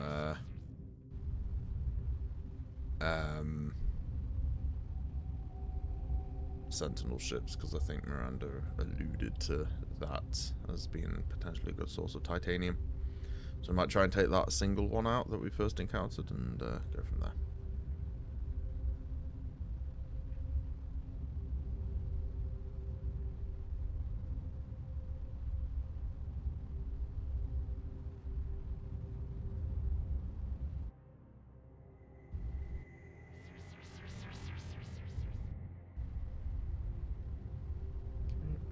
Is detected there.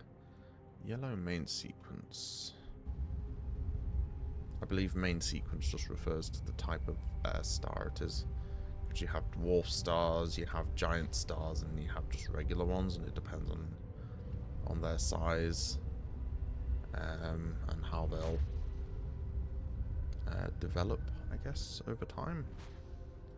I don't know what that noise is. There's obviously the oh. Caught it. Oh, is that it? Ugh, it's just 25 points. That's disappointing.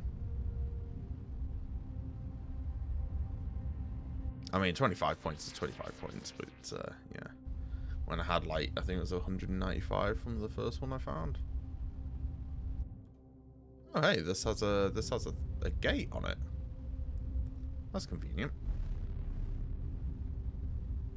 A Nexus gateway.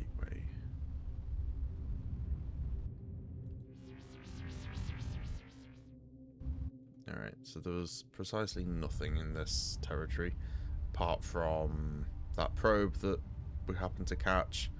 Nexus gateway, so at least we can fast travel up here. And whatever this is.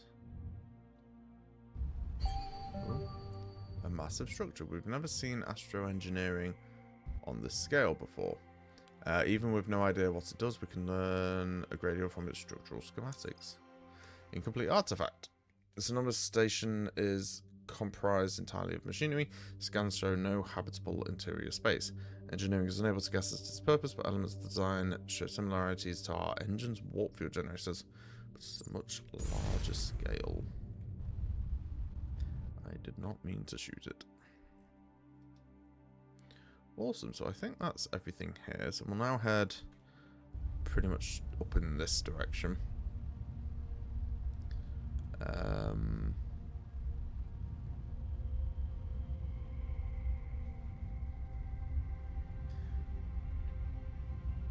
And take a look at this other random sector.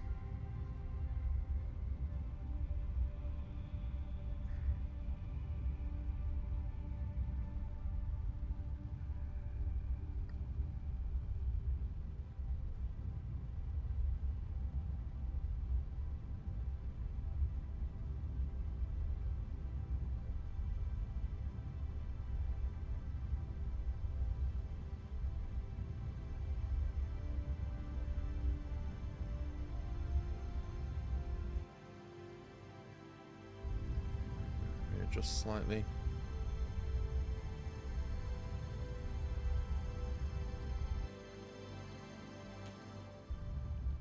Just clearing out some Discord messages.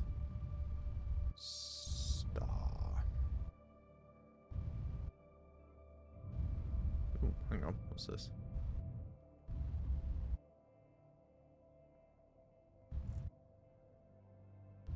It's a... This looks like a disabled autonomous freighter. It's a non-modular open-hull design with quad fusion sublight drives. Interesting but archaic. It looks like When its maglocks lost power, the cargo went everywhere.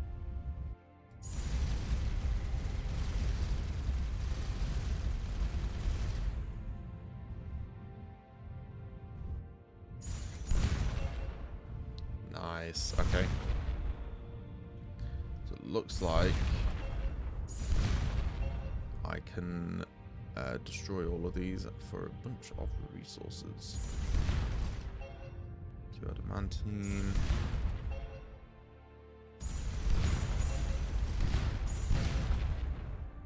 It's definitely not the scale of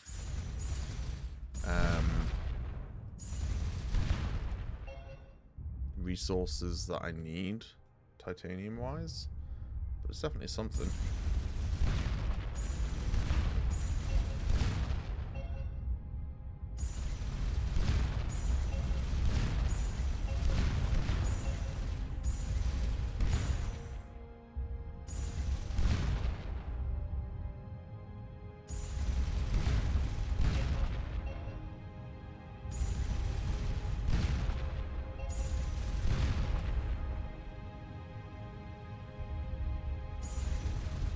Let's see if I can destroy this ship for more resources.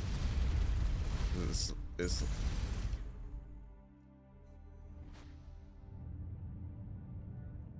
sounds like another probe.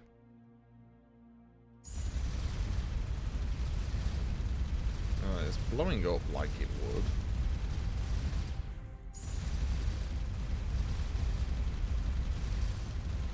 Obviously, I don't think anyone's going to miss it.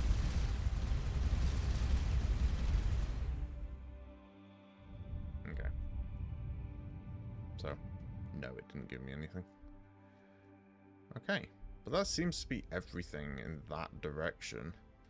Short of literally just flying off into space with no kind of rhyme or reason. Yeah, we'll head back to our things. We can knock that one out.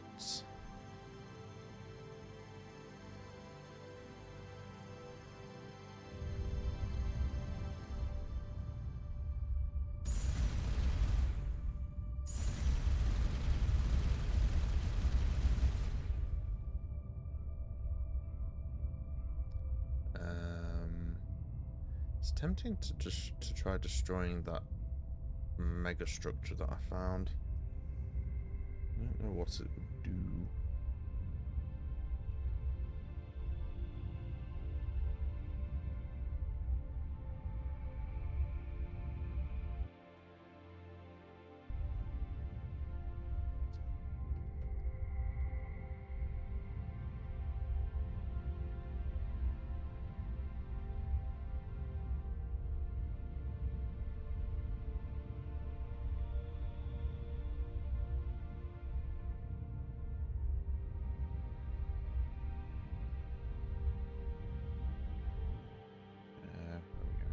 Still heading in the right direction.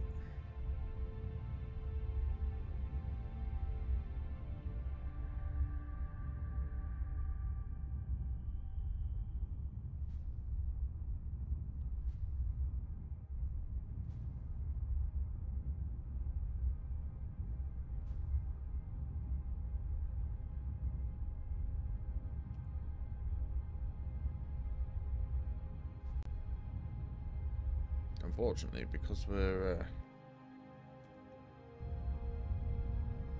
yeah, why is my top speed so slow all of a sudden?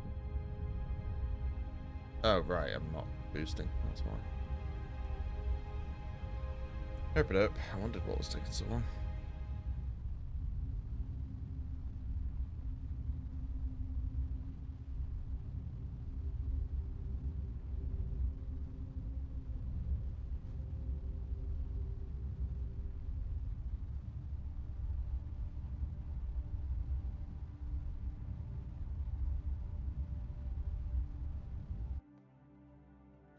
Right, this is the thing I need. Right, so we want to head... Actually, I suppose we'll head here.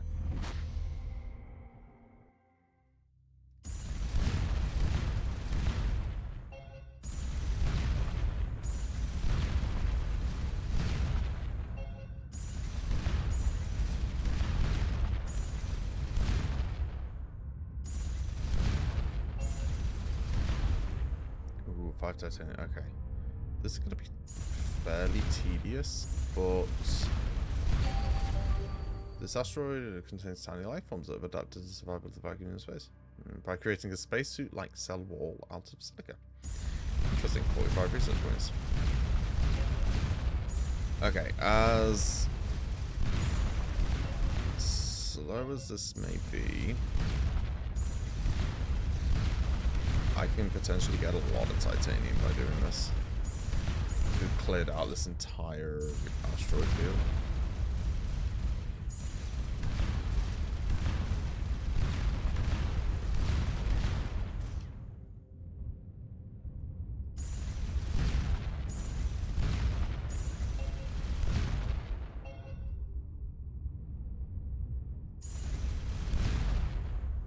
How much are we at? 59.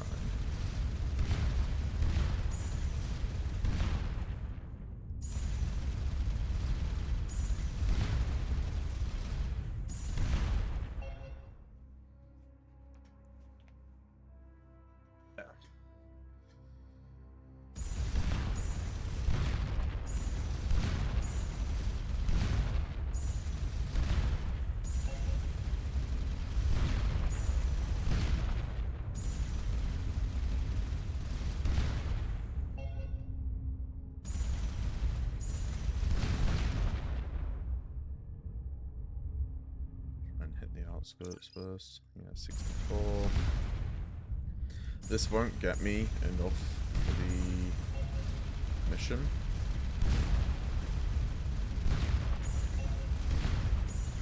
But it will help.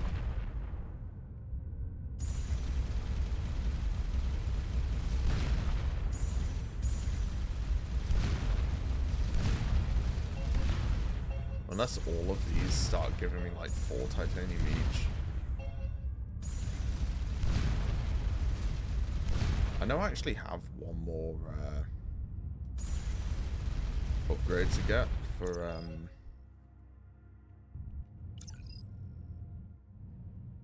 hang on, this has a, what's that?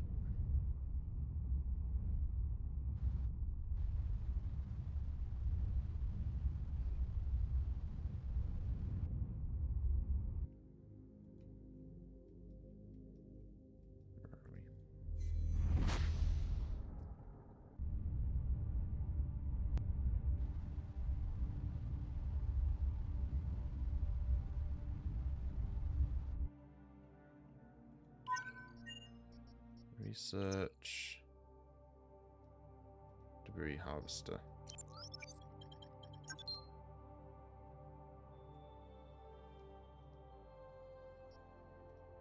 And whilst we're here, we'll increase our fire rate. Actually, I don't suppose anything we can build. No, we're good for the moment. Wow, that seems... Yeah, I think that's a noticeable difference to our fire rate. So we're going to head back up here. And wait, did this reset? Oh my god, does this asteroid field reset every time you come back?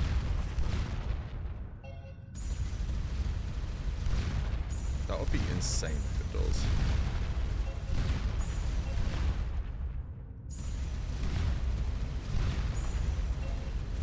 So what the idea is, I think that that research I got increases the odds that stuff is found on things like asteroids and ship debris. This unusually dense asteroid chunk has a quantum black hole trapped inside. Why didn't consume the rock or evaporate via Hawking radiation is quite a mystery. 60 research points, nice. Apparently I just... Oh, I'm near a sun. That's amazing.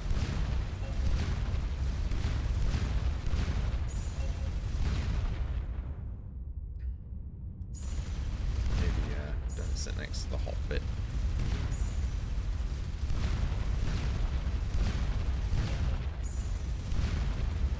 What are we doing? Titanium 93. That fragment had a small amount of a previously unknown element from the island of stability. I wonder how it got there. So there's 260 research points that I otherwise wouldn't have had.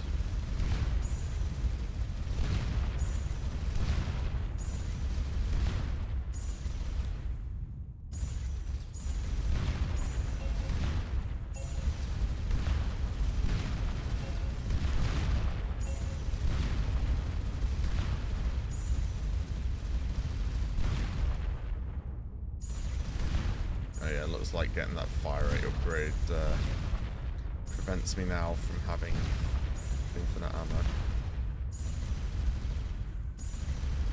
Jeez, actually, I wonder if I scrapped one of my guns, I bet it would probably just come out equivalent to my previous fire rate. So I could probably just scrap a gun and that would give me its titanium for this quest.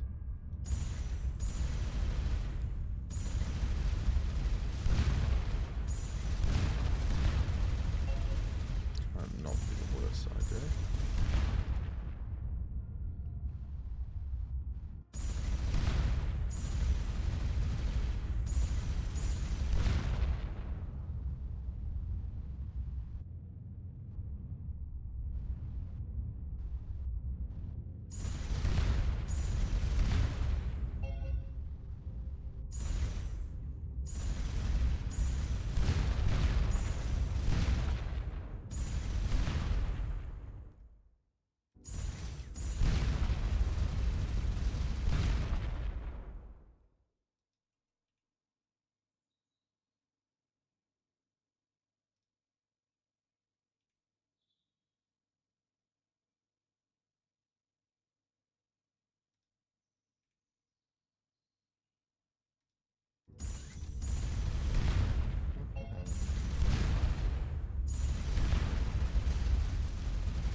We're doing neutronium 42.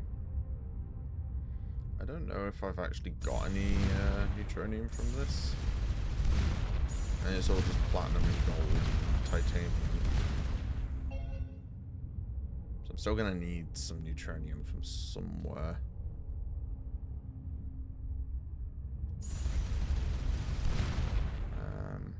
Cool. That wasn't even really why I came here. So the reason I came here, and now that we've kind of cleared that structure, because I don't, as efficient-ish as it could be to just sit there for an hour farming titanium. I don't really want to do that. So what we're going to do is we're going to do what I said I was going to do earlier. We're going to head through this, which takes us down here, and then we're going to head west to this system.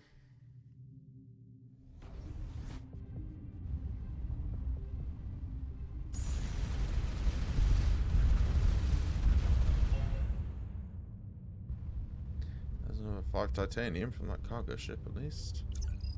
So up to 108. Out of the 490 that I'm kind of going for at the moment.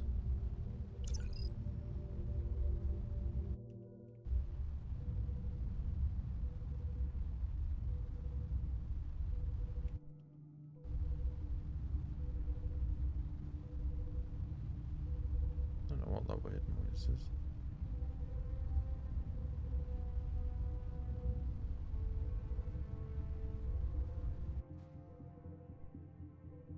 Oh, a couple of neutronium cores. Oh, it's this. Nice, 20 research points.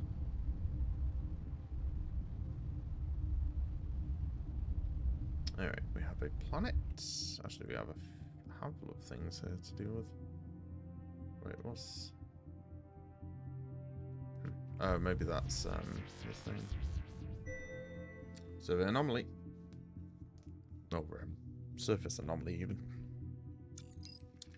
Let's see. Whatever the anomaly detected from orbit is, it's somewhere within a dense jungle filled with strange vegetation and sounds.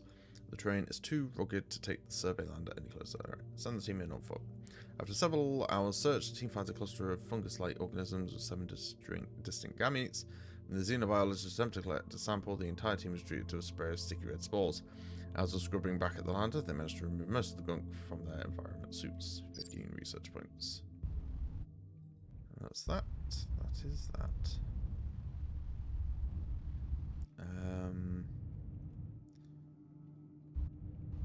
Yeah, we'll head up here first. I think that was just that survey probe.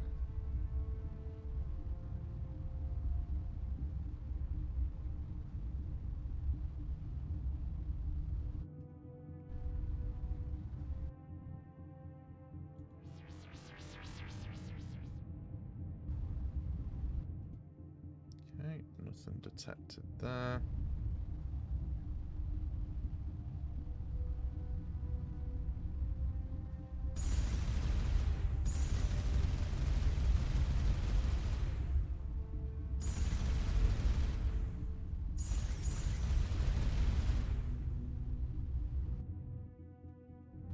Nearly overshot it. Oh, one of the crew members are complaining of very severe drowsiness. I've sent them to medbay. One crew incapacitated.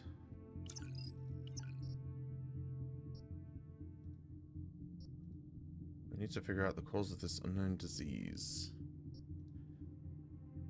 Okay.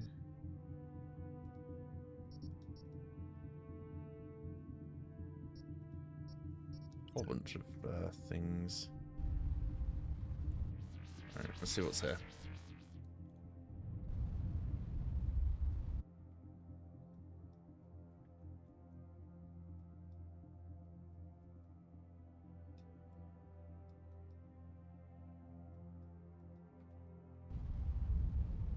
So yeah, it looks like not every mission actually has a location yet.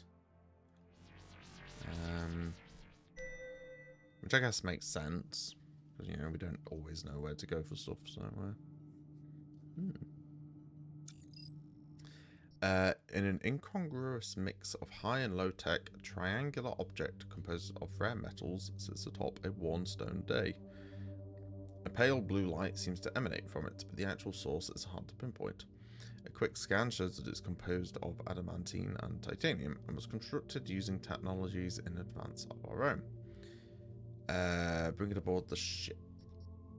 Oh, as soon as the team engineer touches the object, there's a crackling sound and a flash of light. The team glances around dazed. The artifact engineer and the closest survey member have vanished. A search turns up nothing. So, even if I'd decided to take it apart, I'm pretty sure that same thing would have happened anyway.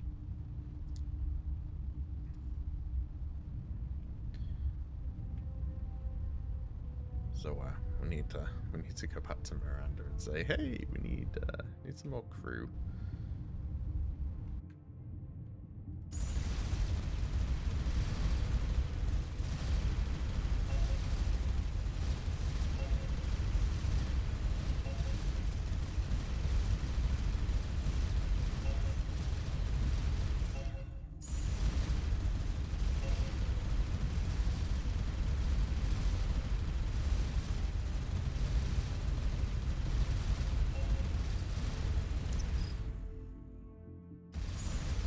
Well, we have enough neutronium for Miranda now, but not enough titanium yet.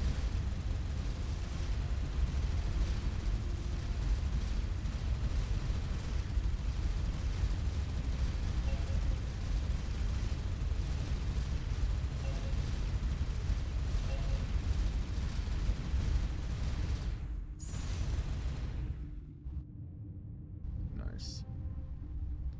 There's one of them. Another one here.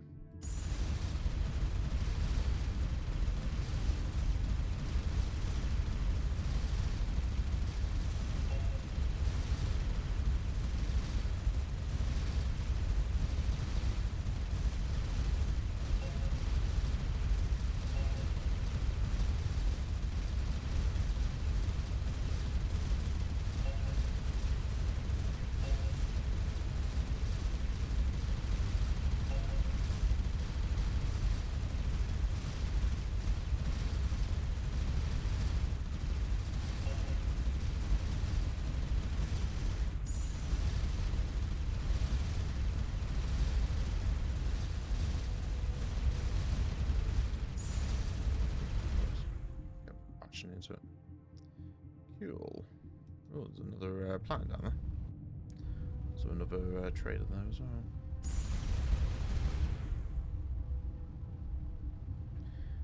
Let's see what this planet has.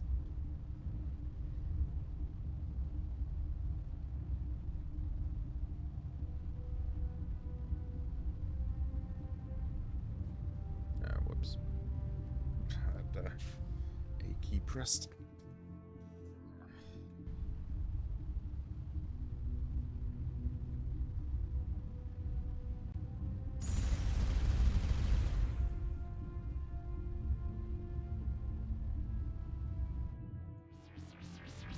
This is nothing. That's a shame.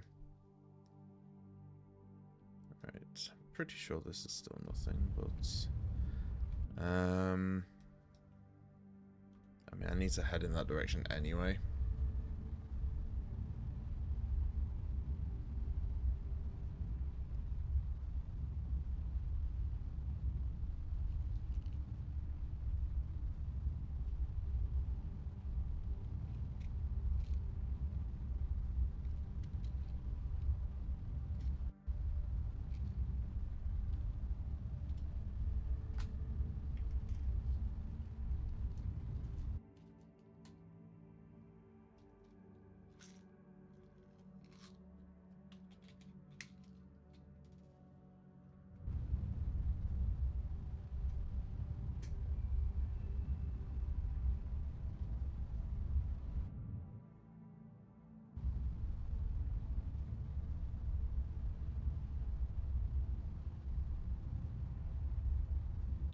Okay, one crew incapacitated due to mysterious illness again.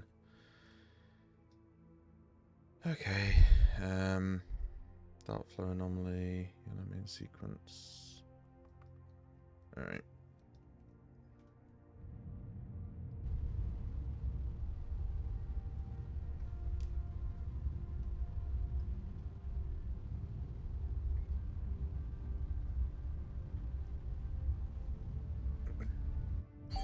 There's mother seeds.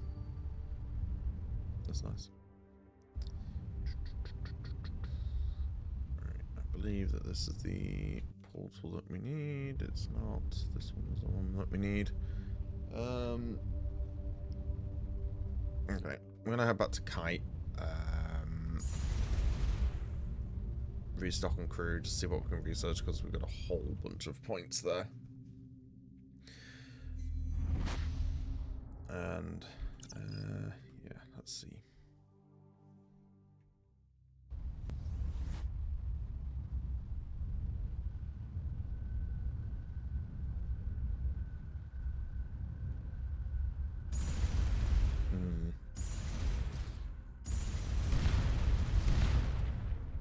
One more titanium run.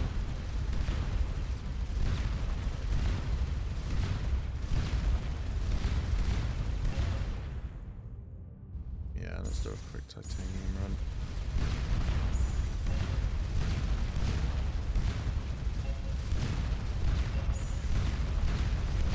Oh hey, this does provide neutronium.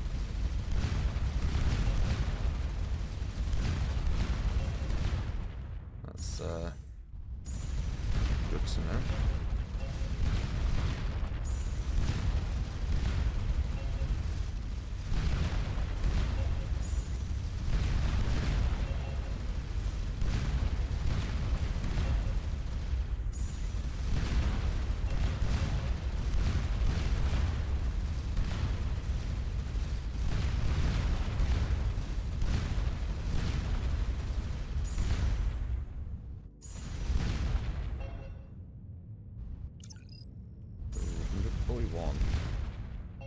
You know what?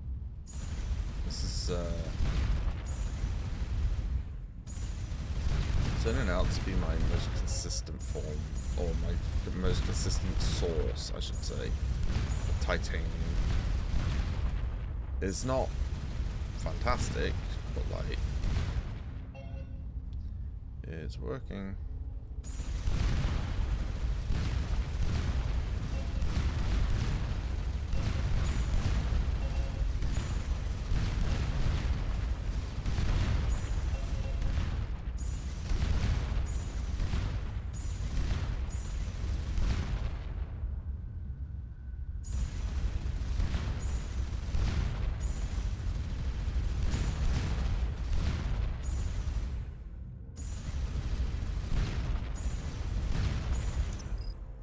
164.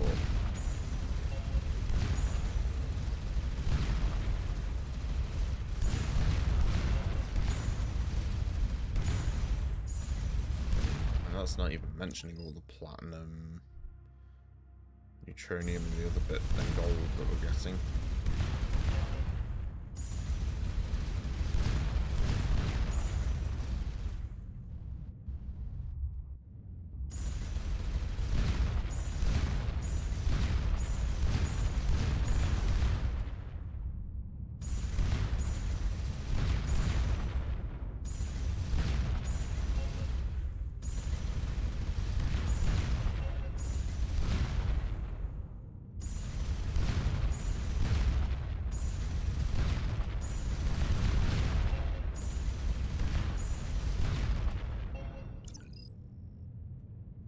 Need 25 more.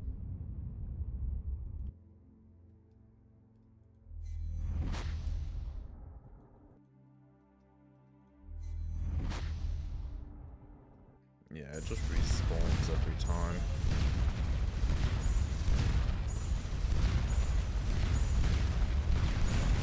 I mean, they must have intended for this to be like a good source of titanium, otherwise they wouldn't have made asteroids drop stuff.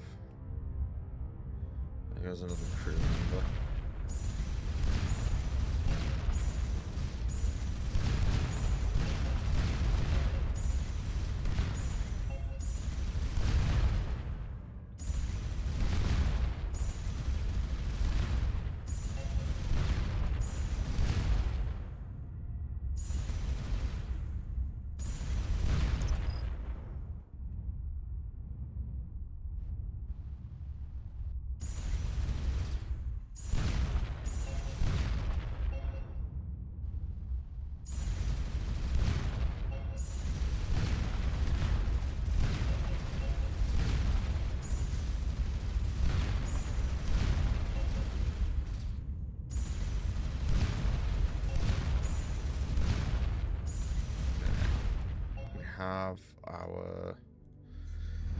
We now have all of the resources that they need at the base, so we'll get that secured.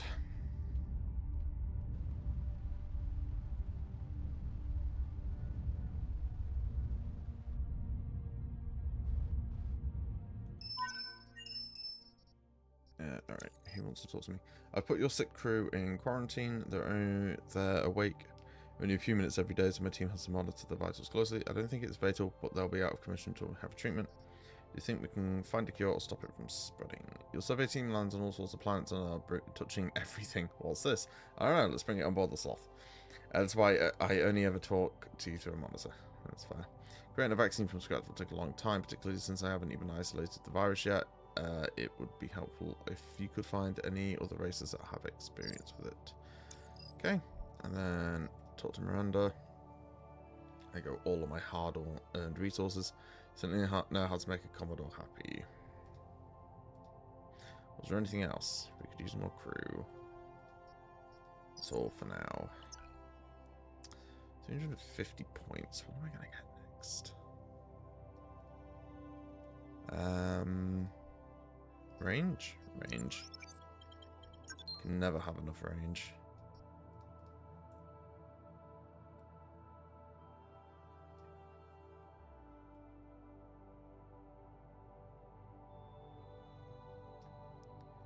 And then gives all modules an additional 35 armor rating. Oh wait, no, that's with armor, isn't it? Improves the performance of damage modules. We definitely need that, because I've noticed like a significant decrease in our ability to do anything when we've taken damage. And just like that, we can't afford anything. So, hey, they've got guns now at least, so that's something.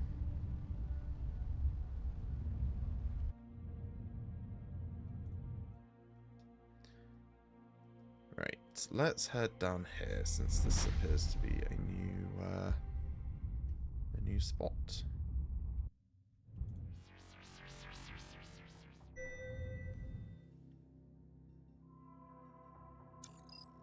The signal that just barely tripped the anomaly sensor is a cylinder made from a neutronium alloy drilled into the underlying bedrock. On the top, etchings in alien language are still visible, clearly visible thanks to the metal strength.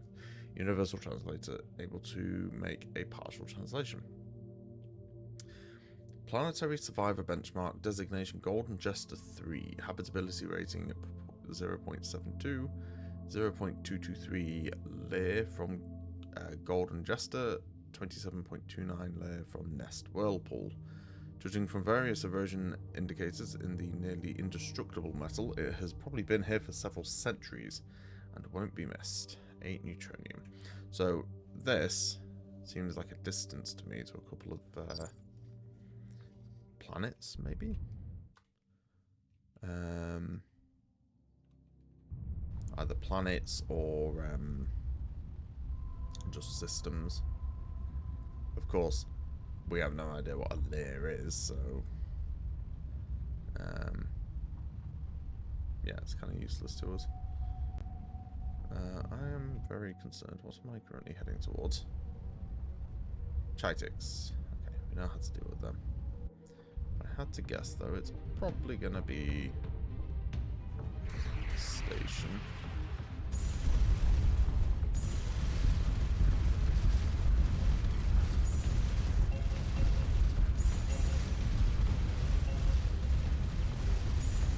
Or a battle cruiser. Okay.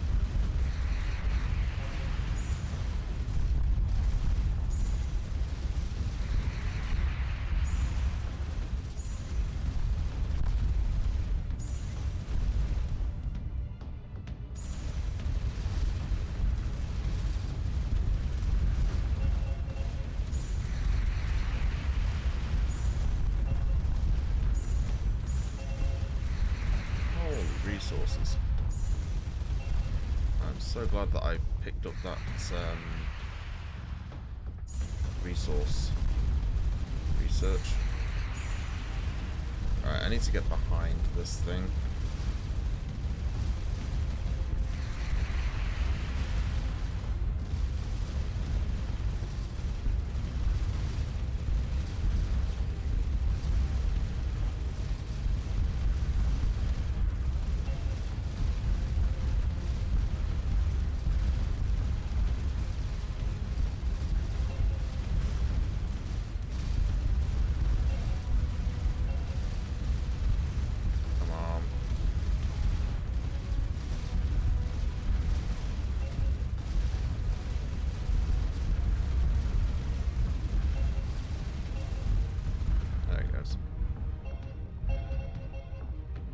Resources, hell yeah.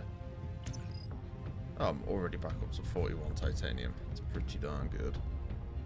All of that, and it only lost a single crew member. Which isn't that bad. Alright, this is just a very badly damaged destroyer.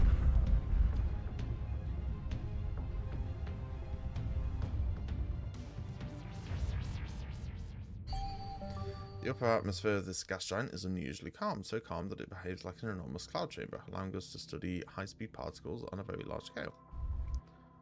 That's cool.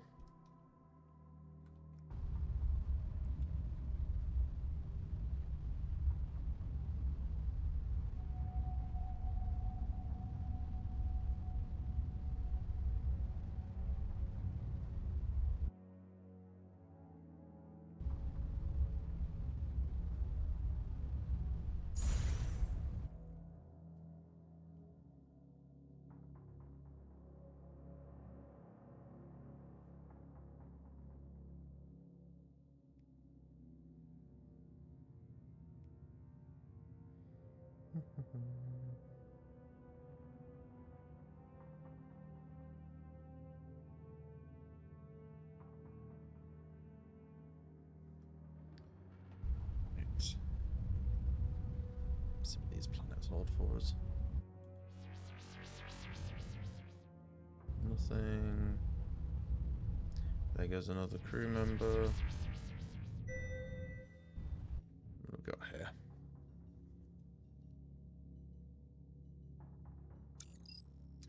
Millennia ago, when this planet had liquid water, alluvial processes concentrated yttrium deposits in a small area on the planet's surface. The survey team collects them with no risk and modest effort.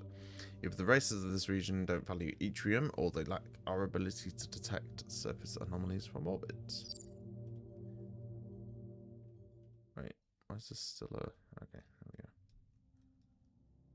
go. Cool. So we have... Let's head south, and then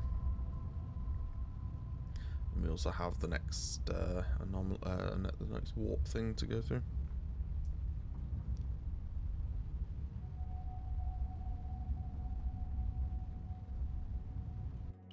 There's titanium 41. I need 125 for a missile pod, and I need 290 for the habitats. Or not habitat, the you know, crew quarters, I guess.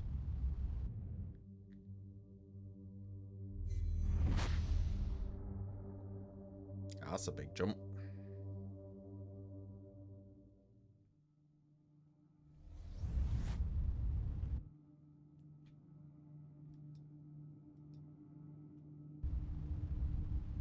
Don't know to be any enemies here though, so that's nice.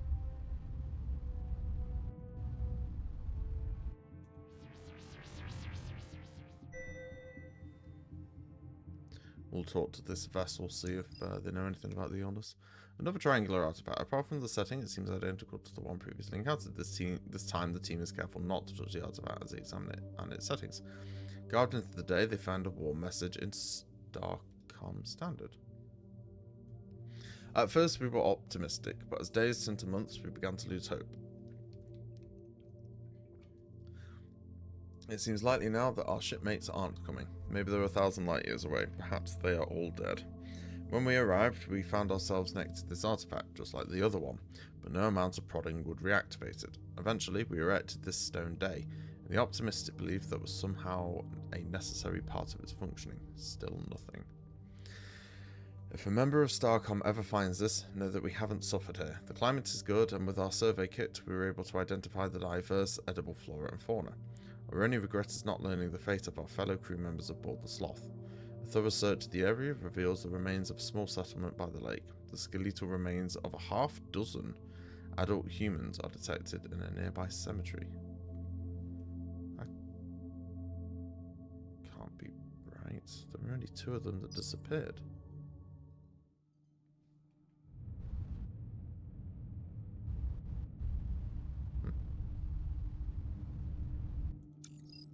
Oh, hey up. Unidentified vessel. You are not transmitting with a recognized treaty group identifier. I'm mostly commander of the Sloth of Starcom. We are strangers in this region of space. We're seek people. Let's try this. Briork. I'm regional commander Karast of the Arona dispersed fleet. I'm transmitting through this vessel's comm array, as its commander does not have diplomatic authority. As an unaffiliated vessel, you are ordered to pay a transit fee of 10 chirolite and depart this region. Failure to do so may force a military response.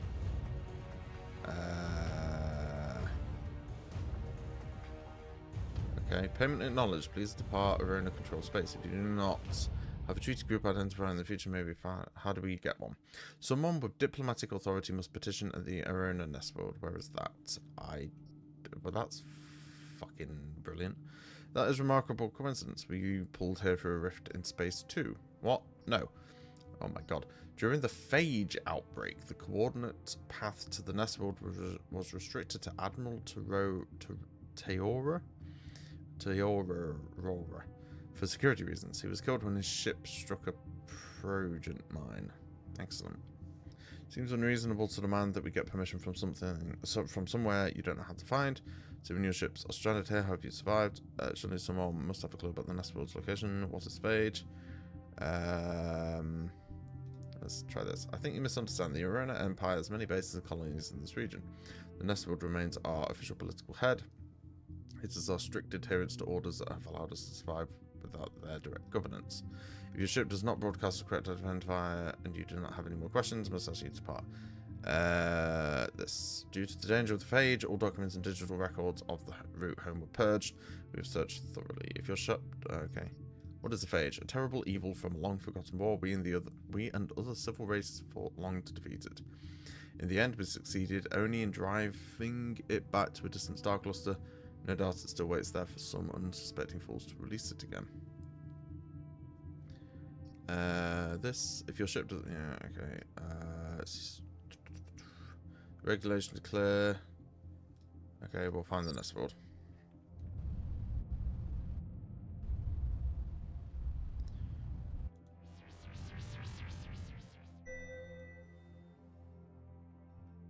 Okay, so it looks like we need to go and find his home planet. On approach, the team fails to spot anything that looks of interest in the endless desert. The team's engineer wonders if the anomaly might be a false positive again. Eventually they locate a spot, but it's a few... go get it. Hey, 25 research points. 3 kilometers from the land, the team's xenobiologist spots something, a small beetle-like insect crawling on the sand. After examination, he concludes that its metabolism is powered by small static charges produced by the dry desert winds. What's most remarkable, it seems to be the only life on the planet. Somehow evolution managed to create this relatively advanced creature with no other byblows on the way. That's cool. White giant, unscanned planet, unscanned planet, unscanned planet. Alright. Oh, an enormous white giant star has a much lower temperature than its spectrum indicates. Time to update the Hertzsprung-Russell diagram again. God, that's blinding. Jeez.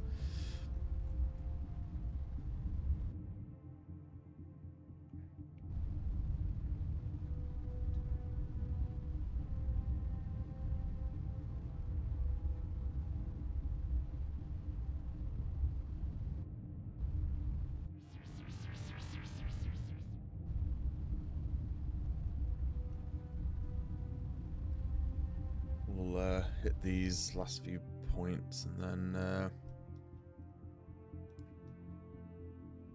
yeah, figure out where. I assume it's going to be one of these, so we'll head through that purple through the gates. Just hope we don't run into any more Aronas, any more bird folk. Yeah, a couple more planets to look at.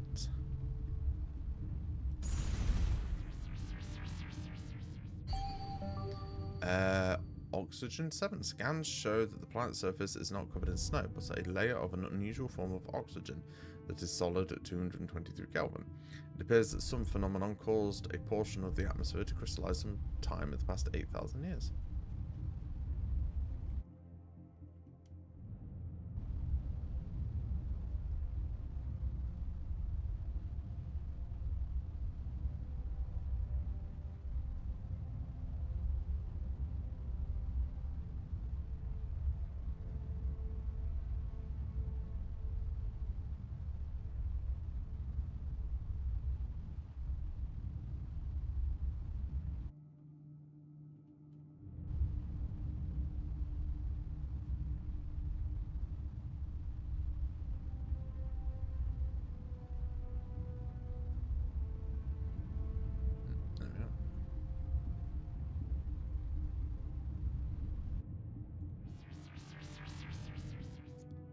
No surface. Okay.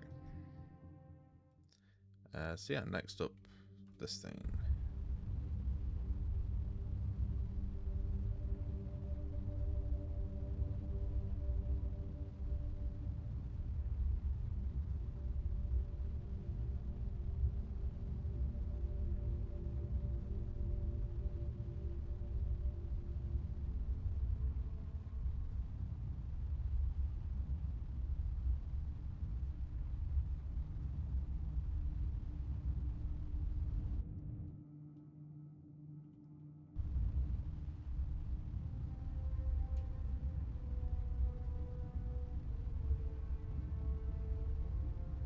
Don't know what that noise was.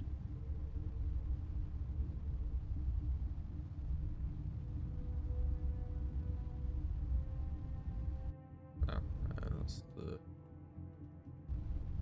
No.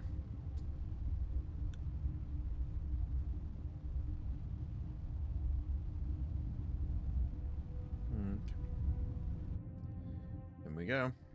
See what's going to be on the other side.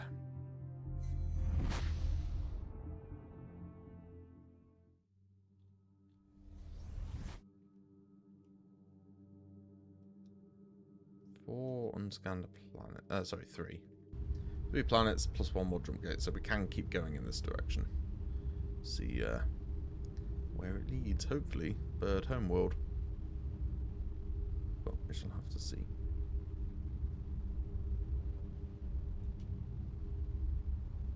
Right, what's this?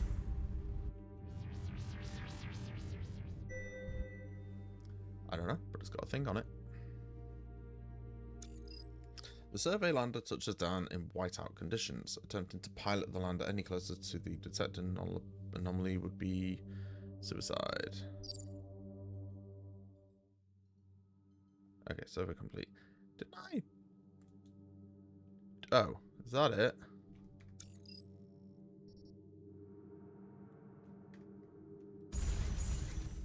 Oh, kind of disappointed.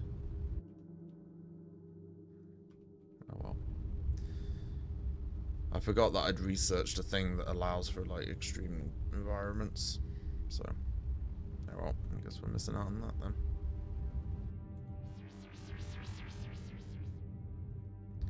Nothing there.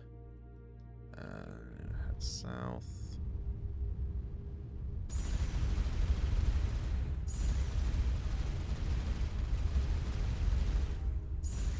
Am I still 4 guns? Yeah. 4 at the moment. Where we are.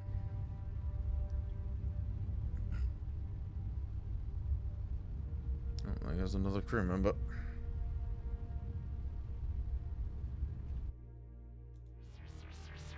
Class R planets. Nothing there.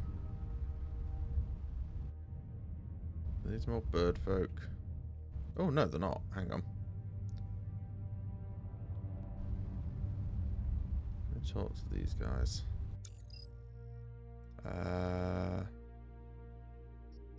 Things for knowledge.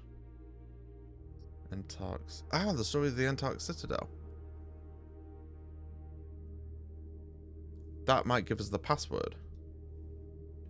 Entarx did not think like the others. She asked, why should I have offspring just to send them to war? Why should I remain here in this cave? I wish to see the stars. Its questions were not good questions to ask. The others cast her family out. She travelled with her small clutch of sons and daughters through the stars. They travelled from one end of the great star tentacle to the other, trading and turning sun drops to fallen stars. With these fallen stars, they befriended the Uluquo. We told them where to find what they sought, a graveyard of shattered starships fallen from the pro-war. With these, they built a citadel and roamed no longer. Traders came to the gates and said, we need no password, and we surrender our arms. The wheel of stars turned half a tentacle and you came to us. Interesting. So unfortunately, that's not told me anything about this mysterious illness.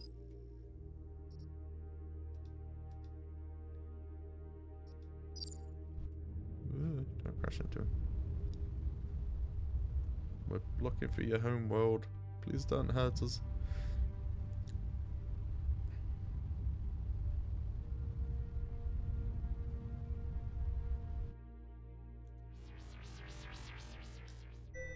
Oh, another anomaly. In a dry canyon, thermal erosion has exposed a large artificial structure, either a base or vessel of some kind. Inside, the team finds that most of the equipment was removed long ago, possibly prior to the structure being abandoned. The interior has one remarkable feature. The walls are almost entirely covered with beautiful fractal-like graffiti. The team's xenoculture expert speculates that it might have been part of some ritual if the structure had spiritual significance.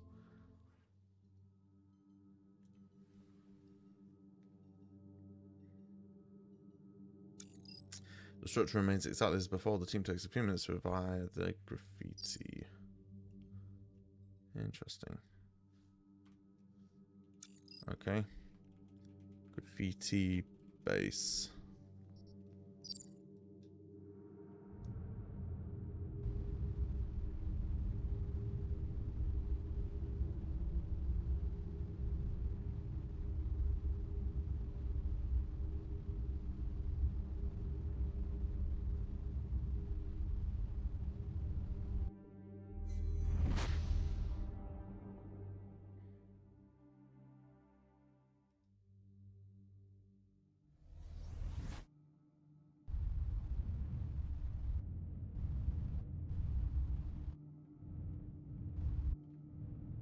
Don't crash into their ships.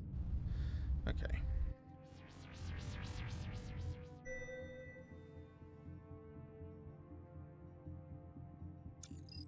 Half buried in a high pass on this snowbound planet, the team finds another neutronium benchmark. Nest Whirlpool. Judging from various versions, the indestructible metal hasn't been here.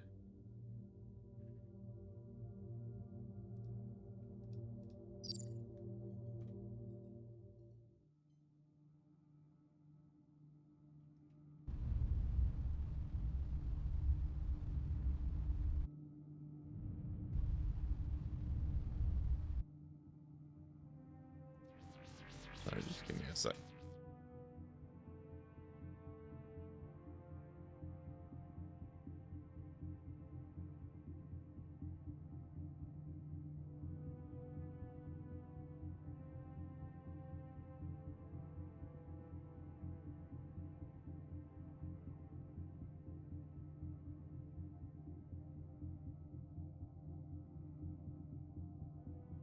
Some dickhead delivery driver out there with his music going really loud. Alright. Oh, another Prenova supergiant. If that will give me anything.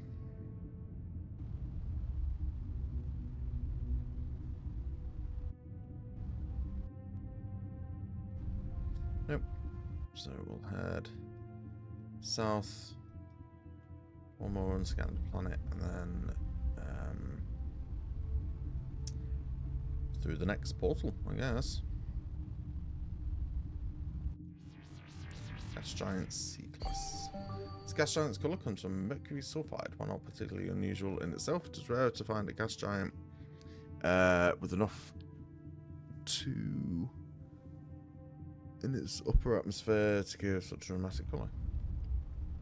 I think there was a slight typo in that. Yeah.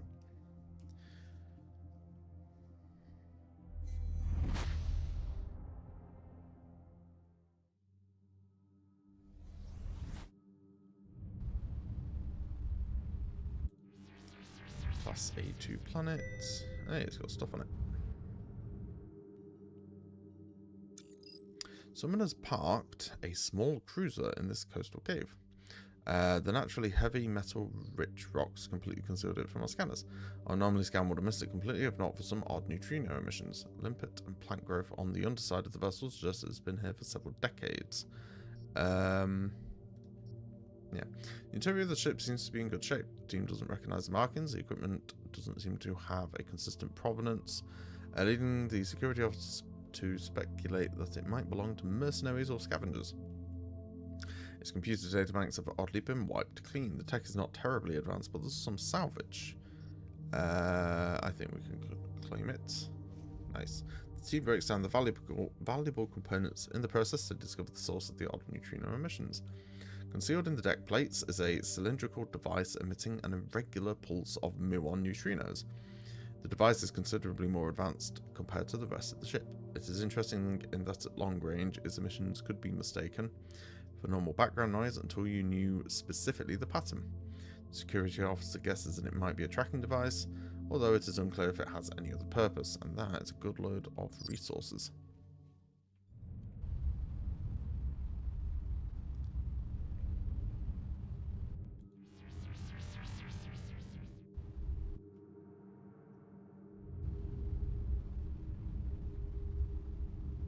Two more unscanned planets, and then the next oh,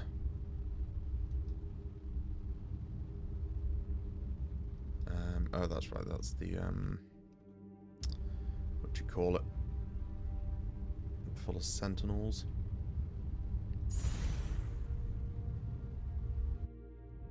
Is this more? This is more birds. Yeah.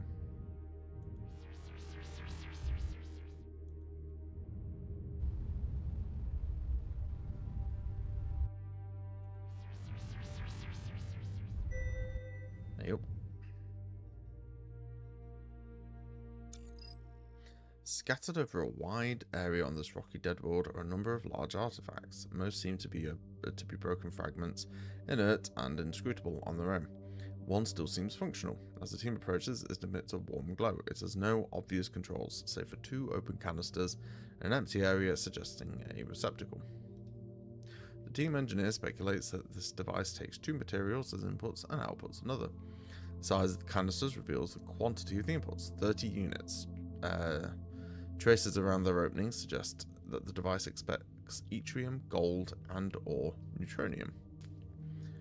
Let's try gold and neutronium.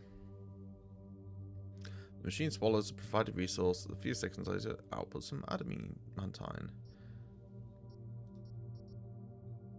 Let's try yttrium and gold. Radiation alarm sound. Is that it? That's it. Shit. Alright, well, I suppose that's space exploration for you. I've lost that now.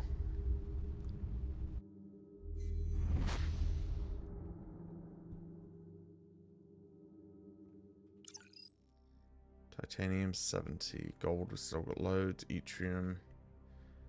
Could have a bit more. Yep.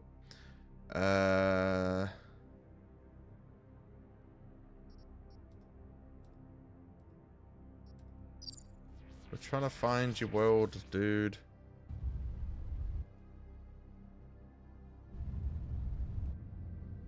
Ooh, there's a thing here.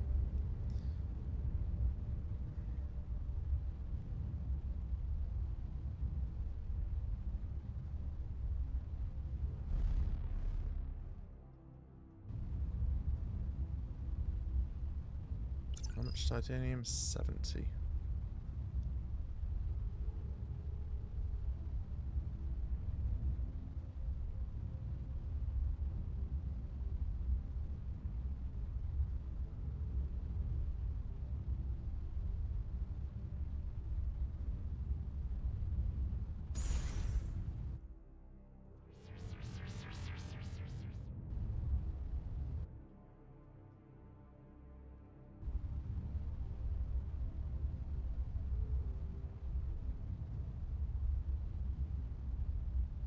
Whole load of stuff around there.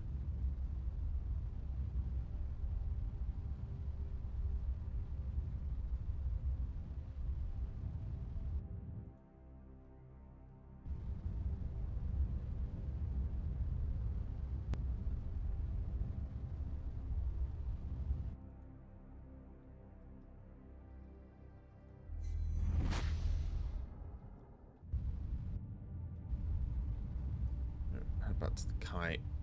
We'll just restock. Ooh. Speaking of which, the kite's looking much better now. How do you like our new digs? The entire engineering team has been in vacuum suits for days getting kite station battle ready.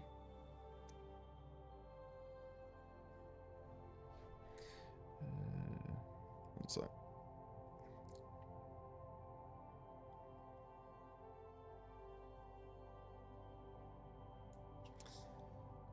Cool. I'm pretty sure no one has used the phrase new digs in like 1,000 years. How old are you? Not bad. If you had engines, you could give the sloth a run for his money. Unfortunately, Kite Station was never engineered for more than orbital maneuvering. We'd need dozens of ships to evacuate the entire population. Really? Bloody hell. Anyway, thanks to you, we're in better shape if the Sentinels come knocking. Was there anything else? We could use more crew. How's morale? Doing fine. Alright, we have another 245 points. Do I get ship handling at this stage?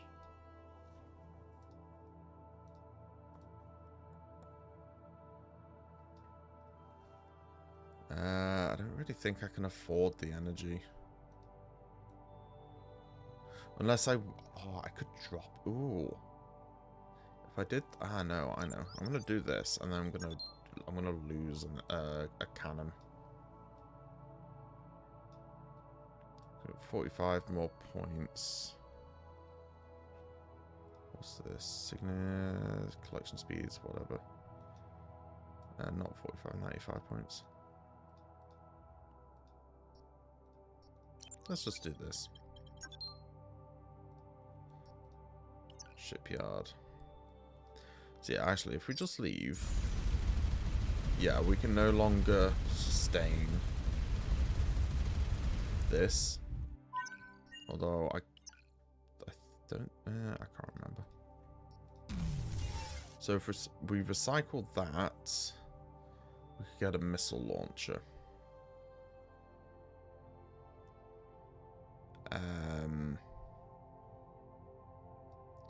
We're still a bit short on the...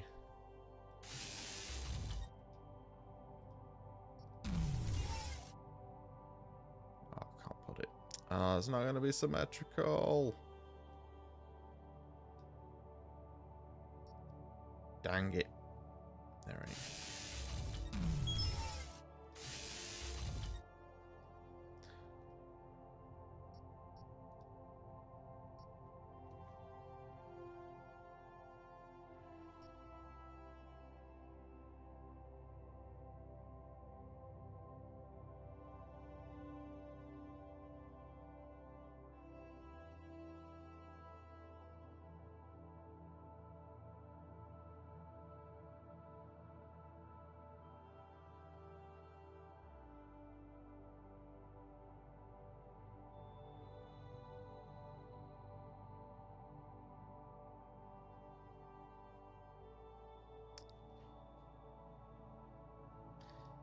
Okay, let's hope this doesn't impede my ability to play. Cool, so yeah, we're still short on titanium. So we can't do a whole lot there. But yeah, we've traded a plasma turret for... Oh, a missile. We finally got some missiles. The Sloth is starting to look a bit more formidable. Starting to. So I believe... Oh, there goes a crew member again. Hang on. I've been given a cat. I need him to settle down.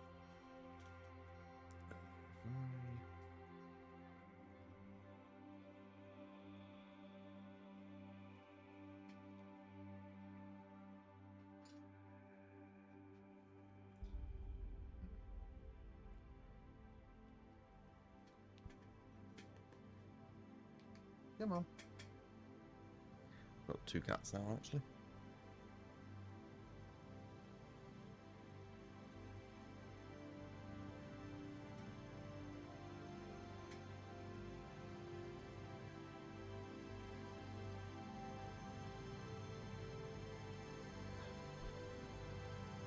Alright. So, I guess I can't just dummy fire missiles. They have to be targeting something, so that's fine.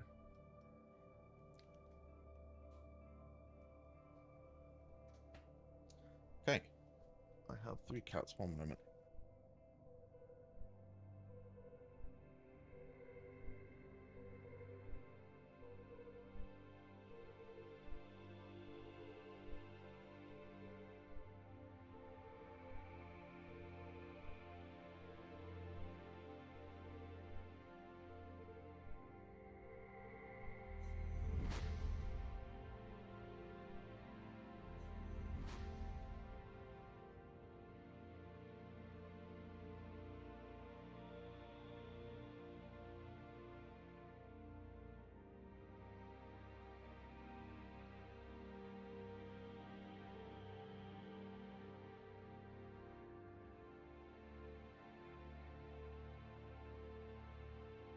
Okay.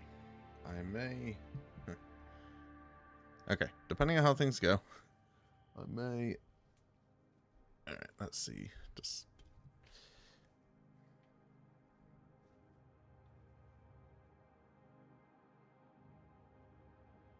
Alright. Cool, so, what are we doing next? Alright, I think we should just continue on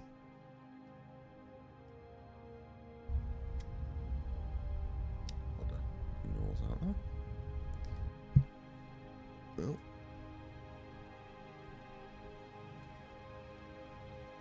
There we go.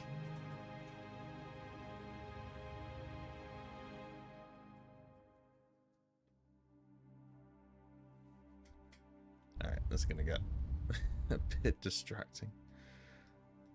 Let's see, let's head back here.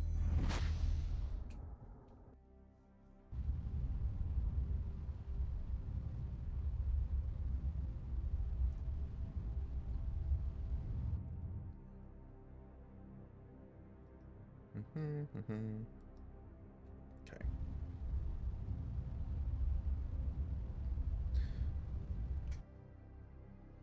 So we have one more planet up here.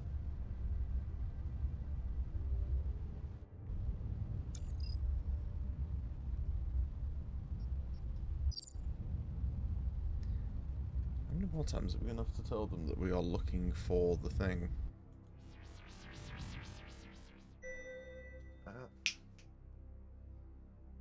Okay, that hasn't been on.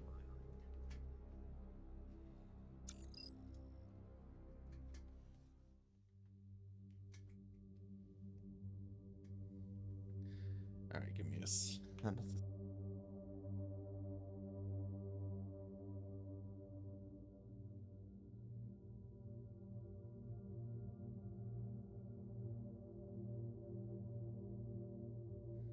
I've been visited by all 3 of my cats.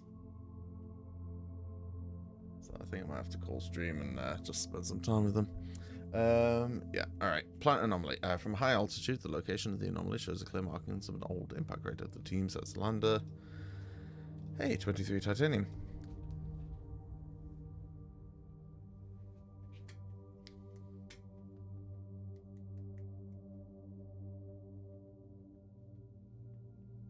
The documents contain images of complex geometric patterns that the team recognizes as the fractal graffiti. Ah.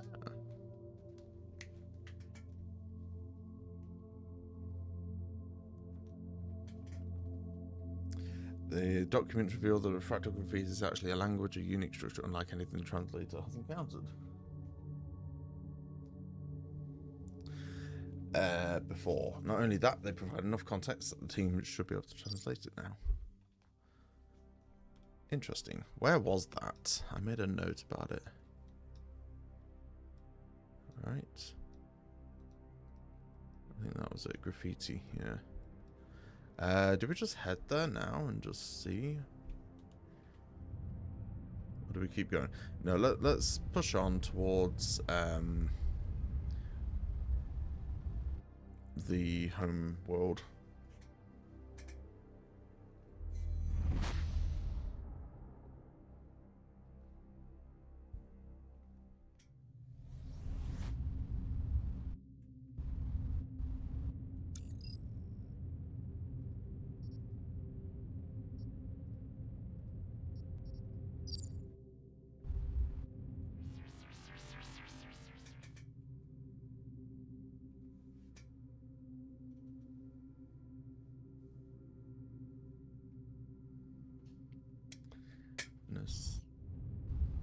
Nothing there.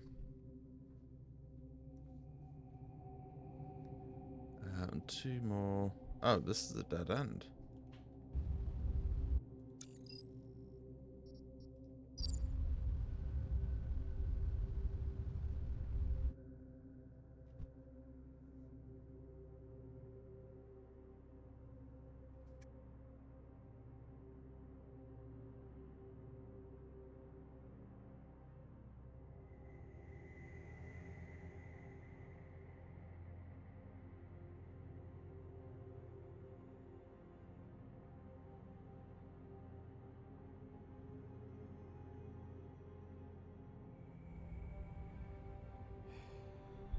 Right.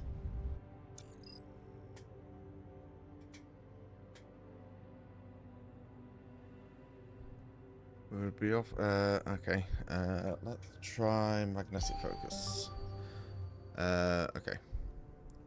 There's another 55 research points, huh?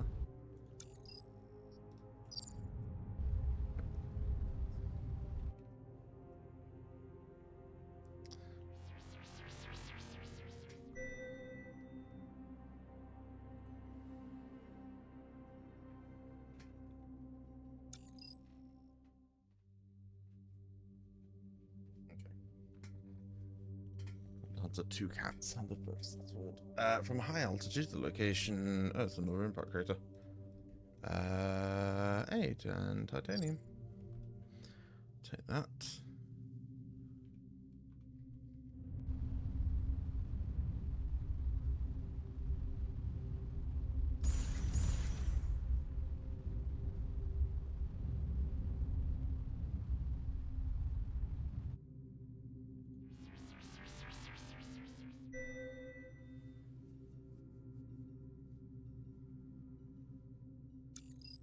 Lying incongruously in the field is a standard Starcom Class 7E transport container.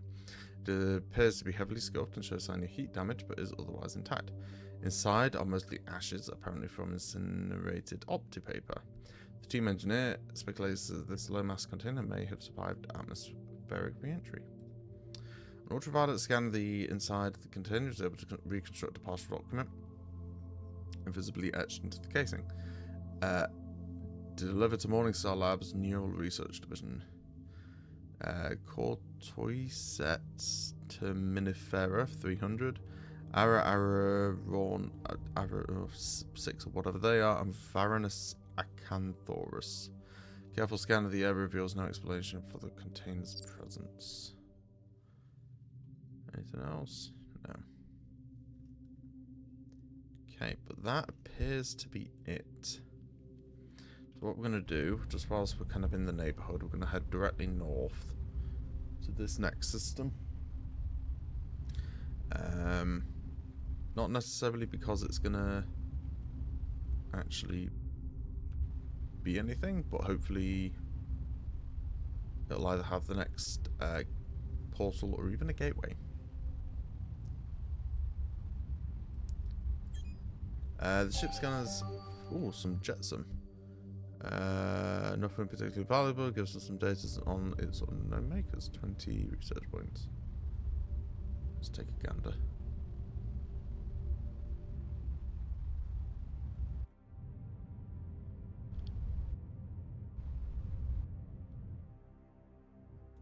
Derelict vessel. The vessel has a similar construction to the cruiser the team discovered concealed in a cave.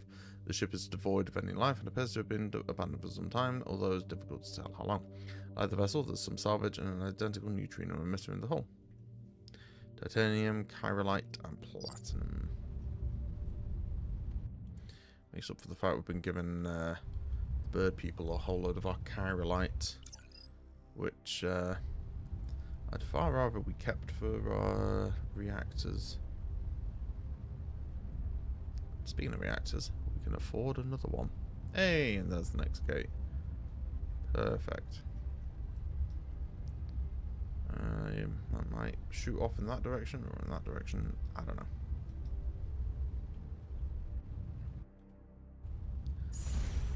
Let's find out. Still hoping for the bird people homeworld. There. Oh, I see an enemy vessel.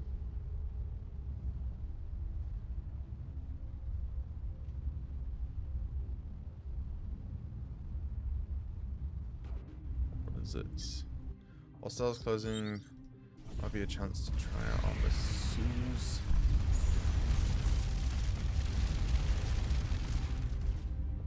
Okay.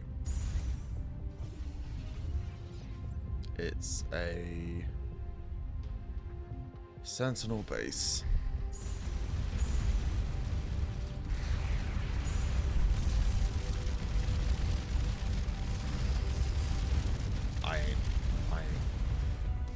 No, I can't do that.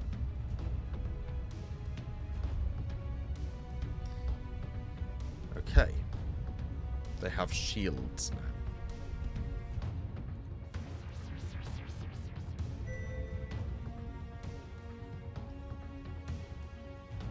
So I can't scan that planet. Alright, it's another swarm probe that seems to have met an unfortunate fate. Obliterated movers and internals. Can't get anything. That's a shame. Is that it? Yeah.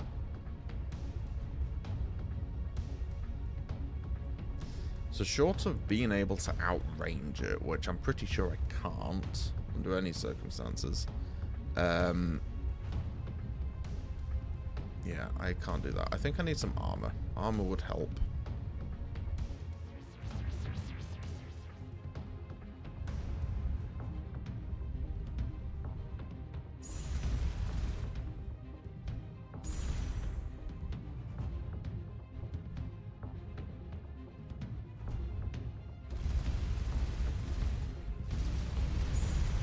Yeah, he outranges me significantly.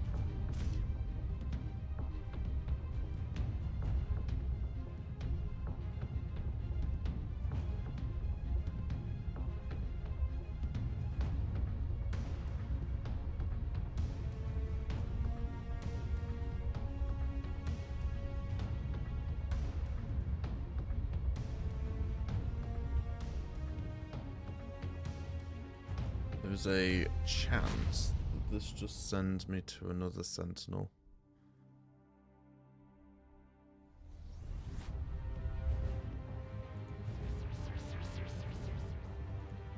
Or another sentinel system, I should say. Hang on, there's allies here.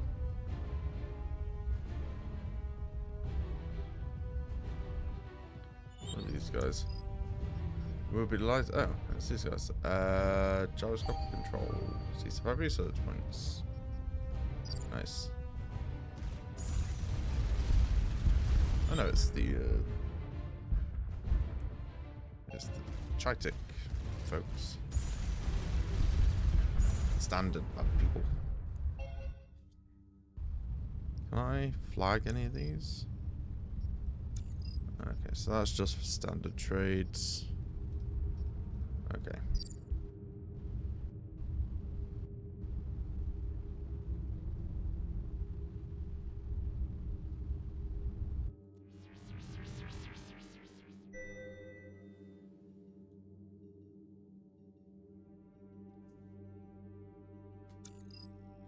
Three enormous pillars of stone rise from the sea. The control room entrance for these is submerged about 50 meters beneath the surface. With relatively calm waters, several divers quickly descend.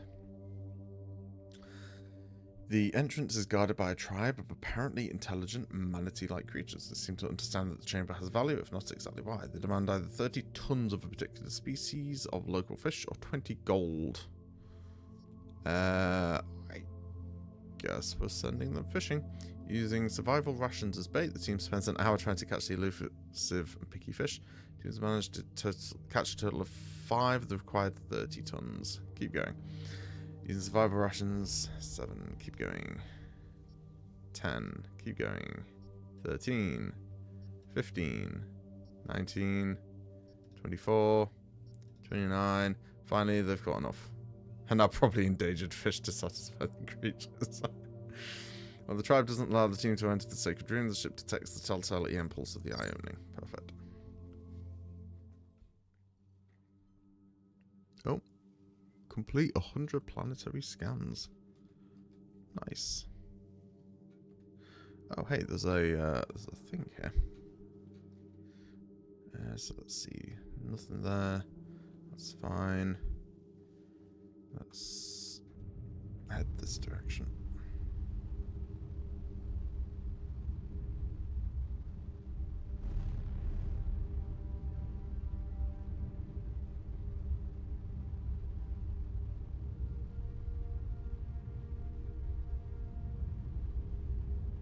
Yeah, whoops.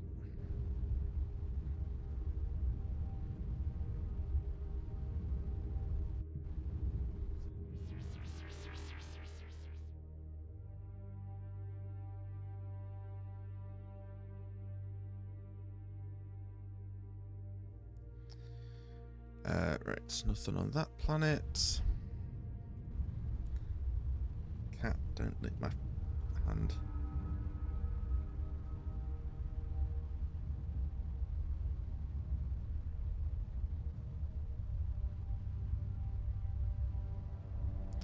We need to find the Saurids again. So they should know. Well, they may be the last people I can talk to regarding this mysterious illness that we keep having.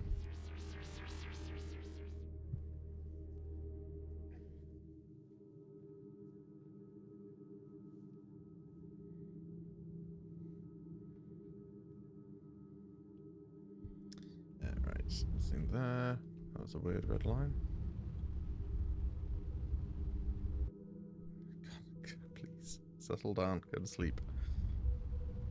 Can I...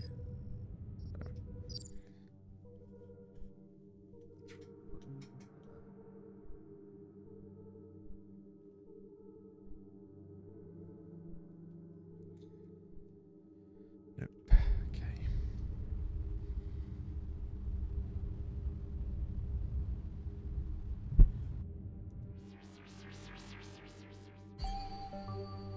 Oh, Polar Master. Initially, I thought this planet was emitting a microwave signal. Actually, the interaction of the solar wind with the gas giant's poles producing a low energy, but highly focused maser.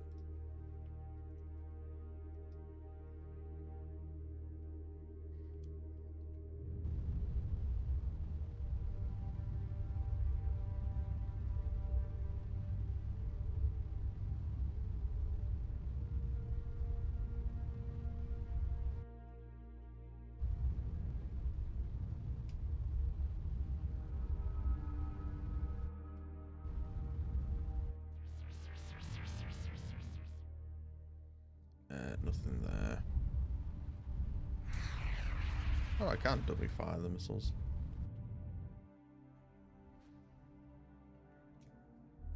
Right, so what have we got?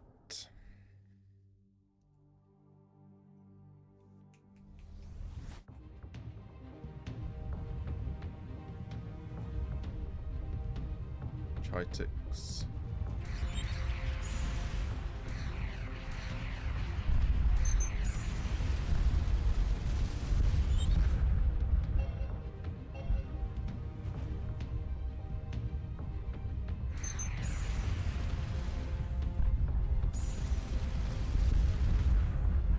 Guns are just still so much better.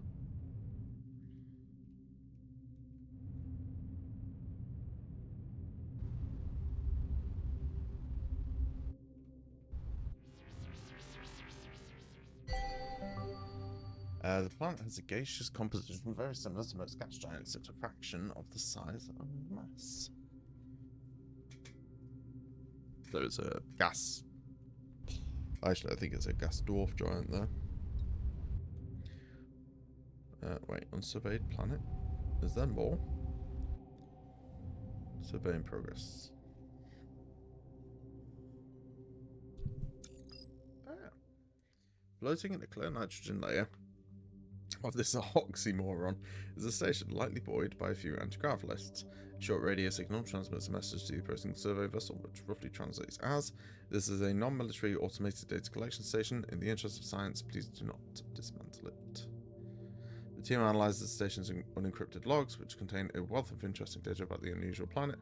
They also note that the station is composed of quite a bit of titanium, platinum, and even a bit of adamantine. No, we're going to leave it intact. I like science. They asked nicely. Wait, was that... Hang on, I've still got stuff to do.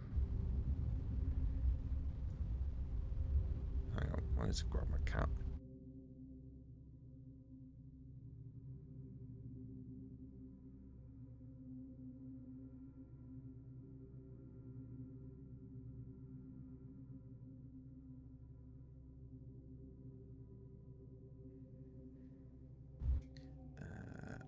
Mastery.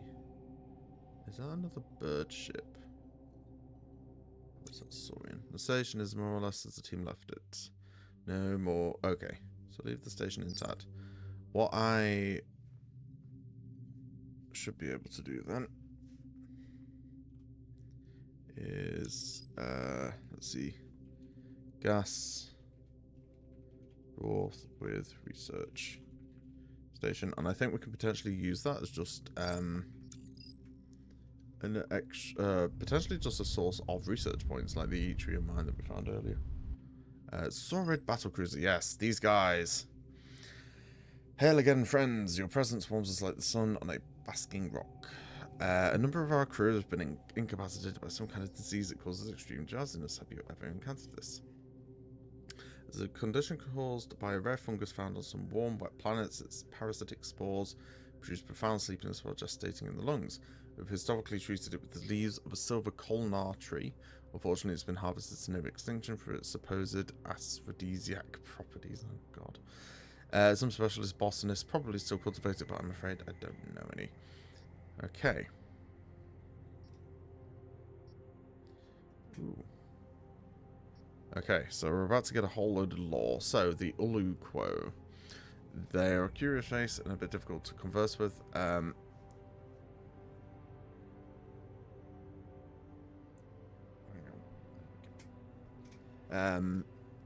They've been starfaring. They've been a starfaring race for longer than I think even they know. Supposedly they developed space travel before writing, although that seems dubious. It does indeed. I can tell you that they place a high value on mutual gift giving, or what we call trade.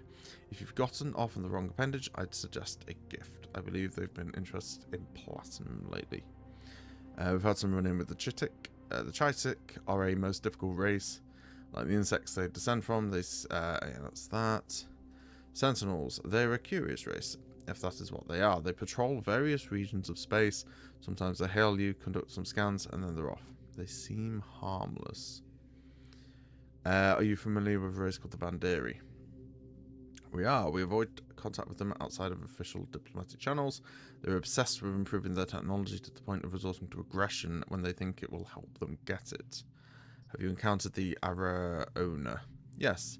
They're a proud and powerful race, although their adherence to their internal rule of law seems a bit absurd when they have no means to change their laws. Still, we try not to judge. Piece of advice. In social and diplomatic settings, it is considered a breach of protocol for a visitor to introduce themselves before asking whom they are meeting. No more questions. Okay.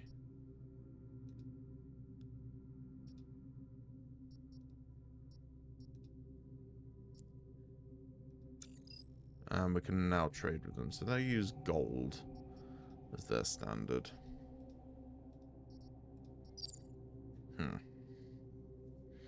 So unfortunately, that wasn't quite as helpful as I was hoping it was going to be.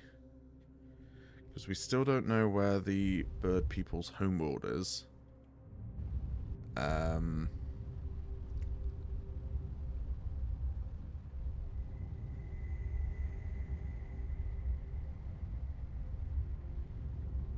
Which is obviously a problem. Cat, you do realise that as soon as I have to go into combat, I need to move my hand, right?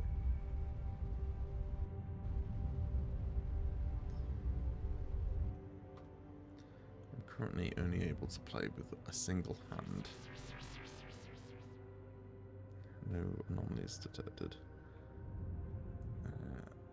Page down. Okay. Hello again.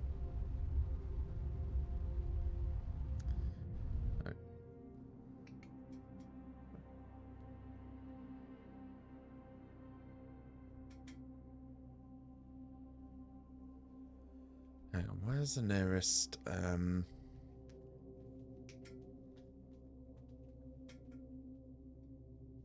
Oh, stop scratching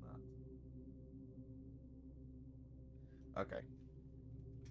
I'm gonna have to make a decision, because these cats are clearly very needy. One sec.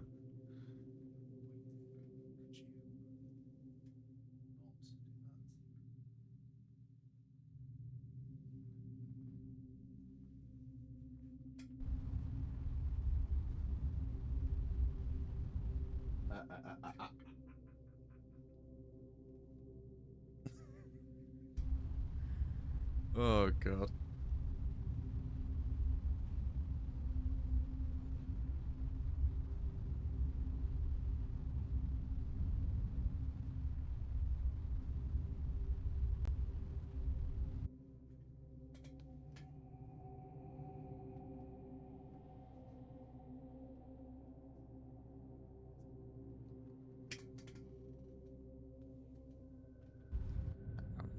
Let me just try and concentrate on getting home. There goes another crew member.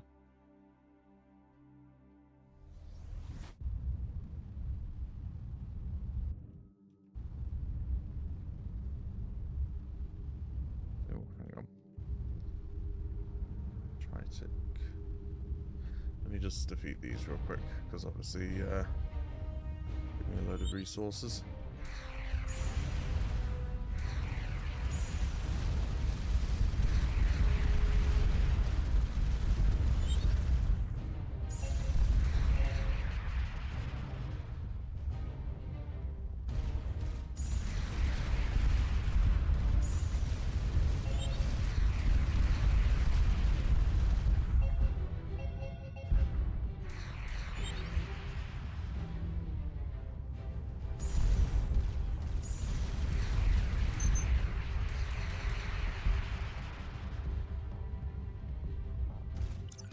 So that pulls the game. If all the cats would just settle down, I could keep playing.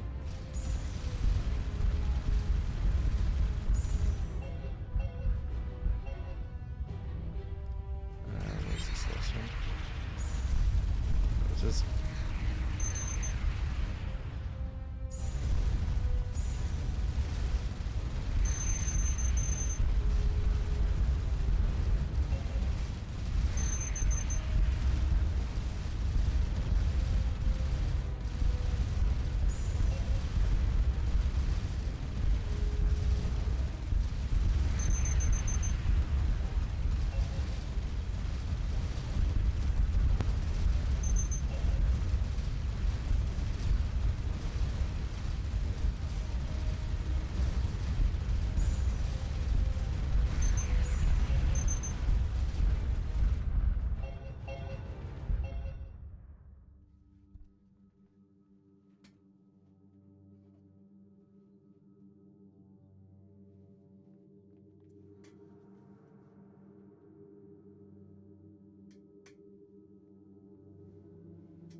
Okay, now I have a different cat. Let's see.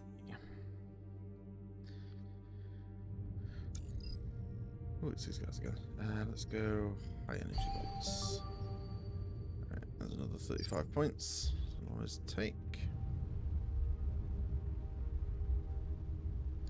Okay, well, at least this cat's actually. Don't walk on my keyboard. Just sit there.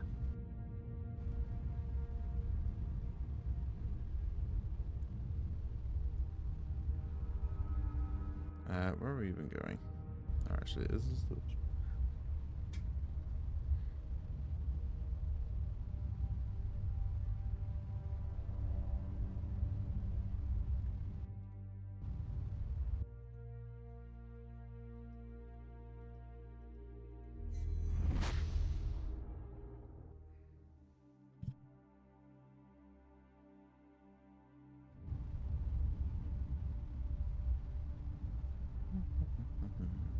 Okay.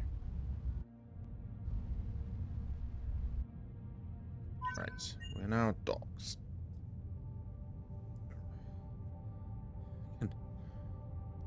Pause for a moment.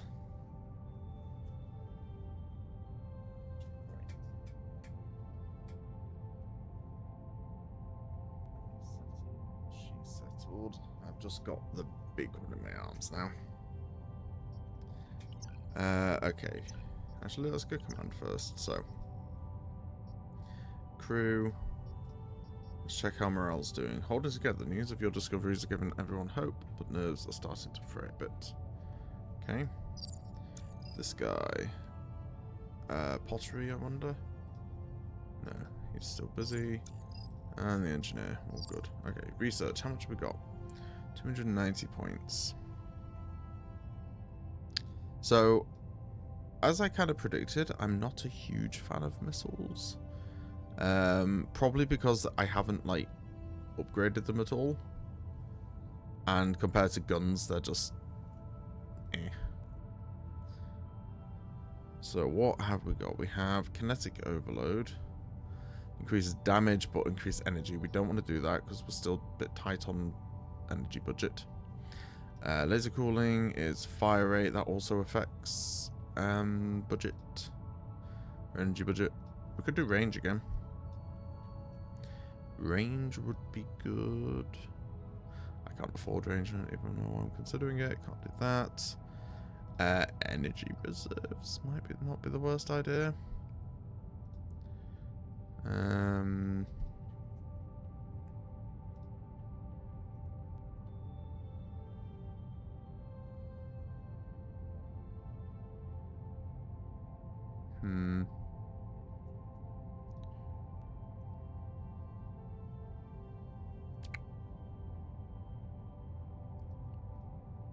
Let's do hardened systems. And then we'll get stellar class. I'm gonna check out the shipyard.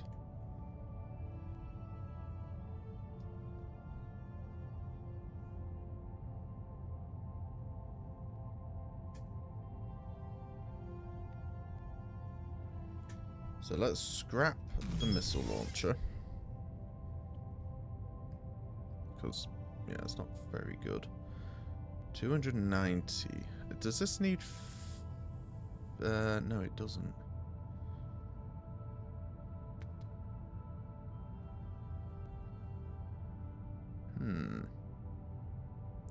You know what? I think I quickly go... Oh, we can get another reactor. 120... Okay. Let me very quickly...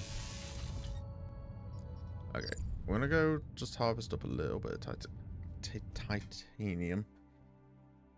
Assuming the cat doesn't turn me into a pincushion. There he goes.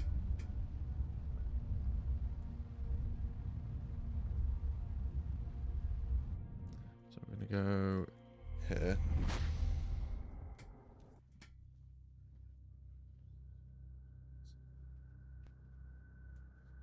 I think the cats have kind of sorted themselves out now.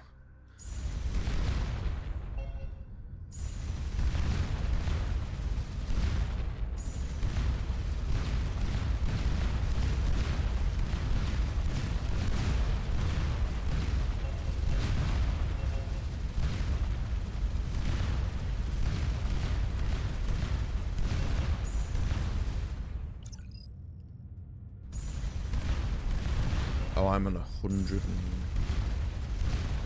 Oh wait, no, that asteroid contained an enormous fossil of a sea creature, extrapolating from sample that was between 800 and 1200 meters long. Bloody hell.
There's a question. These guys, let me just double check. They use platinum.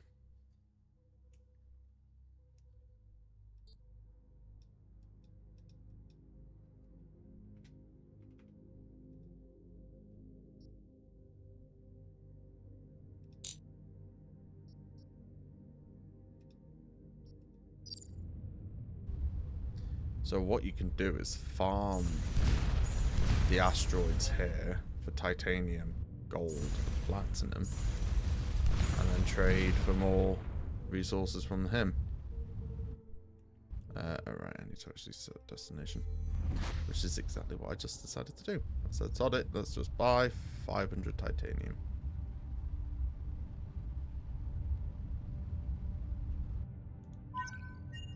Marvellous. We actually have a few more research points again. Let's see. Only a handful, mind, but still.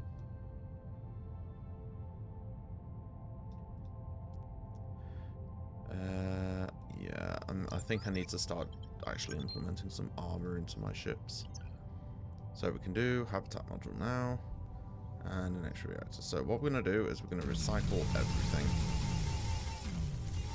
I'm going to work from a bit of a blank slate. Let's check the blueprints. So yeah, it still just goes up to that.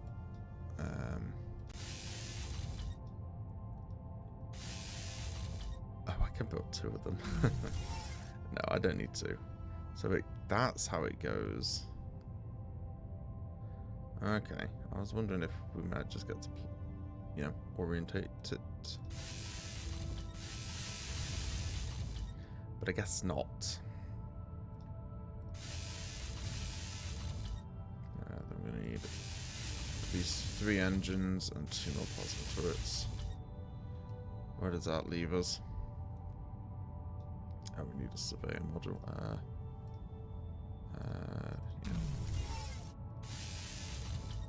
Engine. And then we'll get some armor here. And I'm out of neutronium.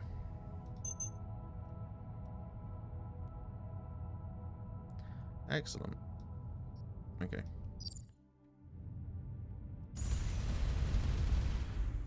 So, in terms of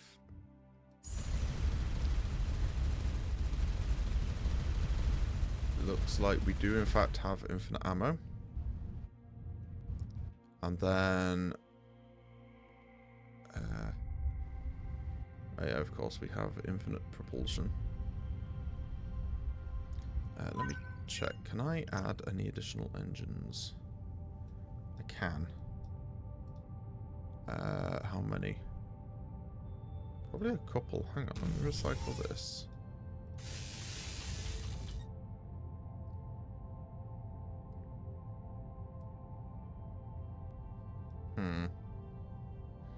So 120 engines are 100, so if I got rid of one, it will give me 208, which isn't quite enough for 2 blocks of armor.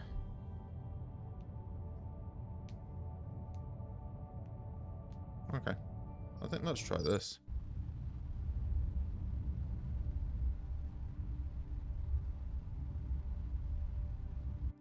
I can just full boost with 5 engines. Obviously, if I introduce the guns, it's a different tale.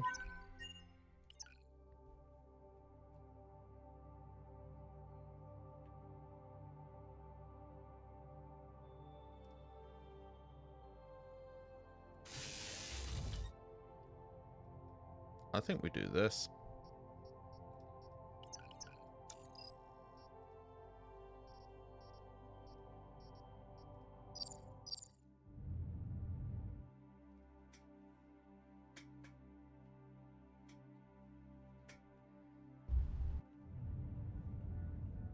Cool. And now we have more guns. Which isn't quite unlimited, unfortunately, but it's not too far off. So that's something. Now, I'm still pretty sure that my current biggest problem isn't necessarily outgoing firepower. It's just armor and protection from damage. So I do still want to get a whole load of extra titanium and stuff, and neutronium, so I can start, you know, handling some armor.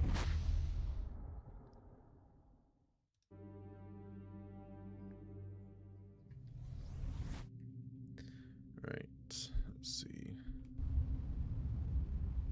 Yeah, we should be now much faster than we used to be. Oh yeah, 63, 64. Yeah, we're a bit faster.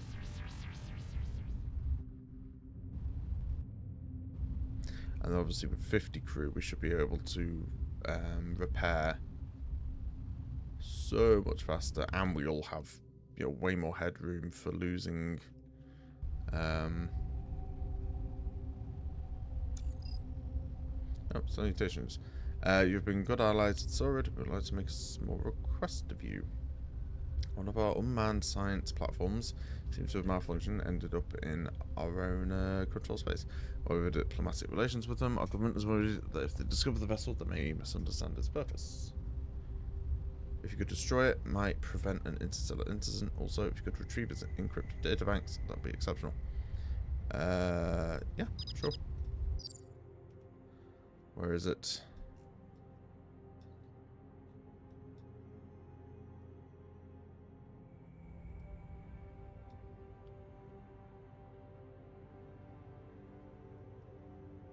He didn't say.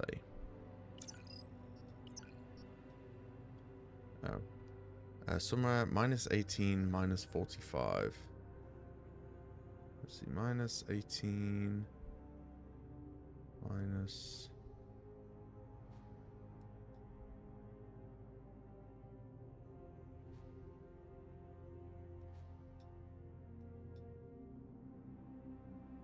Oh wait, hang on, I'm looking at the wrong coordinates. Minus 18, minus 45, around here-ish.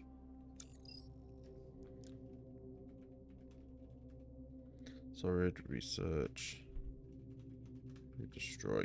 It's possible that that might have the home world. We headed in that direction.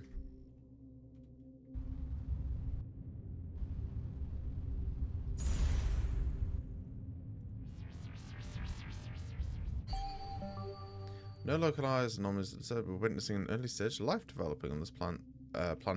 Such as single cell total synthesizing life forms going to spread. Nice.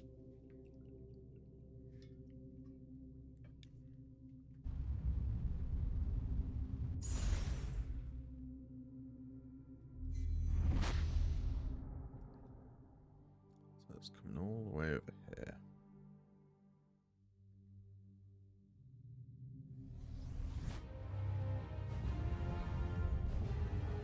Sentinels.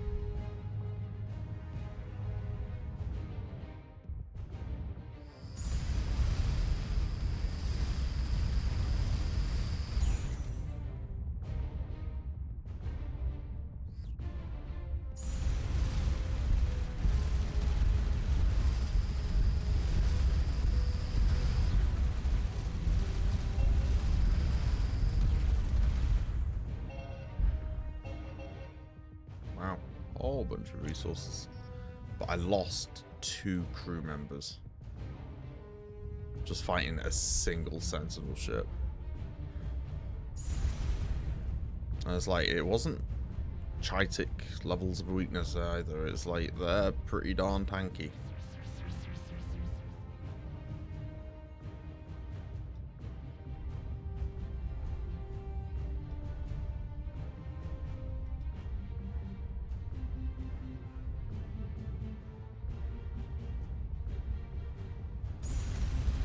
No, hang on.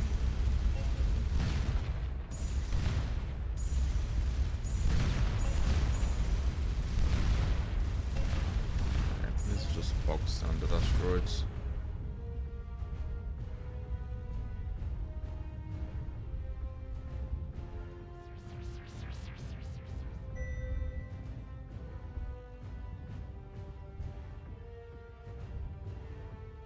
Let's see. Across a dozen or so hectares, large blue crystals pierce the rough surface of the planet. Composed primarily of impure quartz, each cluster remarkably vibrates with a unique chime as the team's footsteps set off minute vibrations. In some spots, the crystals almost sound like a choir of voices. So 12 research points and return to the ship. Apparently there are hostels nearby. There's a Chaitic orbiter nearby. Where did that come from?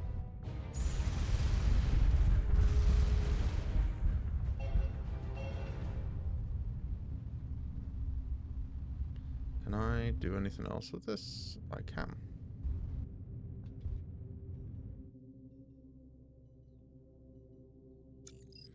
So the team takes an encore. Okay. So singing crystals. Okay. Oh, there's another planet down here.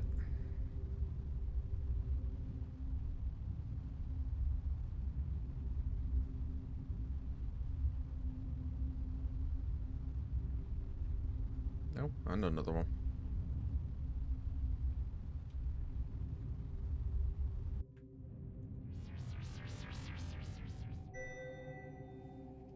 Surface anomaly detected. Let's see. Half buried in a high pass on this snowbound planet, the team finds another neutronian benchmark. 22 layer from Nest Whirlpool. For various versions. Okay. That's just the usual stuff.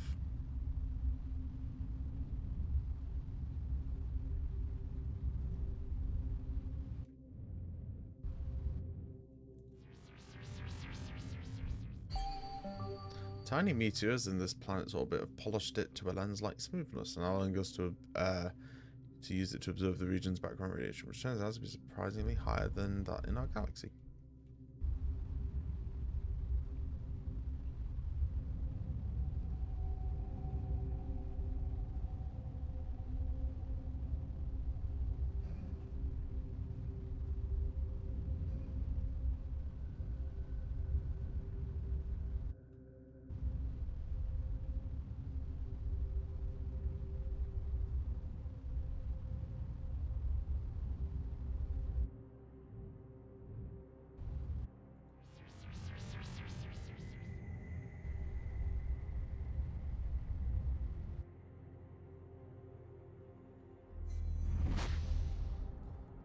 Ooh. Hey, we're in this funky place.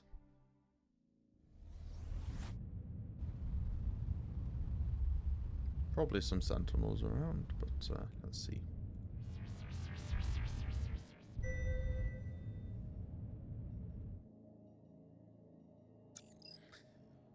From orbit, a blinking array of lights is visible, flashing out a series of mathematical patterns. After splashdown, the team discovers that these patterns are being generated by colonies of bioluminescent organisms.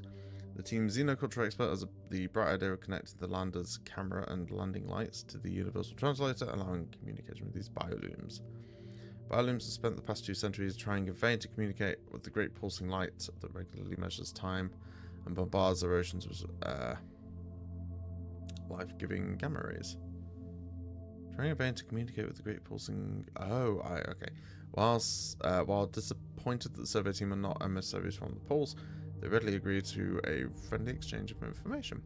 They're a remarkably sophisticated culture, considering that they have never developed a single tool. Their mathematics and philosophy could be taught at Starcom Academy.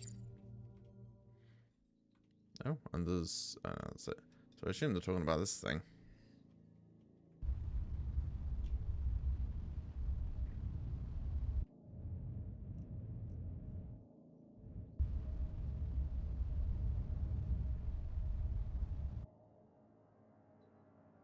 Ow. Oops.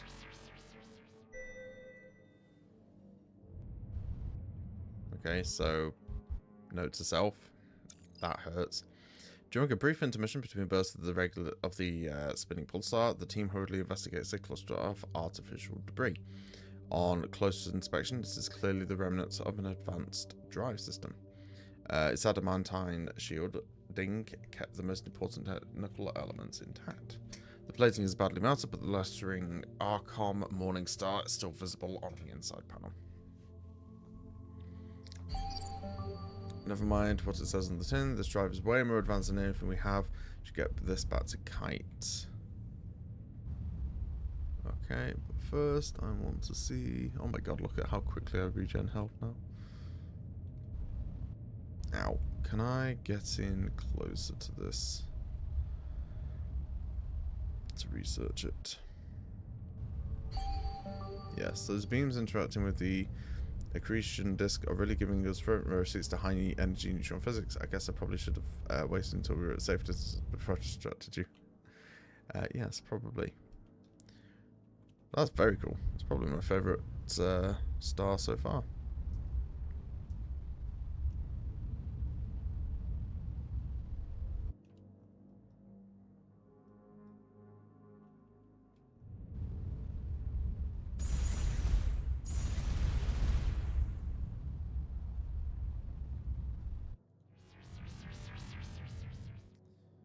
Nothing there. Okay.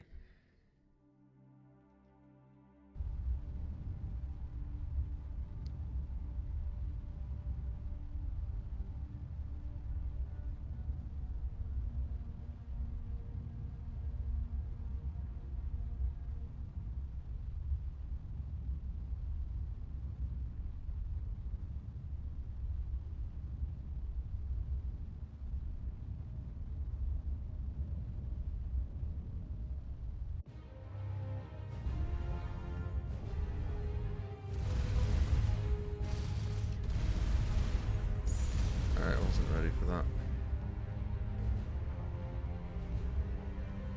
One crew KIA. Of course.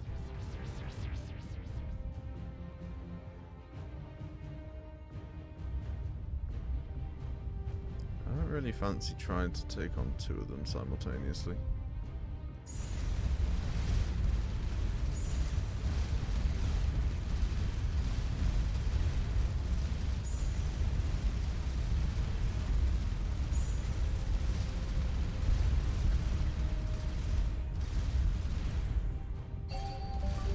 Integrated neural hardware.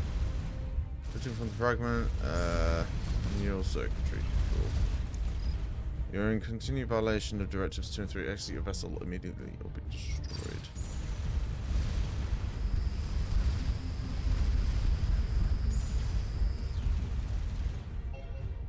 I mean, I still don't know what those are. I mean, I could try taking off all my guns and you know, see what happens.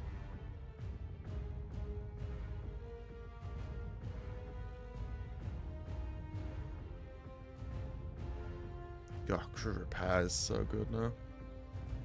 It's actually tempting to put on another one and go up to 70 people. 80 people actually, it's 30, isn't it? Oh god. Okay.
Need more range.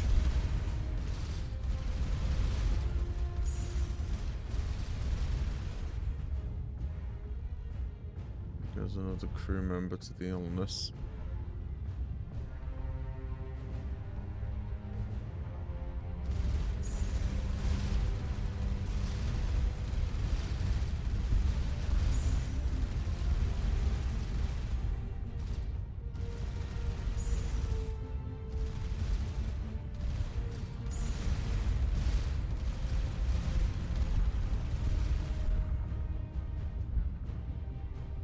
Why is one of these still not dead?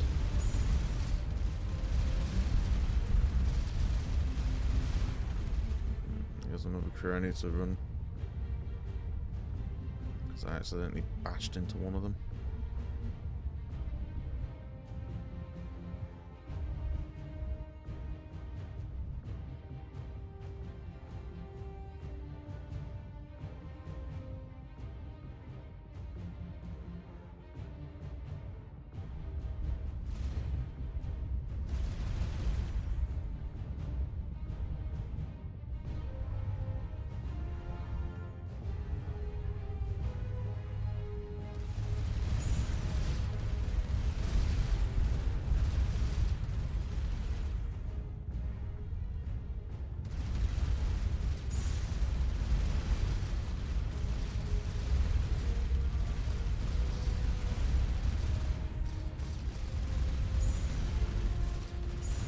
Ah, come on.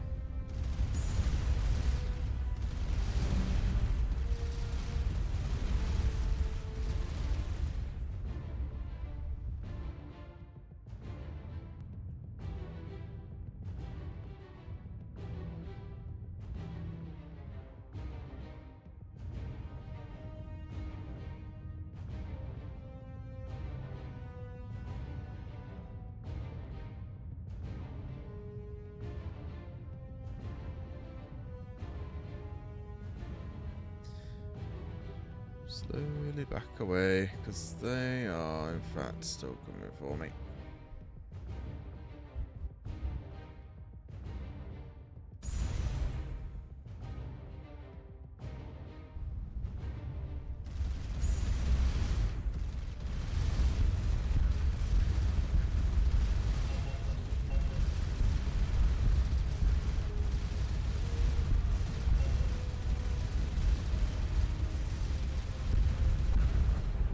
There we go.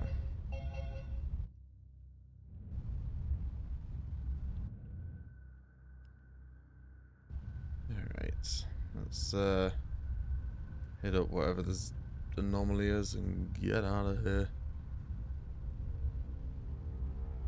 Let's read. Oh my god, 550. Not bad. Struggling for everything else though. Alright, we have purple thing. Should just take me back over there. We'll try and avoid that.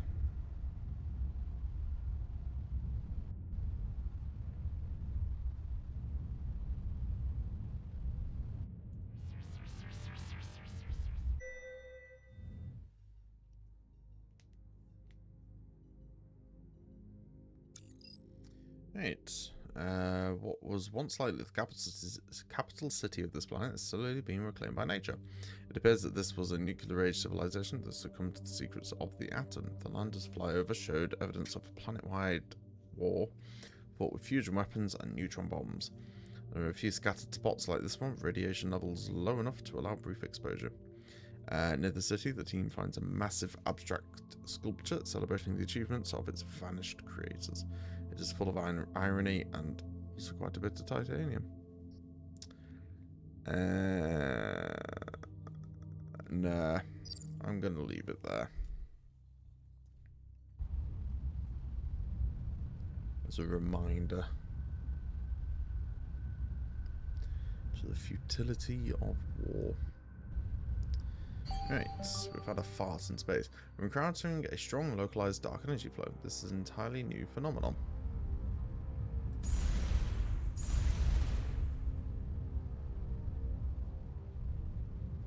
Cool. I don't think I can do anything with it.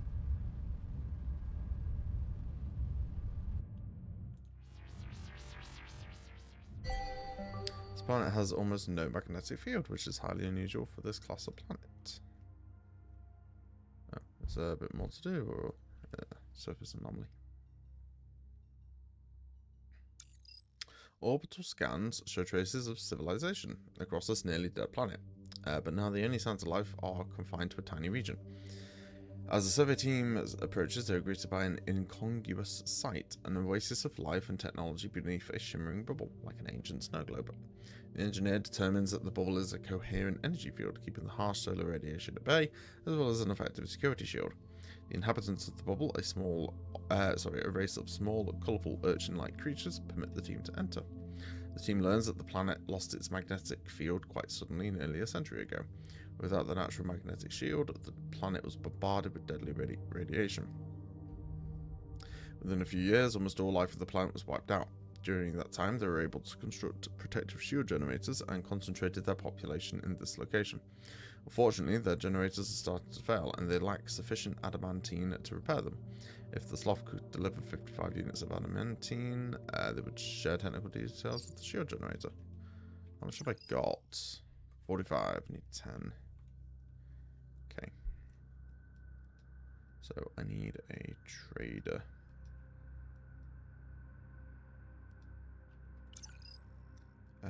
Cool. So hang on, what do I do about this? Is it this thing?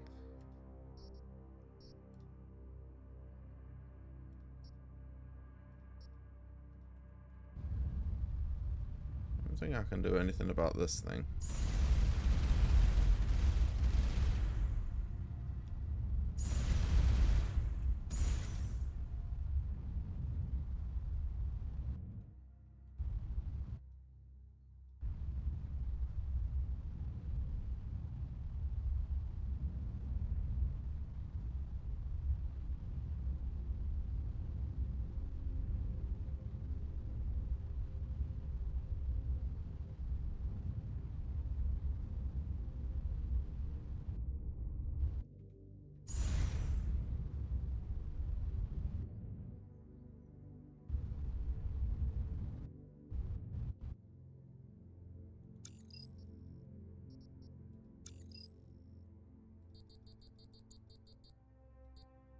They only have 9. Are you kidding me?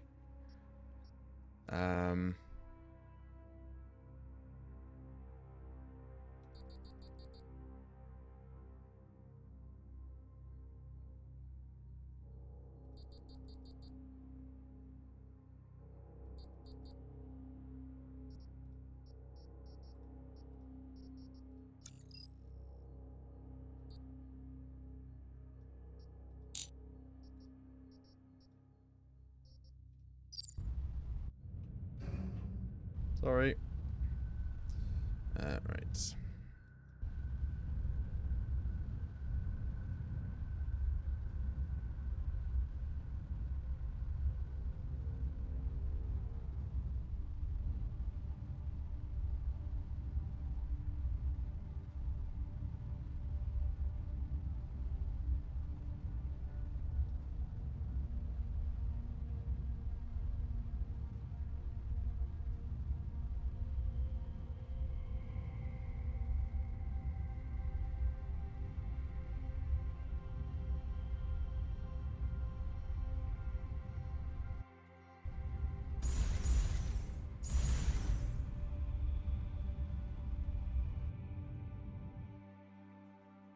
Okay, so let's head here first.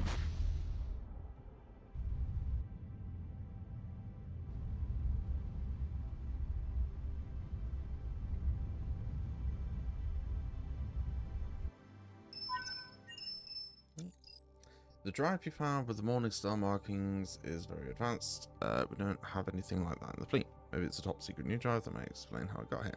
Trust me, it's not. I have connections at the highest level of Starcom research. I might not know about every research product, but I know about something this big. Can we use it to get home? No.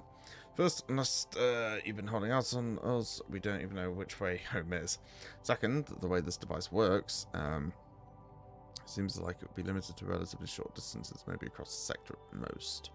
I'll need some time to look at it more carefully, but this seems like something worth my attention. Cool. Right. Need crew. Not too bad. Good. Right.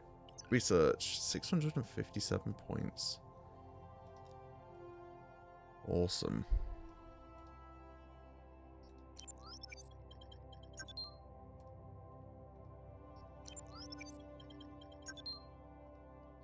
Let's get some speed. Let's get some handling.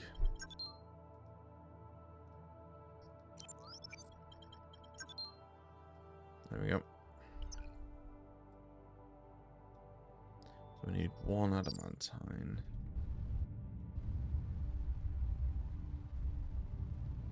Whoa! Speedy.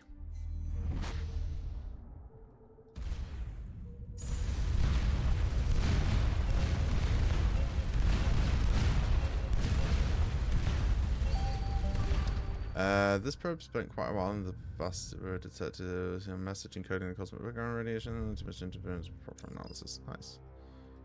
I need things for things. I need 1 adamantine, please.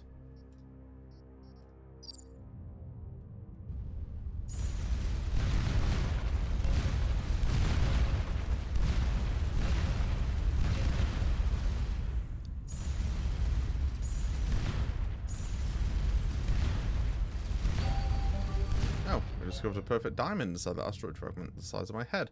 You know this mineral used highly valued for aesthetic reasons. Yes, I do. I know what a diamond is.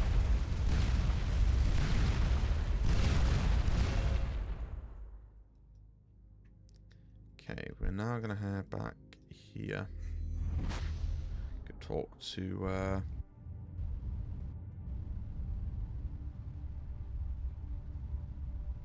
that colony. Nice, 100 AUs a second. So each of these engines is now producing 20 AU a second of thrust.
Right, offer 55 adamantine.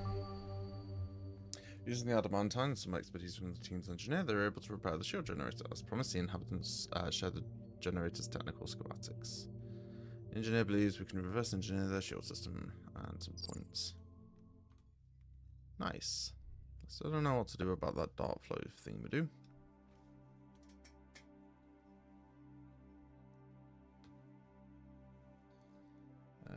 Cool. Oh, there goes another crew member.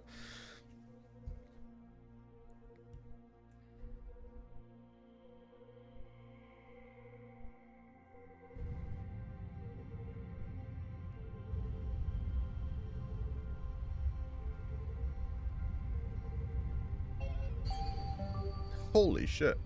255 research points. Nice.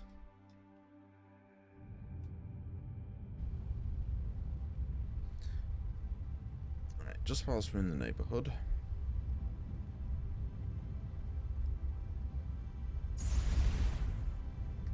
Where is it? There it is.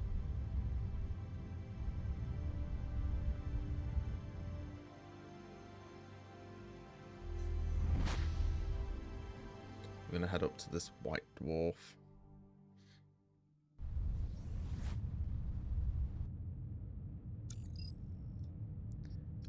Let's try initial dampers. Ah, nice. Another 140 research points, I'll take it.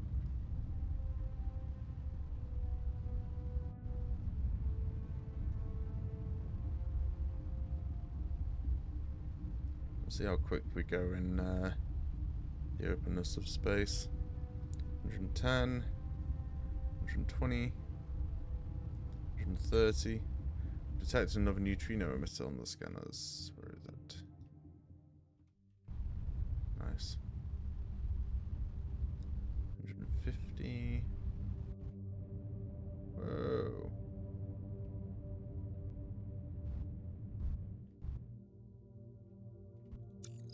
It's another of the empty cruisers with a neutrino emitter concealed in its hull. Cool. Just take the resources from that.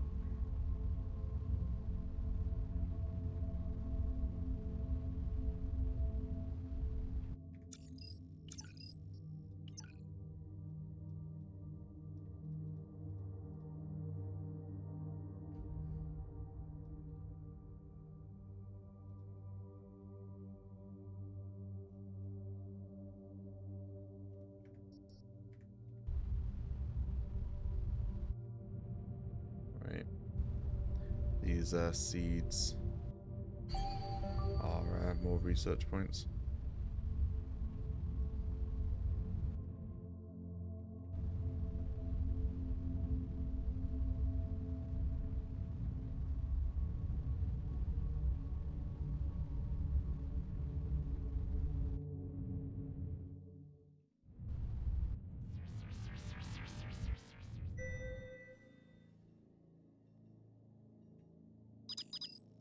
On a high plateau on this desert road, the team finds the ruins of an old temple.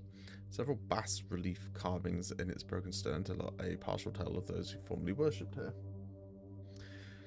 They served gods who had been cast out of the heavens in the War of the Morning Sun. Their gods had given them ships that could sail to other worlds on their behalf. There was a tantalizing description of a secret redoubt on the Sunless World, but unfortunately with no details to place its location.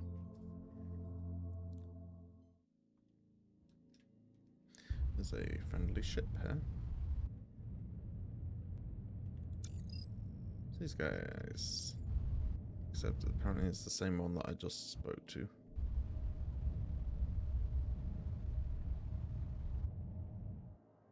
Ooh, ring planet. The planet's rings are not too unusual, although their orbital velocity is lower than their mass density would predict. 35 research points. That's the first ring planet we've had.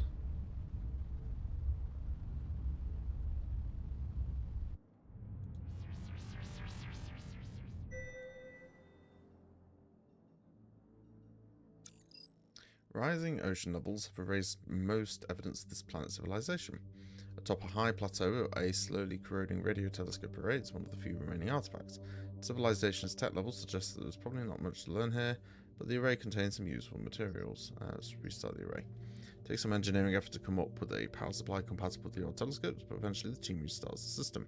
The only technical data recovered are some very out-of-date orbit observations of little value. There was a confusing document fragment that talked about trying to track something that has passed through the ears of Mixstar into the Great Nothing. It's unclear what this could mean. Perhaps the universal translator has gotten confused by corrupted data.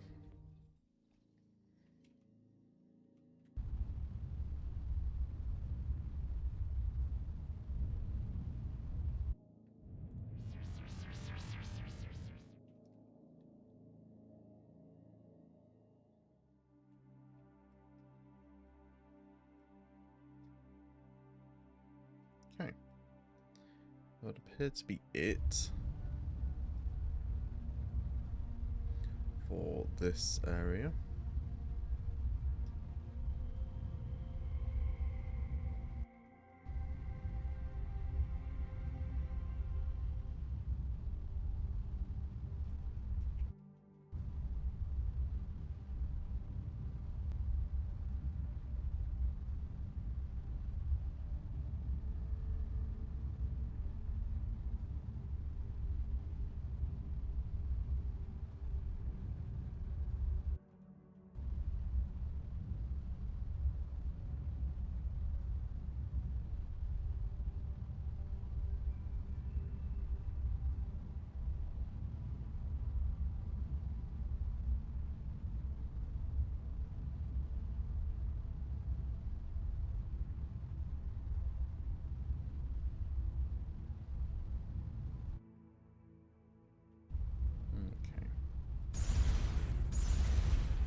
So I'm going to use this. Actually, how many research points have I got?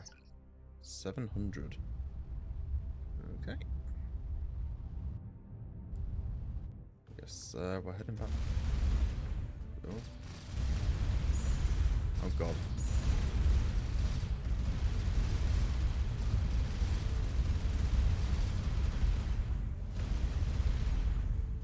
cruel. I wasn't ready for you. Forgot it was this system with the things in.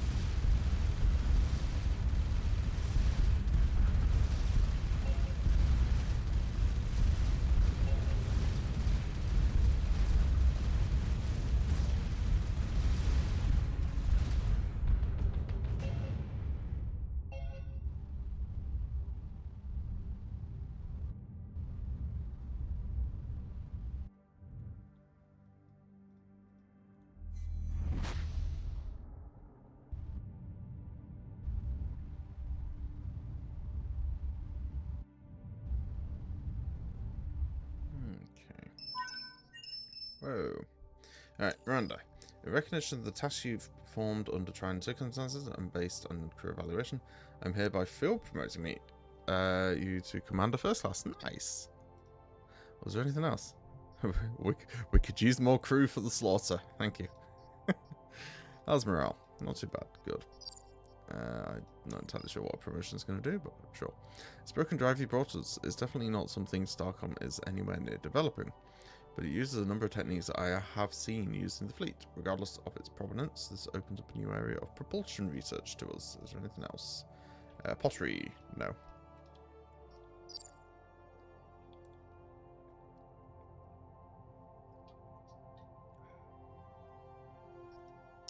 Research. Okay. Ah, here we are. Allows the construction of a warp hopper drive, allowing our ship to move short distances nearly instantaneously.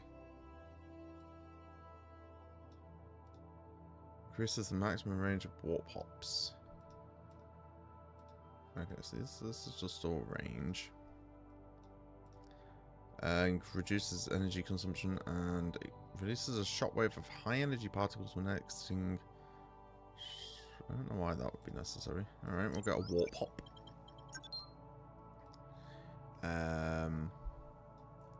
Cool. Then what else?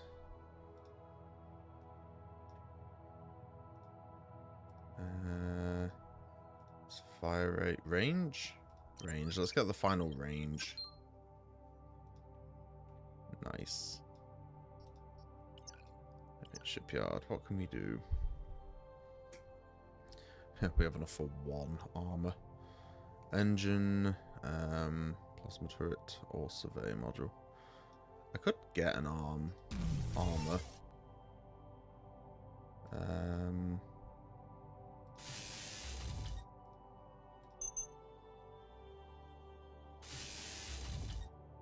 Yeah, let's do that.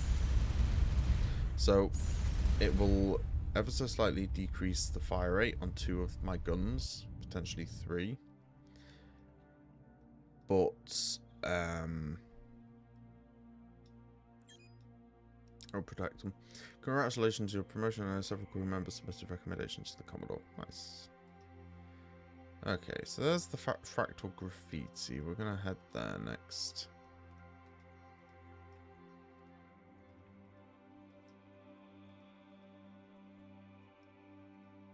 Right.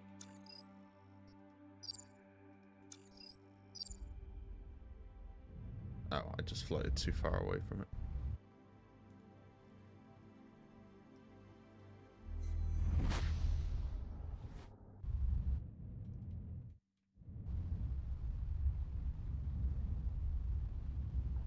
There's an enemy up there.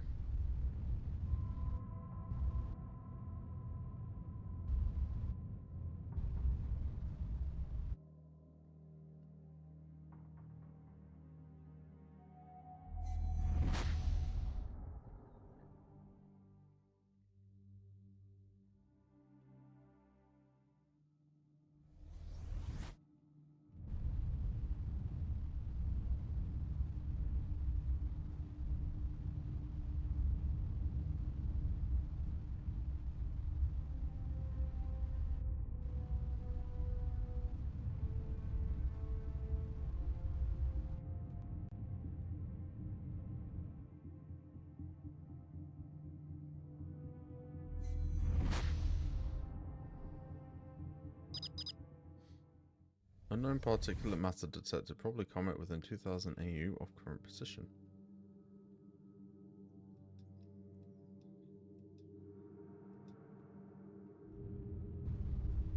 Okay. It's not going to give me a direction though, is it?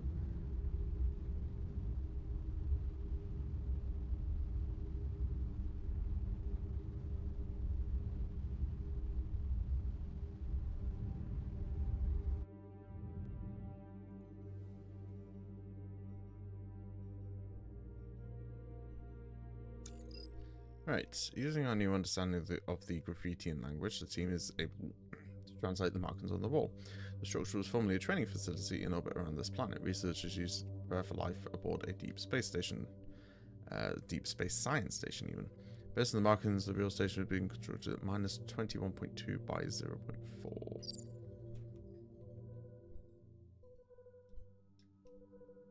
Is it just going to be marked? Yes, it is. Oh. Fine. Another swarm probe. This one doesn't seem to have encountered any interesting phenomena in its travel. Okay.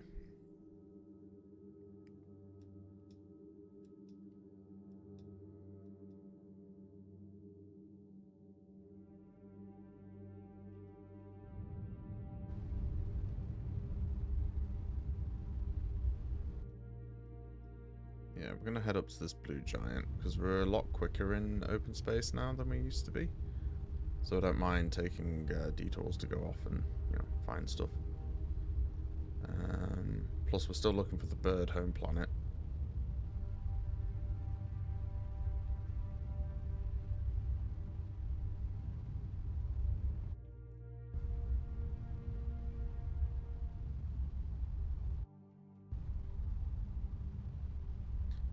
In the right direction.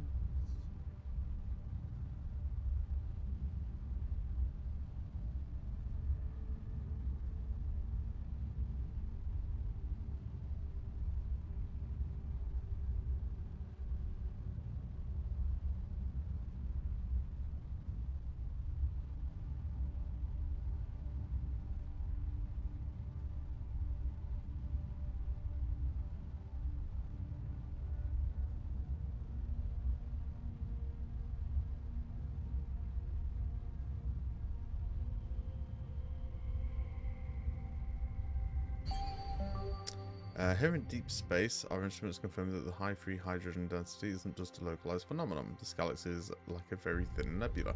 Someday all of this will coalesce into stars.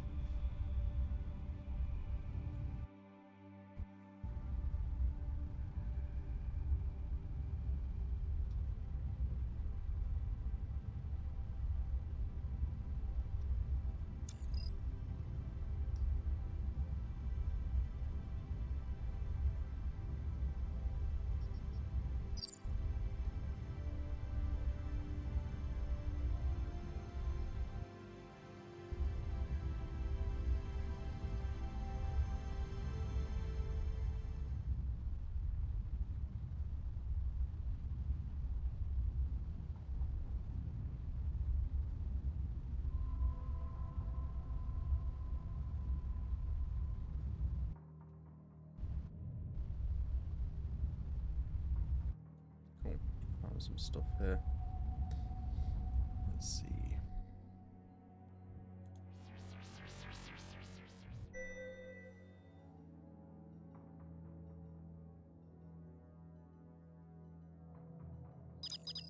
The architecture of these ruins is immediately recognizable as that of the servant of the fallen gods the team previously encountered.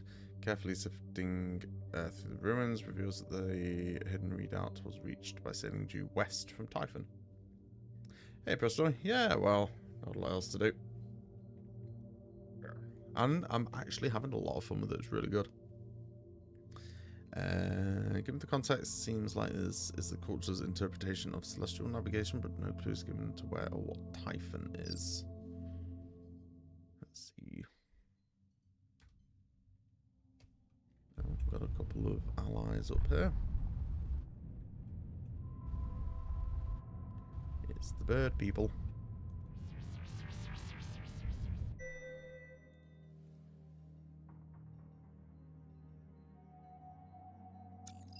A heavily fortified installation has been built into the high pass between two mountains. In the recent centuries or longer, small turrets near the entrance show signs of corrosion, and the rock slides created gaps. Send the team in.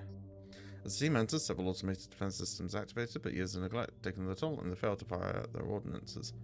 Search of the main building uncovers a number of corpses in armor. Scans of the body shows they've been dead for at least a century, mummified by the dry air. The team's medical officers find signs of what she thinks is malnutrition. Possibly the space was cut off from resupply. Oh, nice. Military equipment isn't technically advanced by Starcom standards, but there's quite a lot of it, some valuable things.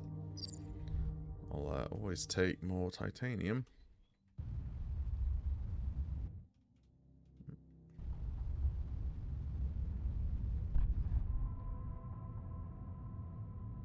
What the devil?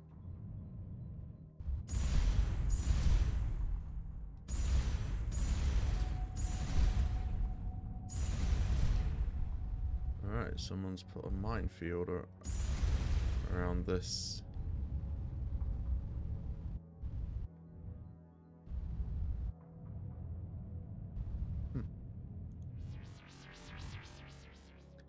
Nothing there.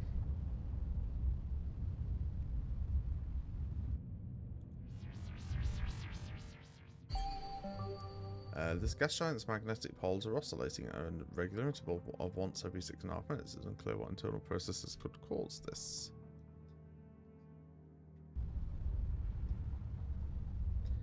And finally, a anomaly.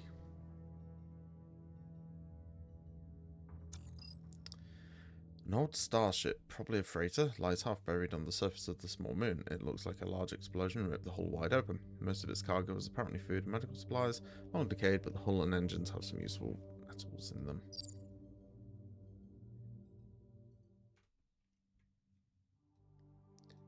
Cool.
Asteroids.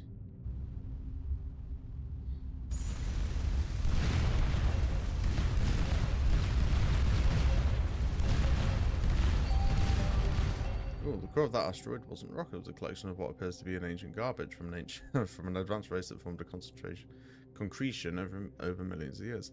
Treasure trove of technical data. Nice. Well, one man's garbage is another man's treasure.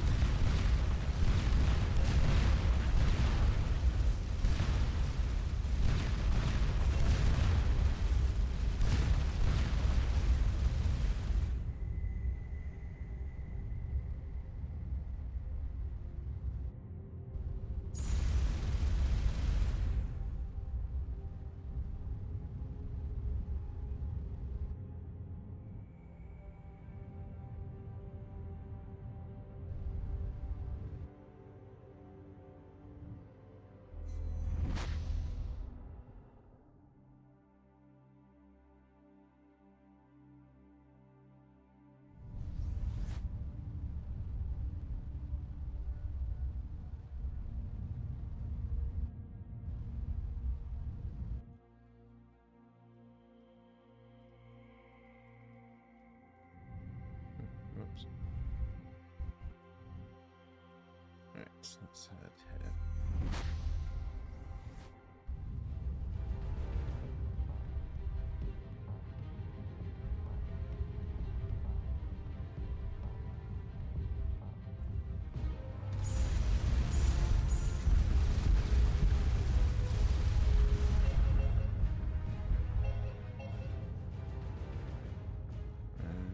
all sorted here? Yeah. Alright, where are we headed? We're headed this direction.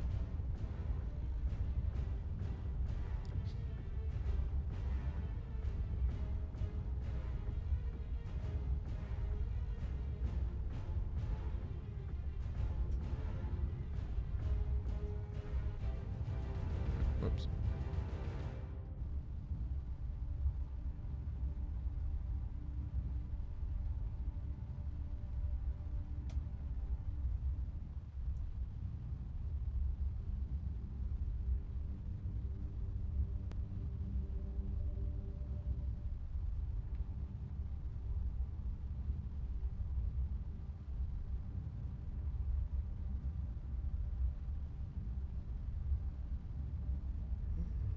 Ah.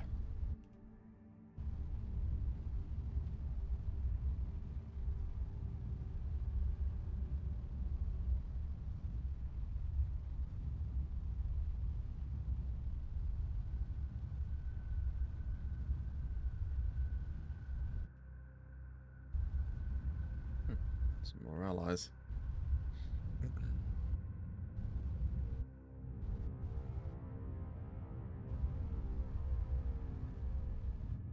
Let's see. This thing. 25 research points. No, I don't want to talk to you.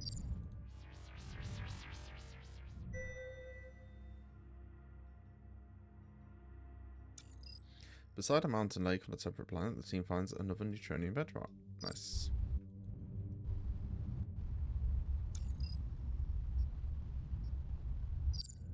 Still looking for your home planet, dude.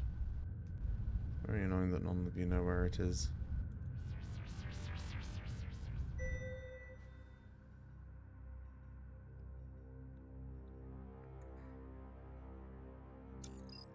Sensors detect an indistinct, anomalous reading beneath the surface of the waves. Surface conditions in this part of the planet make for dangerous conditions. Beneath the surface, the team spots the shadow of an enormous, many-tentacled giant circling a few hundred meters away. Nah. Team is back at the lander before the evidence report in more. It devoured 2 crew members. RIP.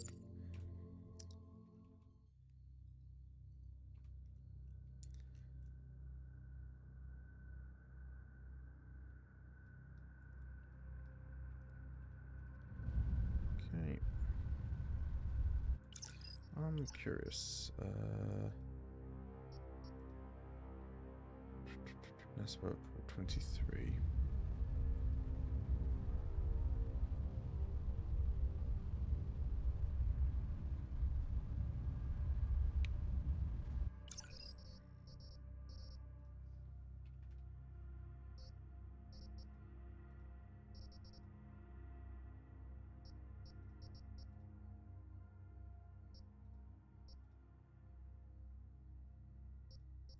Okay, so minus 6.4 minus 28, and it was 8 away. Minus 6.4 minus 28. It was 8 away.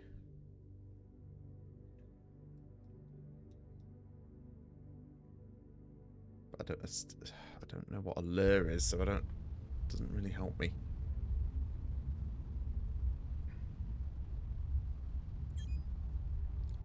Nice. Where is it?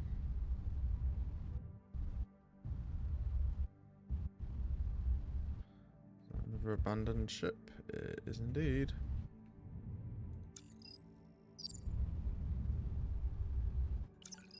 More materials. How are we doing? Not bad. Still a fair bit before we want to head back to Kite, though.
Woo. Nearly overshot. There's another crew member.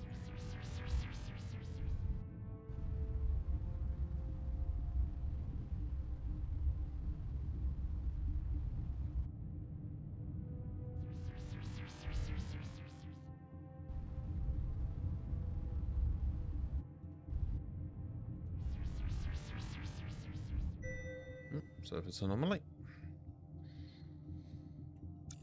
High altitude scans and approach show a large late Bronze Age civilization near the anomaly location, so the team lands a good distance away and makes the approach on foot in accordance with Starcom policies of minimal intervention. Concealed in thick foliage that lines the River Delta, they're able to observe a throng of aliens apparently worshipping in front of a large incomplete pyramid. As they observe, an alien priest carrying a small object ascends the steps as he speaks. The object magnifies his voice in a way that must employ an advanced technology. At least as surprising is what he says, as interpreted by the Universal Translator. Come forth, visitors, we beseech you to make yourselves known, do not be afraid. As the survey team emerges into the open, the massive aliens part and the priest approaches. In a quiet voice, he explains the device he used to project his voice was recovered from a heaven ship, which now lies at the center of their unfinished pyramid. Over the centuries, they've noticed that periodically visitors from the heavens arrive, interested in examining the ship. They would be happy to allow the survey team the same privilege if in exchange the survey team would use their magic to help move some of the large blocks. Sure. Takes the team only a few trips with the land to complete the outermost layer of the pyramid. The aliens are delighted to give the team a tour of the heaven ship. It appears to be a small, unarmed vessel for a single life form, either a life pod or scout ship. While it is not particularly advanced by Starcom standards, the team does find some interesting data in its flight control design.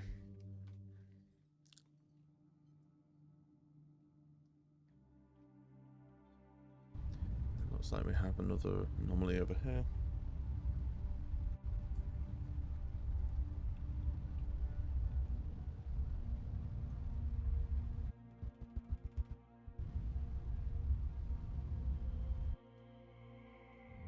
Ooh.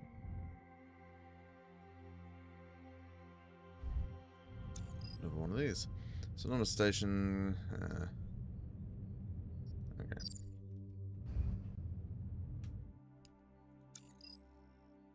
Yeah, can't do anything with those yet. That's the second one of those I've found. Okay.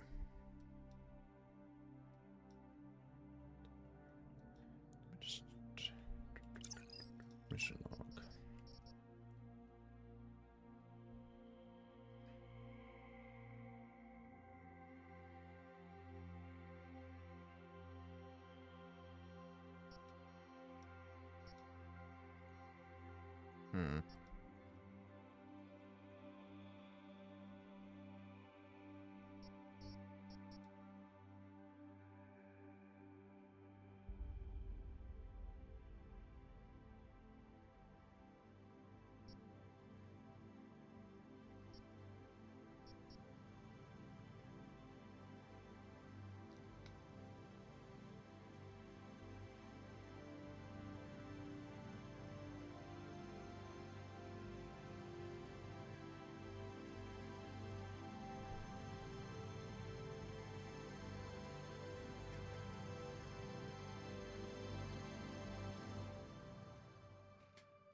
How's that?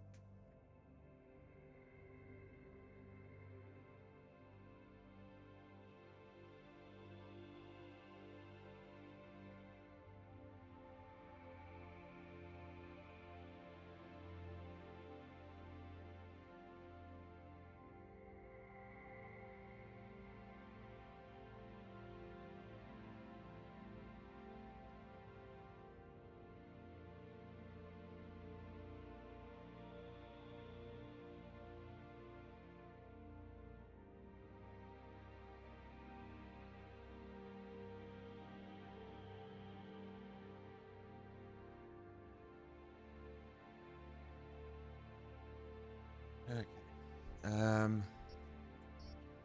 Okay, so minus 10.3. I don't know coordinates and how to use them to triangulate things.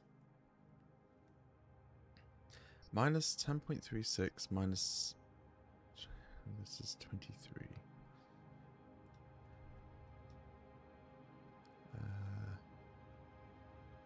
Minus 10.36 minus 20...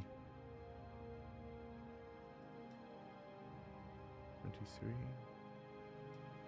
So it was around here, and it was 23. 23 there.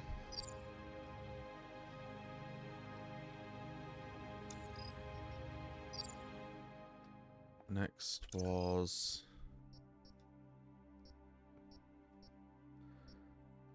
1.62, 1.6 minus 21, and that was 22.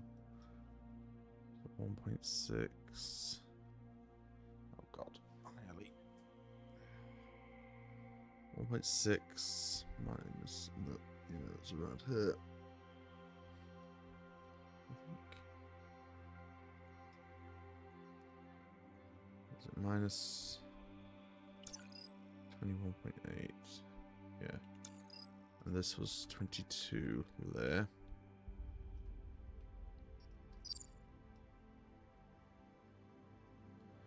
Then we had here 6.4, 28. And this is 8 there. And then finally 8 and minus 31. This is 27. 8 minus 31.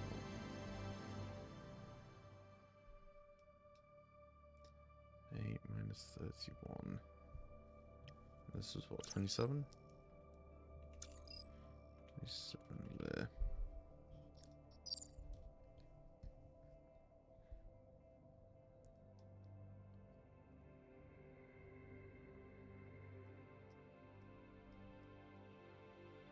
In theory, I should be able to work it out from these. Think.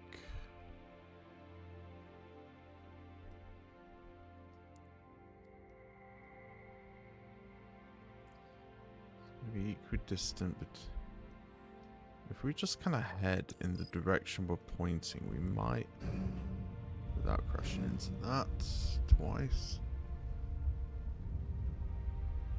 we may get lucky and just find it if we just head in this direction.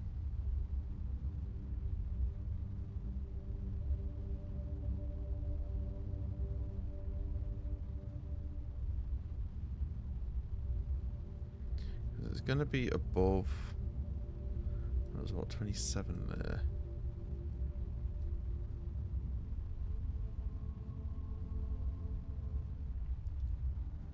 Could be around here actually.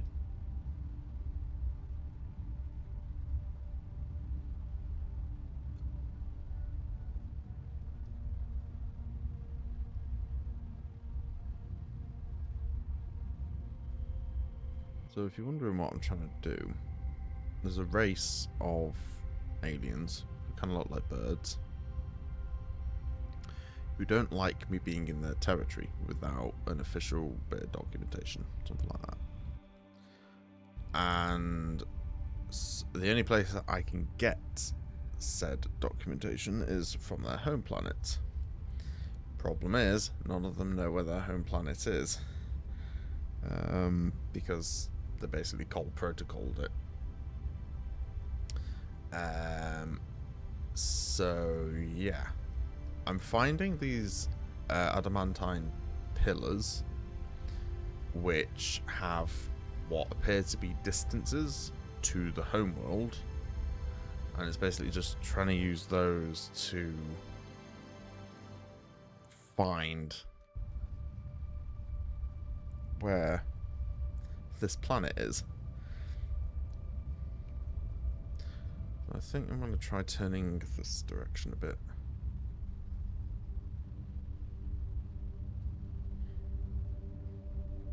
As you can imagine, Just kind of aimlessly wandering around in space. Takes a while.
It's within 8 LIRs of this. But I don't know what an LIR is.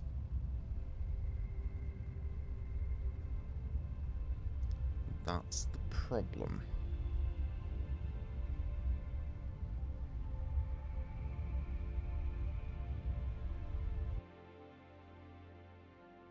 No.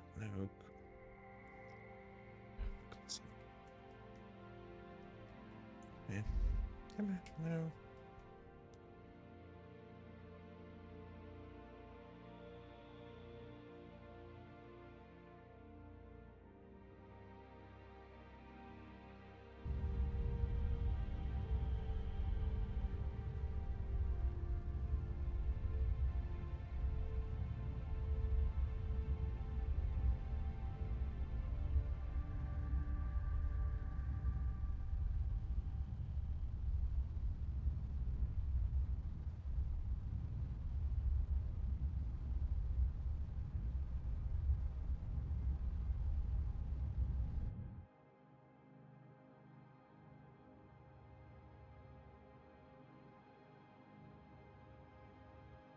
There you go.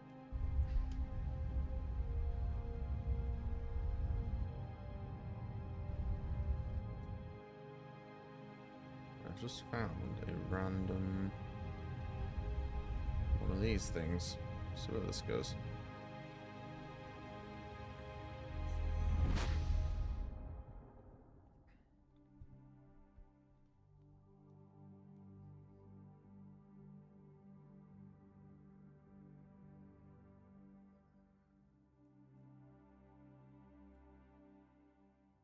Wow.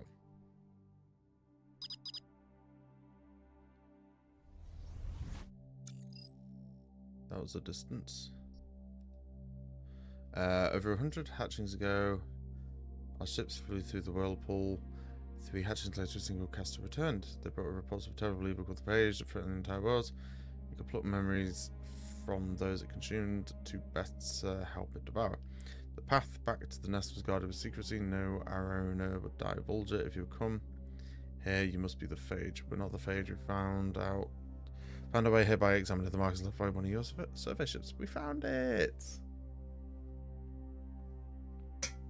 Just have to wander through space aimlessly. We did send survey ships long before learning of the Phage, but the Phage could have learned that as well.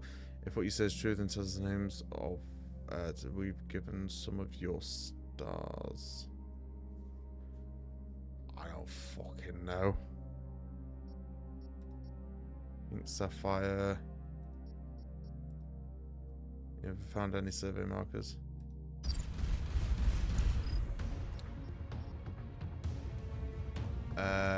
Okay, one sec.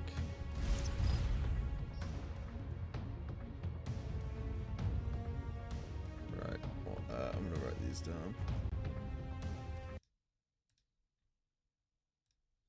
So we have Crimson Priestess 6. We have... that was that one. Silver Sword 1.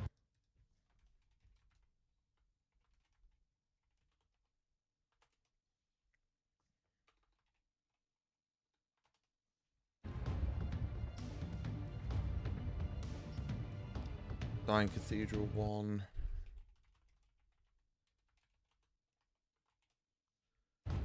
And Golden Justice 3. Okay. Alright, we're gonna let these guys destroy us.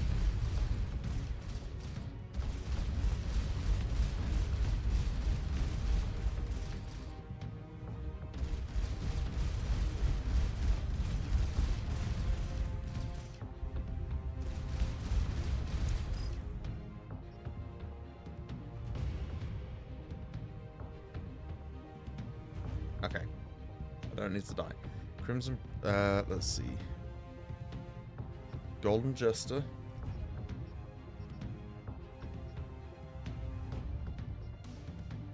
I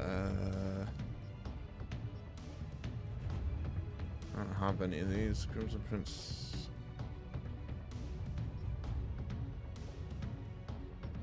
Dying Cathedral. And Silver Sword. Okay.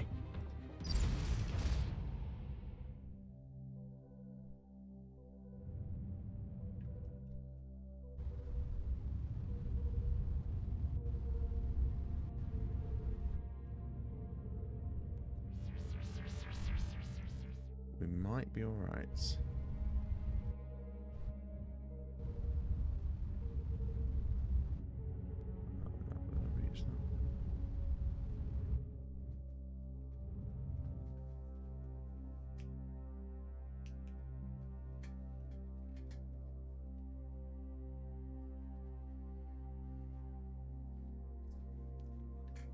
Cat's scratching everything. I might have lost a bunch of crew from that, but anyway. Hopefully these guys have a jump gate we can just use. Which planet are we trying to find?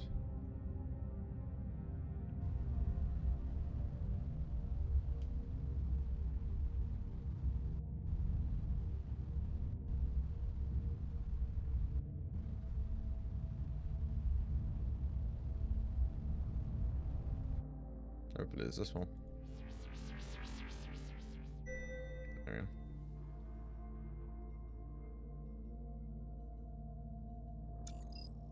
Hidden deep. Oh, never mind. Hidden deep in the Rocky Valley. Abandoned Prospect Outpost. Okay.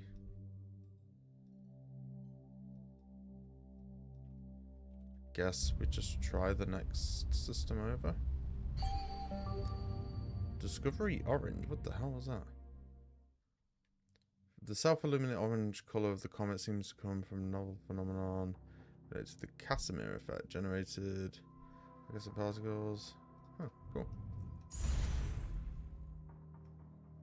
Oi! Ugh, stupid cat. Right, let's see.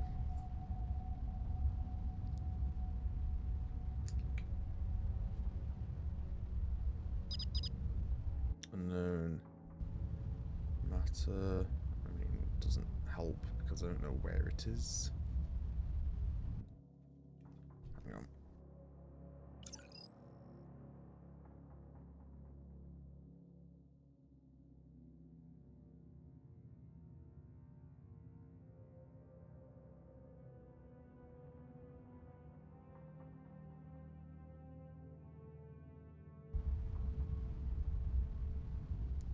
These cats. Alright, is this the planet? A4, probably. Never mind.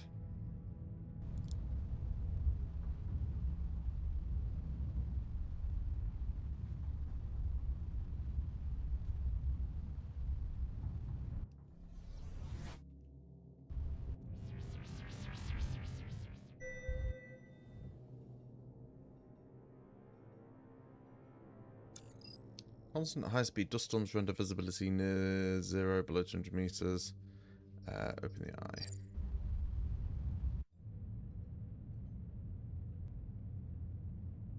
Just make sure that that was everything here.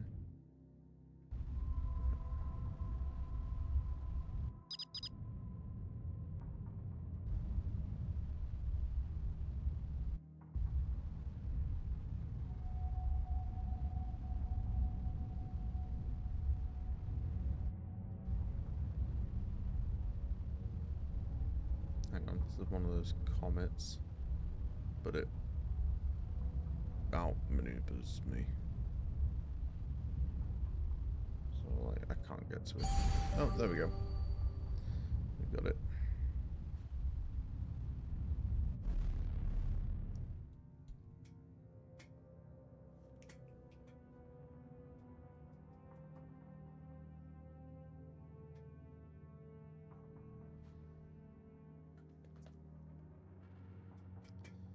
Right, we have one more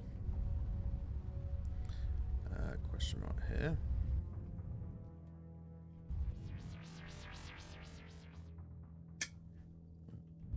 Oh yeah, drifted too far from it. Oh no, never mind. Alright, well there's just one left, so I guess it's up here.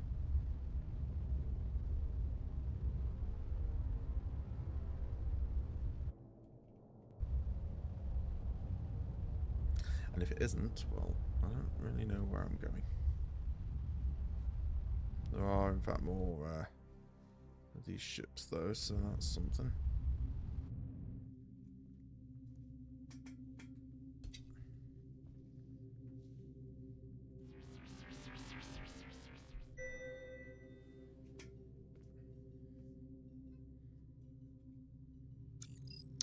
The source of the anomaly reading is an unusually dense meteor. Close examination reveals small amounts of neutronium.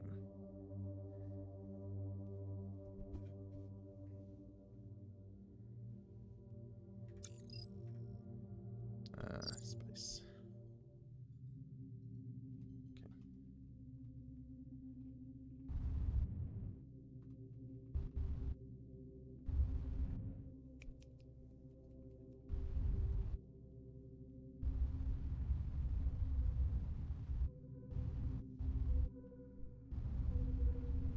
Perfect. It just flew right at me. Over 85 research points there. A1 planet. Okay. Ah. Here we are. I crashed into it. Please make your way to the nest world. Oh, whoops. That crash killed one of my crew. Let's maybe steer around that slightly better this time.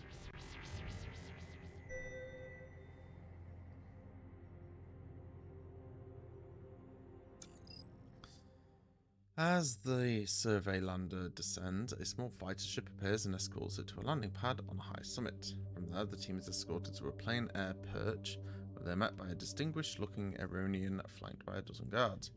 After the team leader explains that Starcom directive, the Sloth's commander does not go on survey missions for obvious reasons, a video comm link to the ship is set up.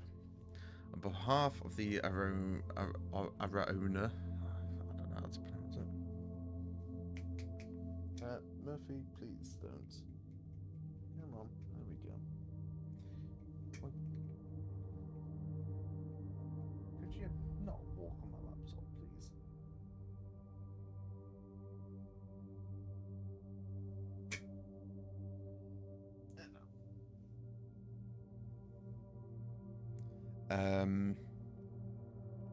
On behalf of the Arona, I welcome you and your crew to the nest. I'm Diplomatic Counselor Serenat. What can we do for you? We request a treaty group identifier to prevent hostilities with the Araona outside the nest.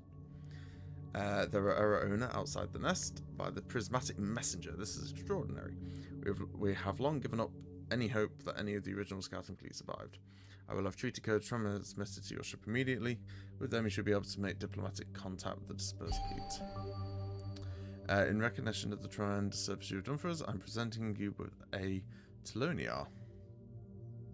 A shard of a jewel that adorned the original nest crest. Thank you, Mossy, and the crew of the Sloth.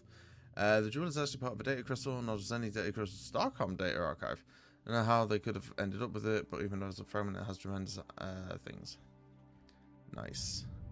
I finished the analysis of another algorithm related to the graph theory, but different from the previous. Whatever it is, has some very advanced maths behind it.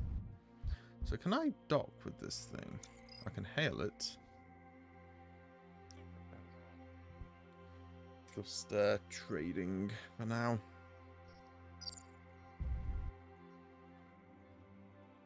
So I can now hail these. Rising thermals, Mossy. What can they do? Yeah, just trade. So they use Chirolite. That makes sense.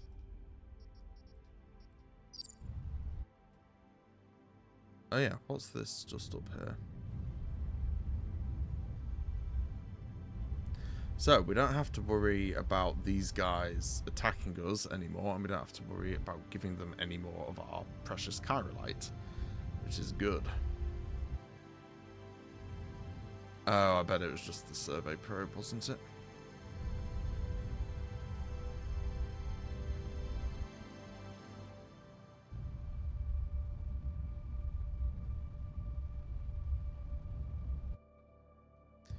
Cool, so we're going to head back to this thing.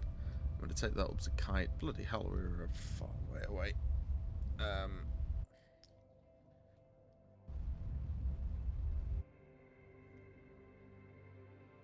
he's going.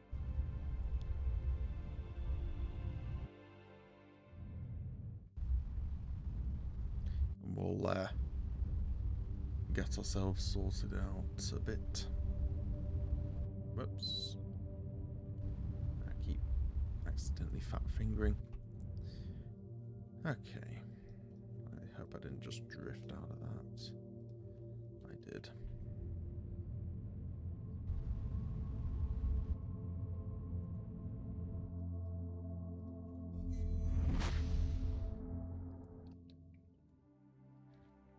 There we go. After what was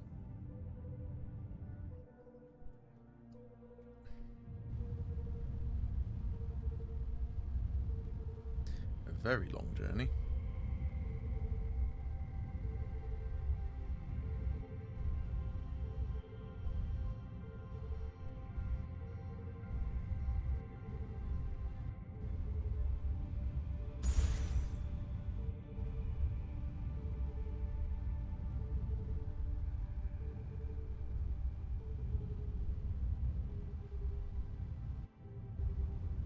It's gone. Okay.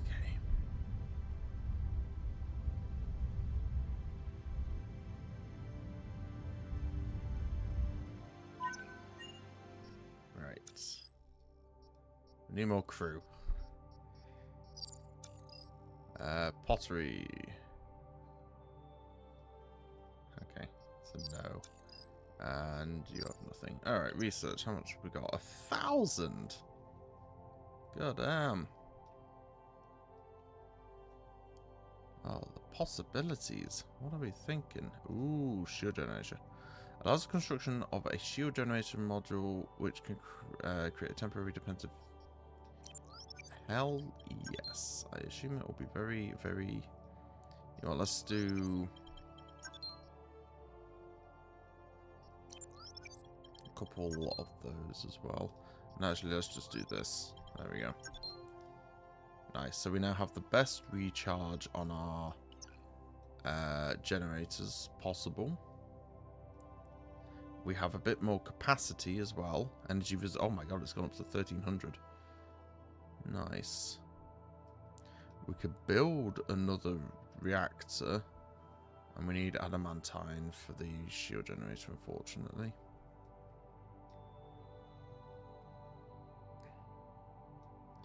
Engine, armor, plasma turret, missile launcher, reactor. I mean, do I just stick another reactor in?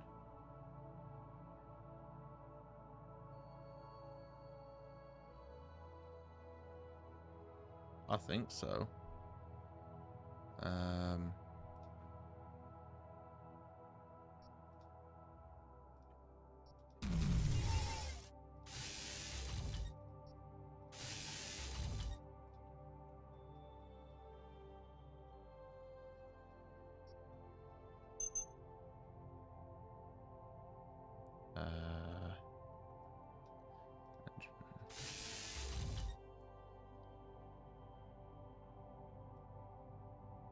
Cool.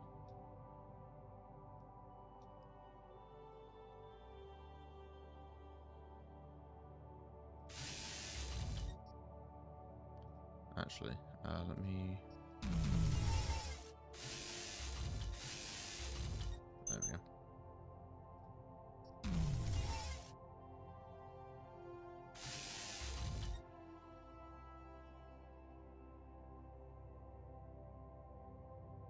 I don't have any armor, do I? No, I'm out of titanium. Nice.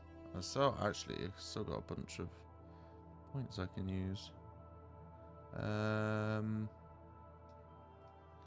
Increase the maximum charge strength for each shield generation. Increase the speed at which shield reserves recharge from the reactor. Increase the damage protection per unit of energy.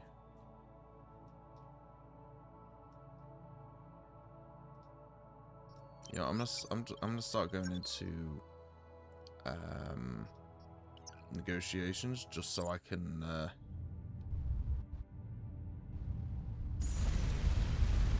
God, look at that. Ridiculous. Right, what was this? I don't remember.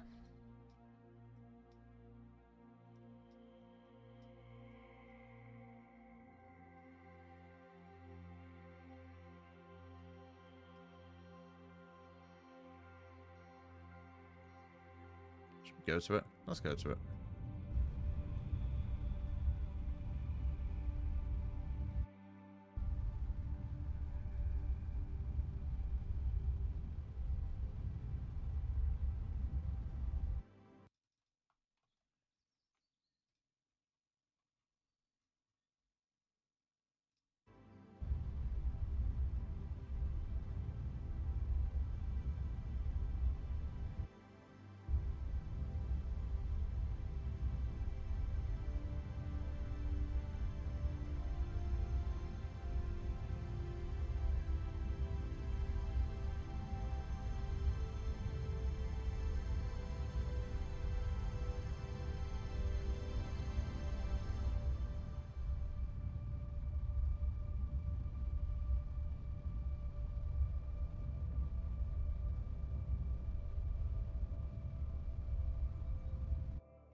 This is gonna take a real long time.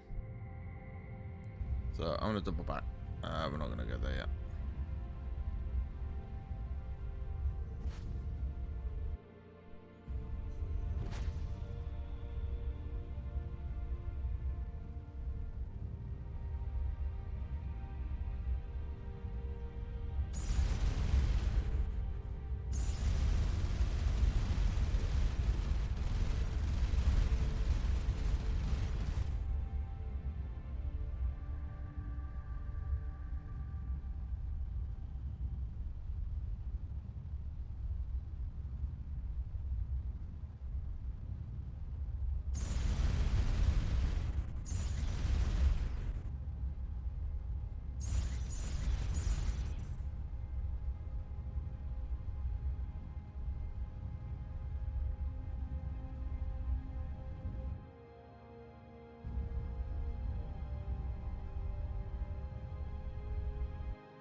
But the question is, what am I gonna go do?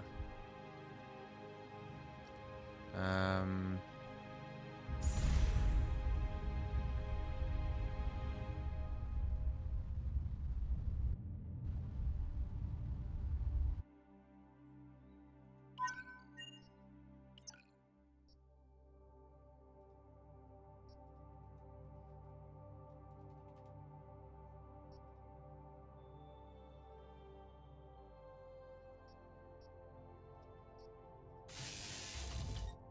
I could do something really stupid.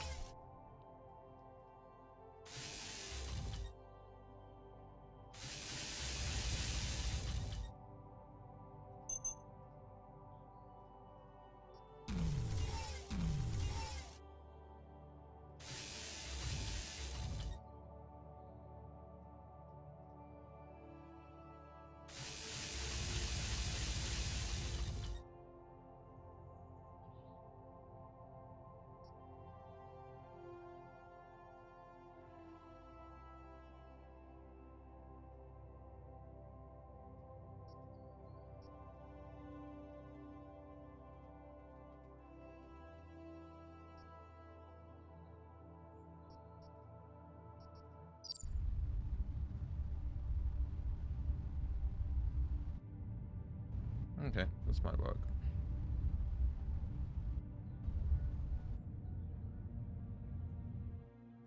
So what we're going to do is we're going to come here. I'm going to point south. I'm going to hope that there's some teleporty things down here.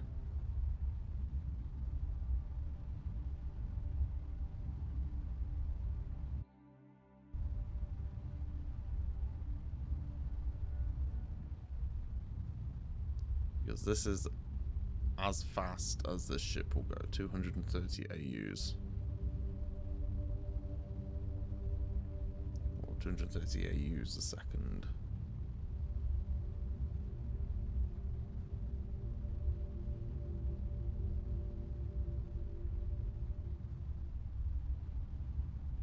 So just one of these three, or this needs to have,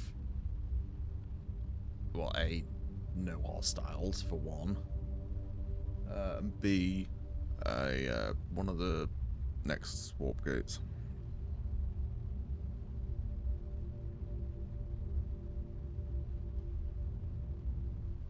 Whoops. I also need some knots. Fat finger. One of the direction buttons.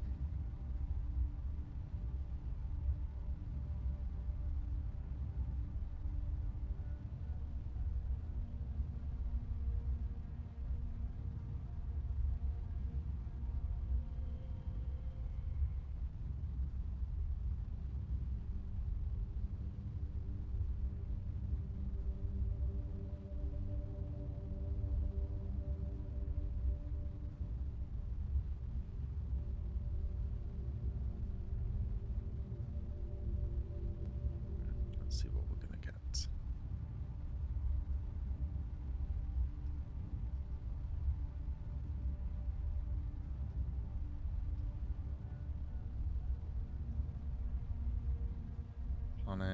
Planets. Oh, what happened?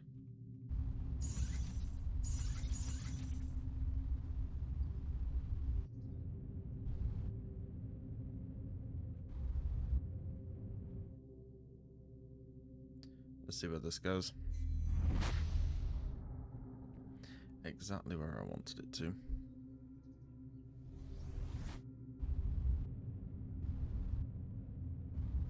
Hang on, is this It is. Hey, we're now broadcasting the thing. How is this possible? We discovered the location of the nest report and petitioned the nest. They're anxious to be reunited with you. Oh hey, adamantite. What's the learning of gratitude? Get previous hostilities. I was trying to model this gift. Nice. Hell yeah, dude.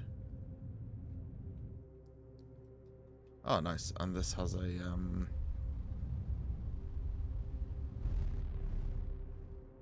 blue thing. So we'll be able to swap over to the main blueprint and yeah, actually explore this cluster.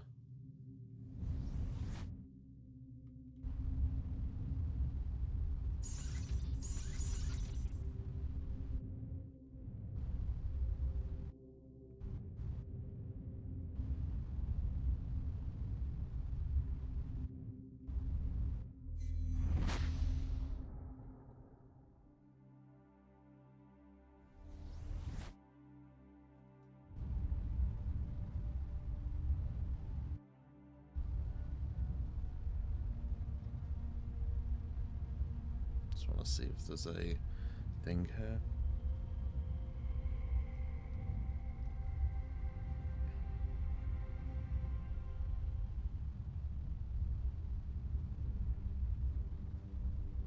Nope. There's been nothing around here.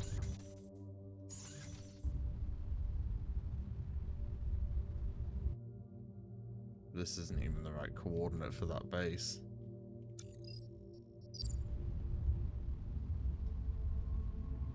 Okay, we'll head up here, and then we'll head back here and return to Kite, change back into the main ship, and then just explore these.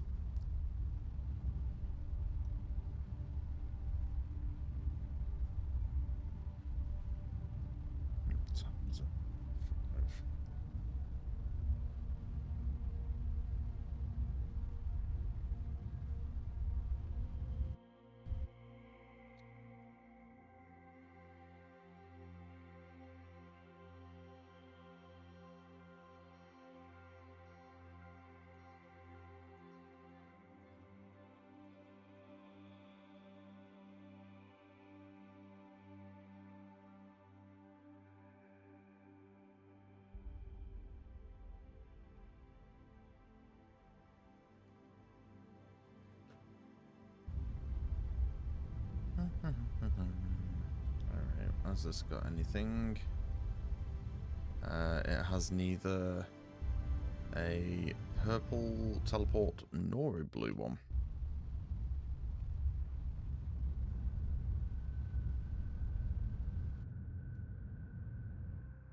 So just whilst I'm here, we'll get 75 research points there.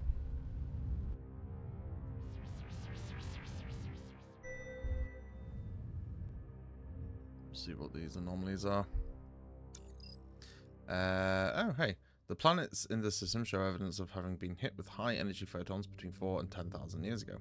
Chemical analysis of the crust and mantle of this one reveals that the burst was unidirectional and short. The most likely culprit is an extremely rare ultra-long gamma ray burst event. According to the team's archaeologists, this planet was probably temperate with water, but mercifully doesn't find any evidence of civilization.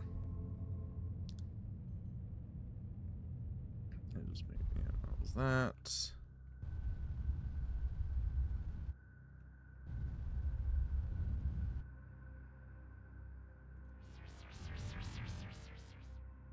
Cool. No anomalies detected.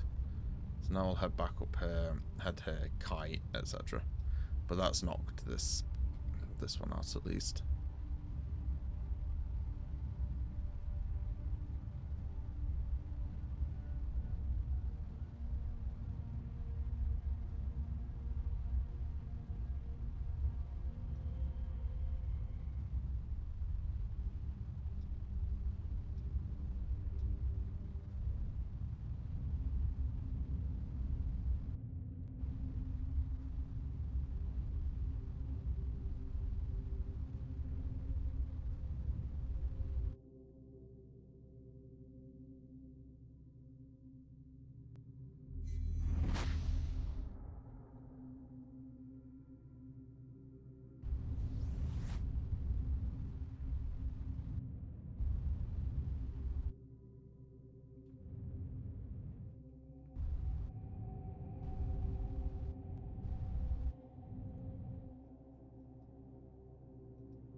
Blueprints.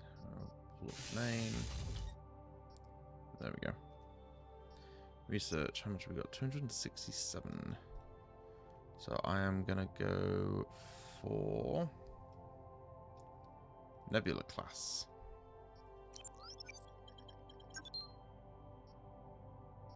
Because I'm starting to run out of... Oh my god. Cool. Yeah, I'm starting to run out of modules, so now we're back up to 28, which is good. I don't have the money, though, to actually support it, but when I eventually get the shield generator, I can get one of those. Or the adamantine and get shield generator, I should say. Probably get another habitat module. Having a ton of people definitely have been a big help.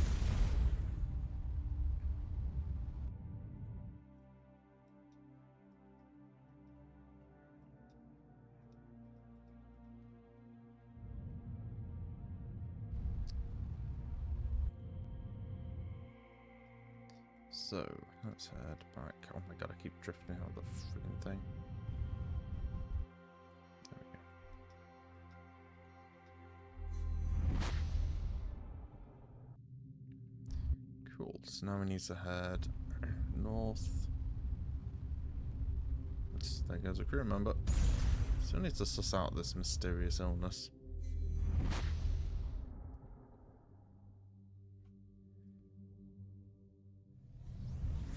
Okay, I'm gonna start knocking out these.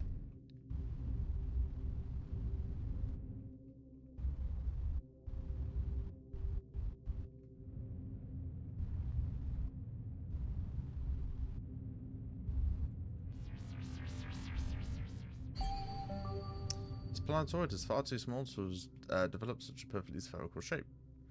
Cool.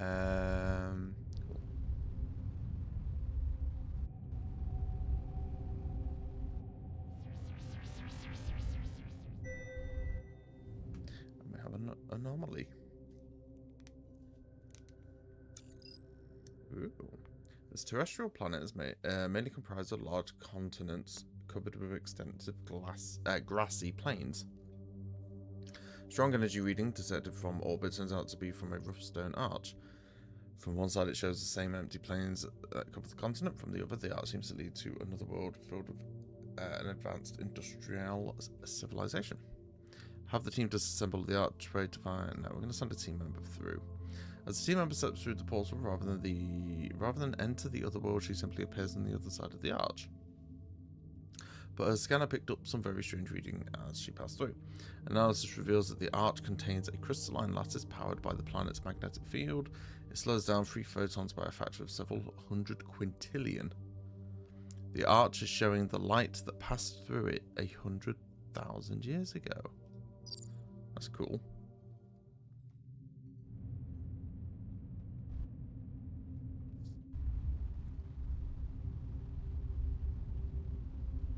So literally a time-traveling arch.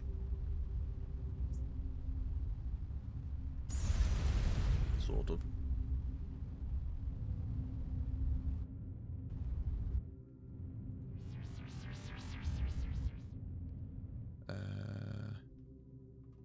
Okay, that was nothing. Okay.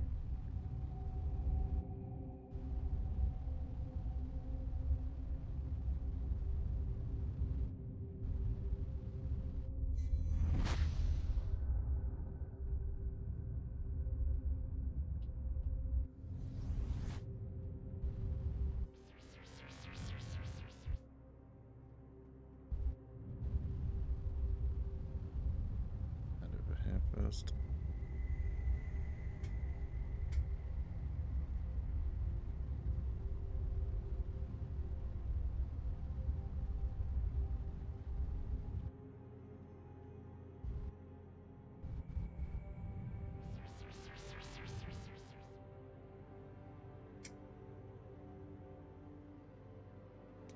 Nothing there.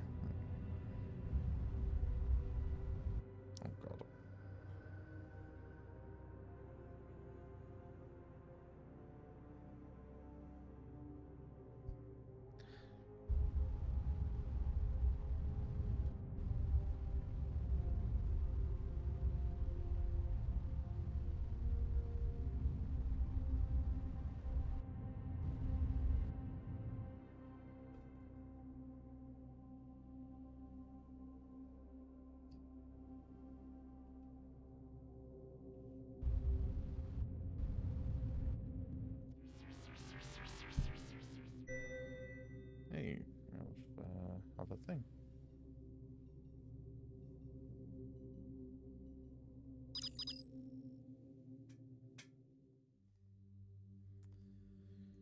was all this? The small mining outpost was probably... Oh, I got pins and needles in my leg.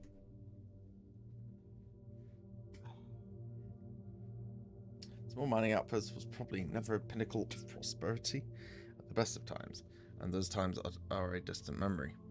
As the team approaches, they are greeted by a six-legged troglodyte who introduces herself as the mine's administrator.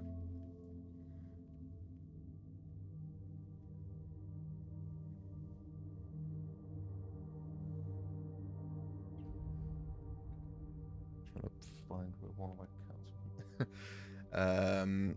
Apparently, this was a modestly successful platinum mine until a few years ago, when a visiting pilot stole the outpost's ward stick in a rigged game of 4 cards.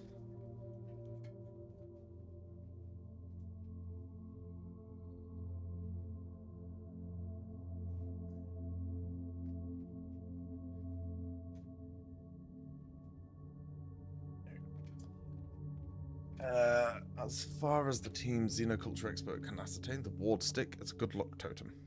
Without it, the miners believe the mines are more dangerous and platinum scarcer. As such, she feels that perhaps the team would not be welcome at this time. They're offering a reward of 200 units of platinum for the stick's return. That's what it looks like.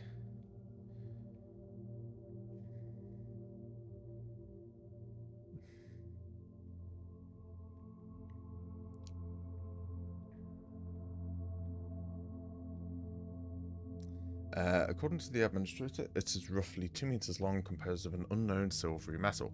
It was dug up in the earliest days of the mine's operation. Okay. And I assume, yes, we can return there at some point.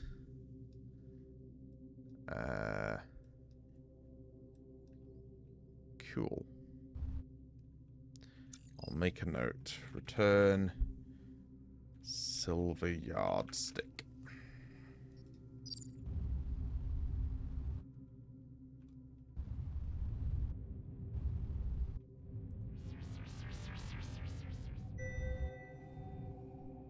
Of course, gotta find the pilot first. Nice, just some yttrium.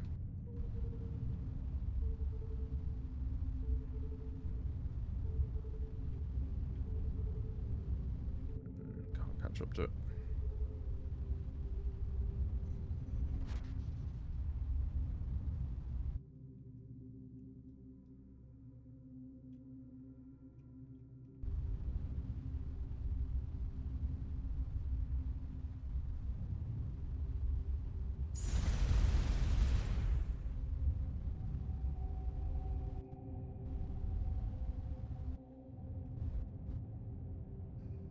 Really?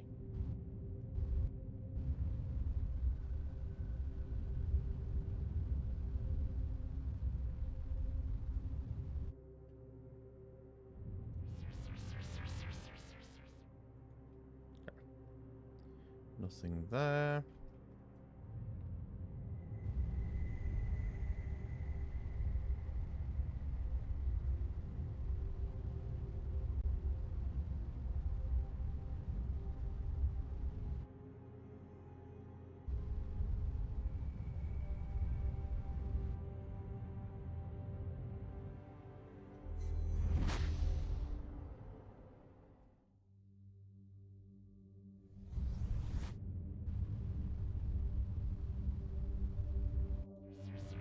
Gas giant O class. Nothing there.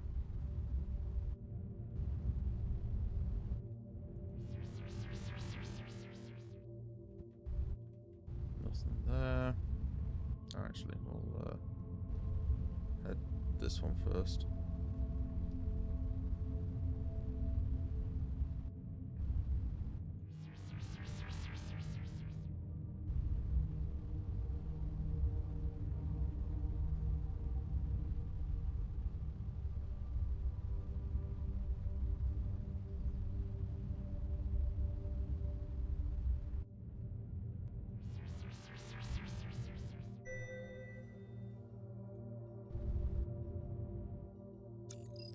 The survey landed touches down in whiteout conditions. Have the team brave the storm. Eventually, the team comes across a narrow crevasse. From within, a pale emerald light is faintly visible from deep within. Hey, descend properly 80 meters. Vast colony of glowing single-celled life forms. Metabolized methane deposits trapped in nice energy. Nice.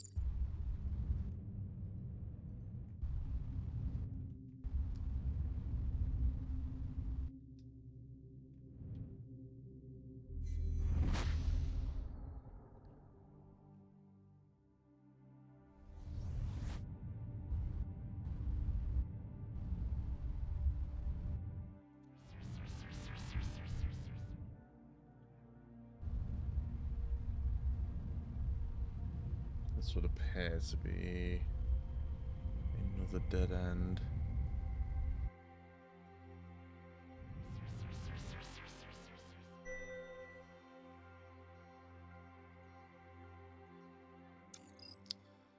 As the survey lander descends through the upper atmosphere, several ceremonial gliders rise and escort it down to a landing pad atop a high mountain. Once the team lands, they are informed that this clinging city is the Aronian Provisional Capital, their guests of honor. The feast begins at dawn and lasts until sundown as they sample the many interesting Aronian cuisines. A flying parade weaves through the Golden Towers. While Starcom regulations prohibit you as commander from landing, the rest of the Sloth's crew are able to visit in turns for a much-needed shore leave.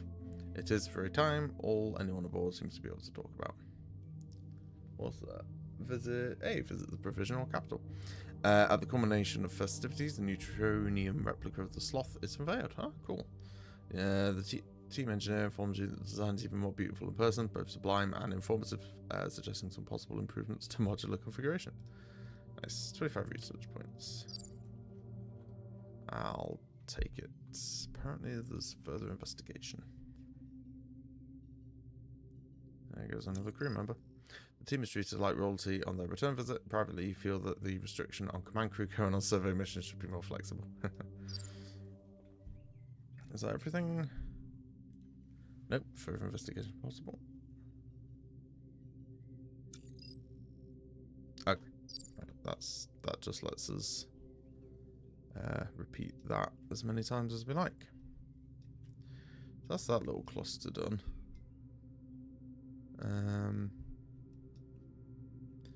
Oh yeah, we can delete these distances.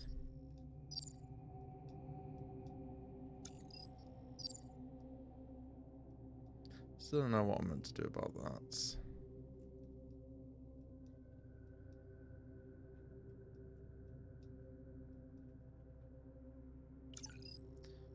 Right.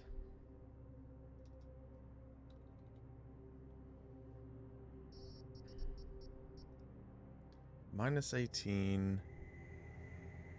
Minus 45.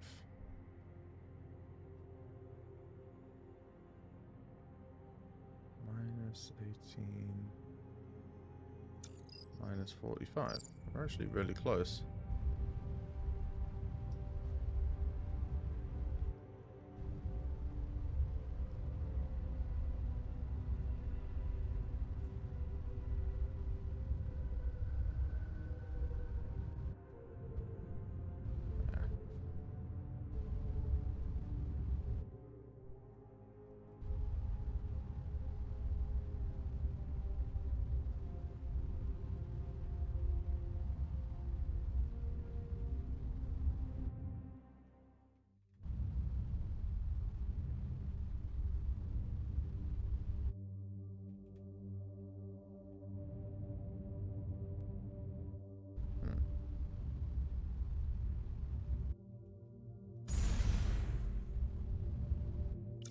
That's what it says.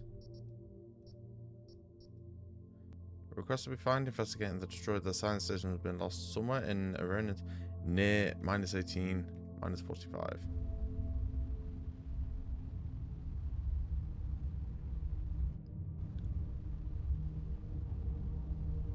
So it's around here somewhere. Just gotta find it.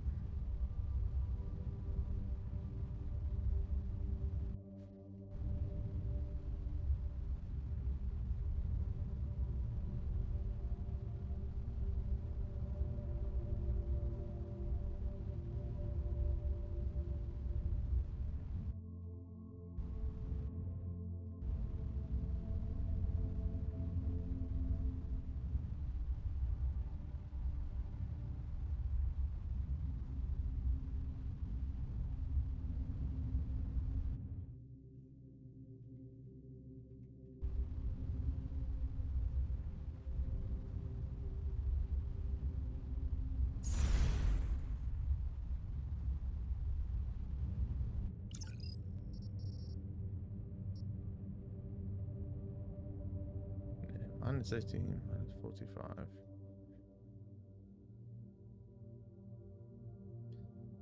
Minus 18, minus 45 is right there.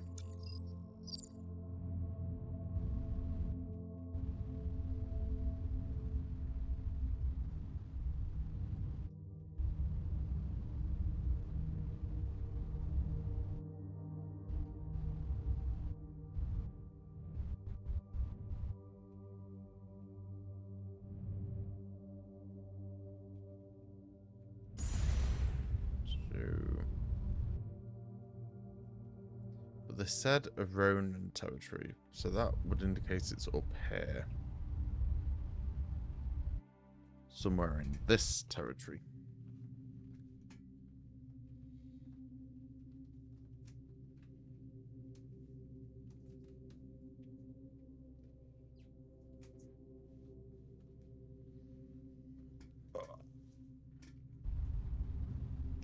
Rather than one of the surrounding ones. But then it's not going to be too far from it, is it?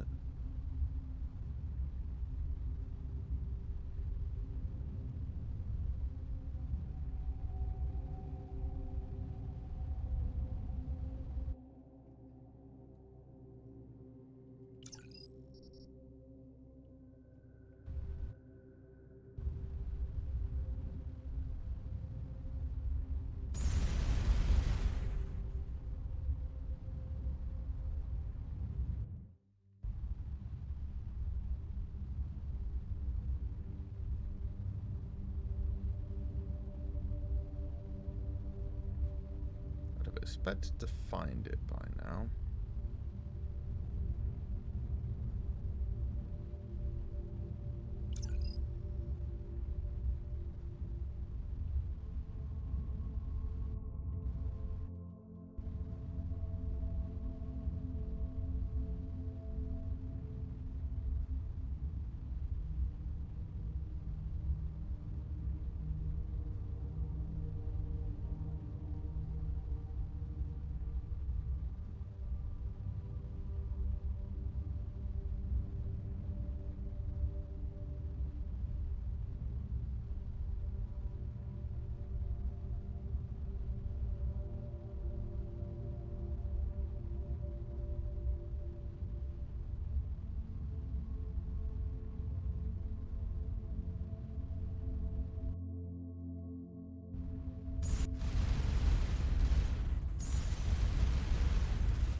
Maybe there's something stupid that's like up in this corner.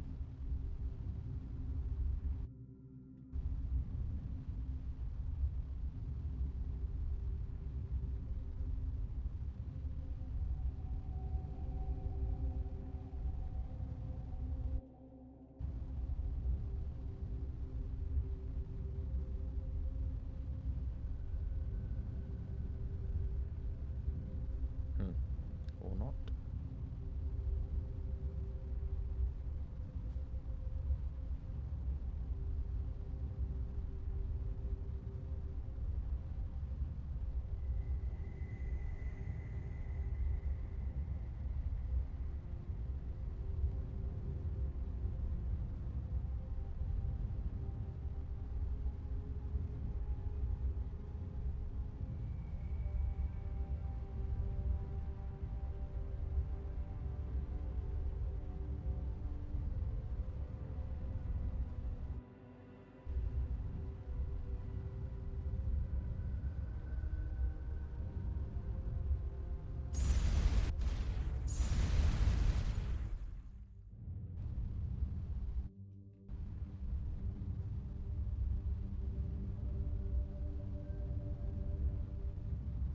Okay. Well, I don't know. It's meant to be... It's meant to be right here.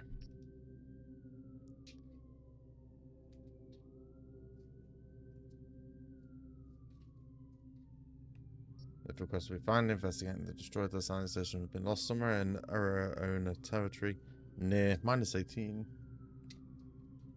-45.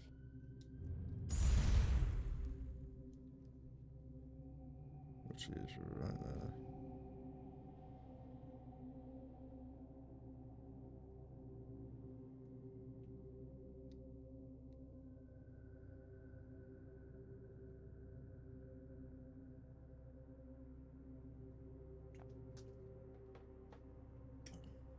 Excuse me.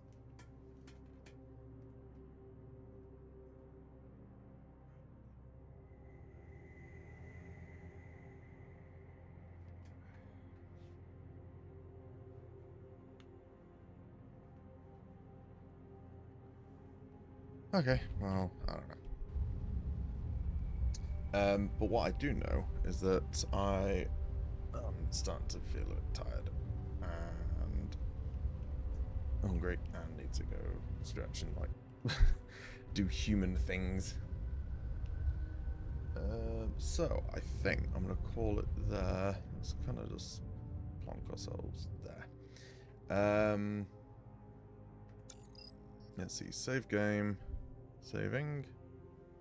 There we go.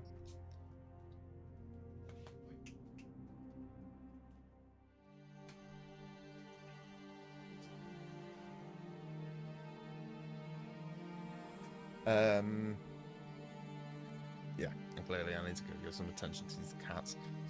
So yeah, I am having a lot of fun with this. I am definitely going to keep playing this tomorrow. Yeah, this is like actually a pretty darn good game. And once I finish this, I'm probably just going to jump straight into the second, honestly. So, yeah, I'm going to call it there. Thank you so much for watching. It's been a 8-hour stream, just because why not? But yeah, I'm going to go and disappear. Have a good rest of your weekend. Take care of yourselves. And yeah, I'll see you later. Goodbye.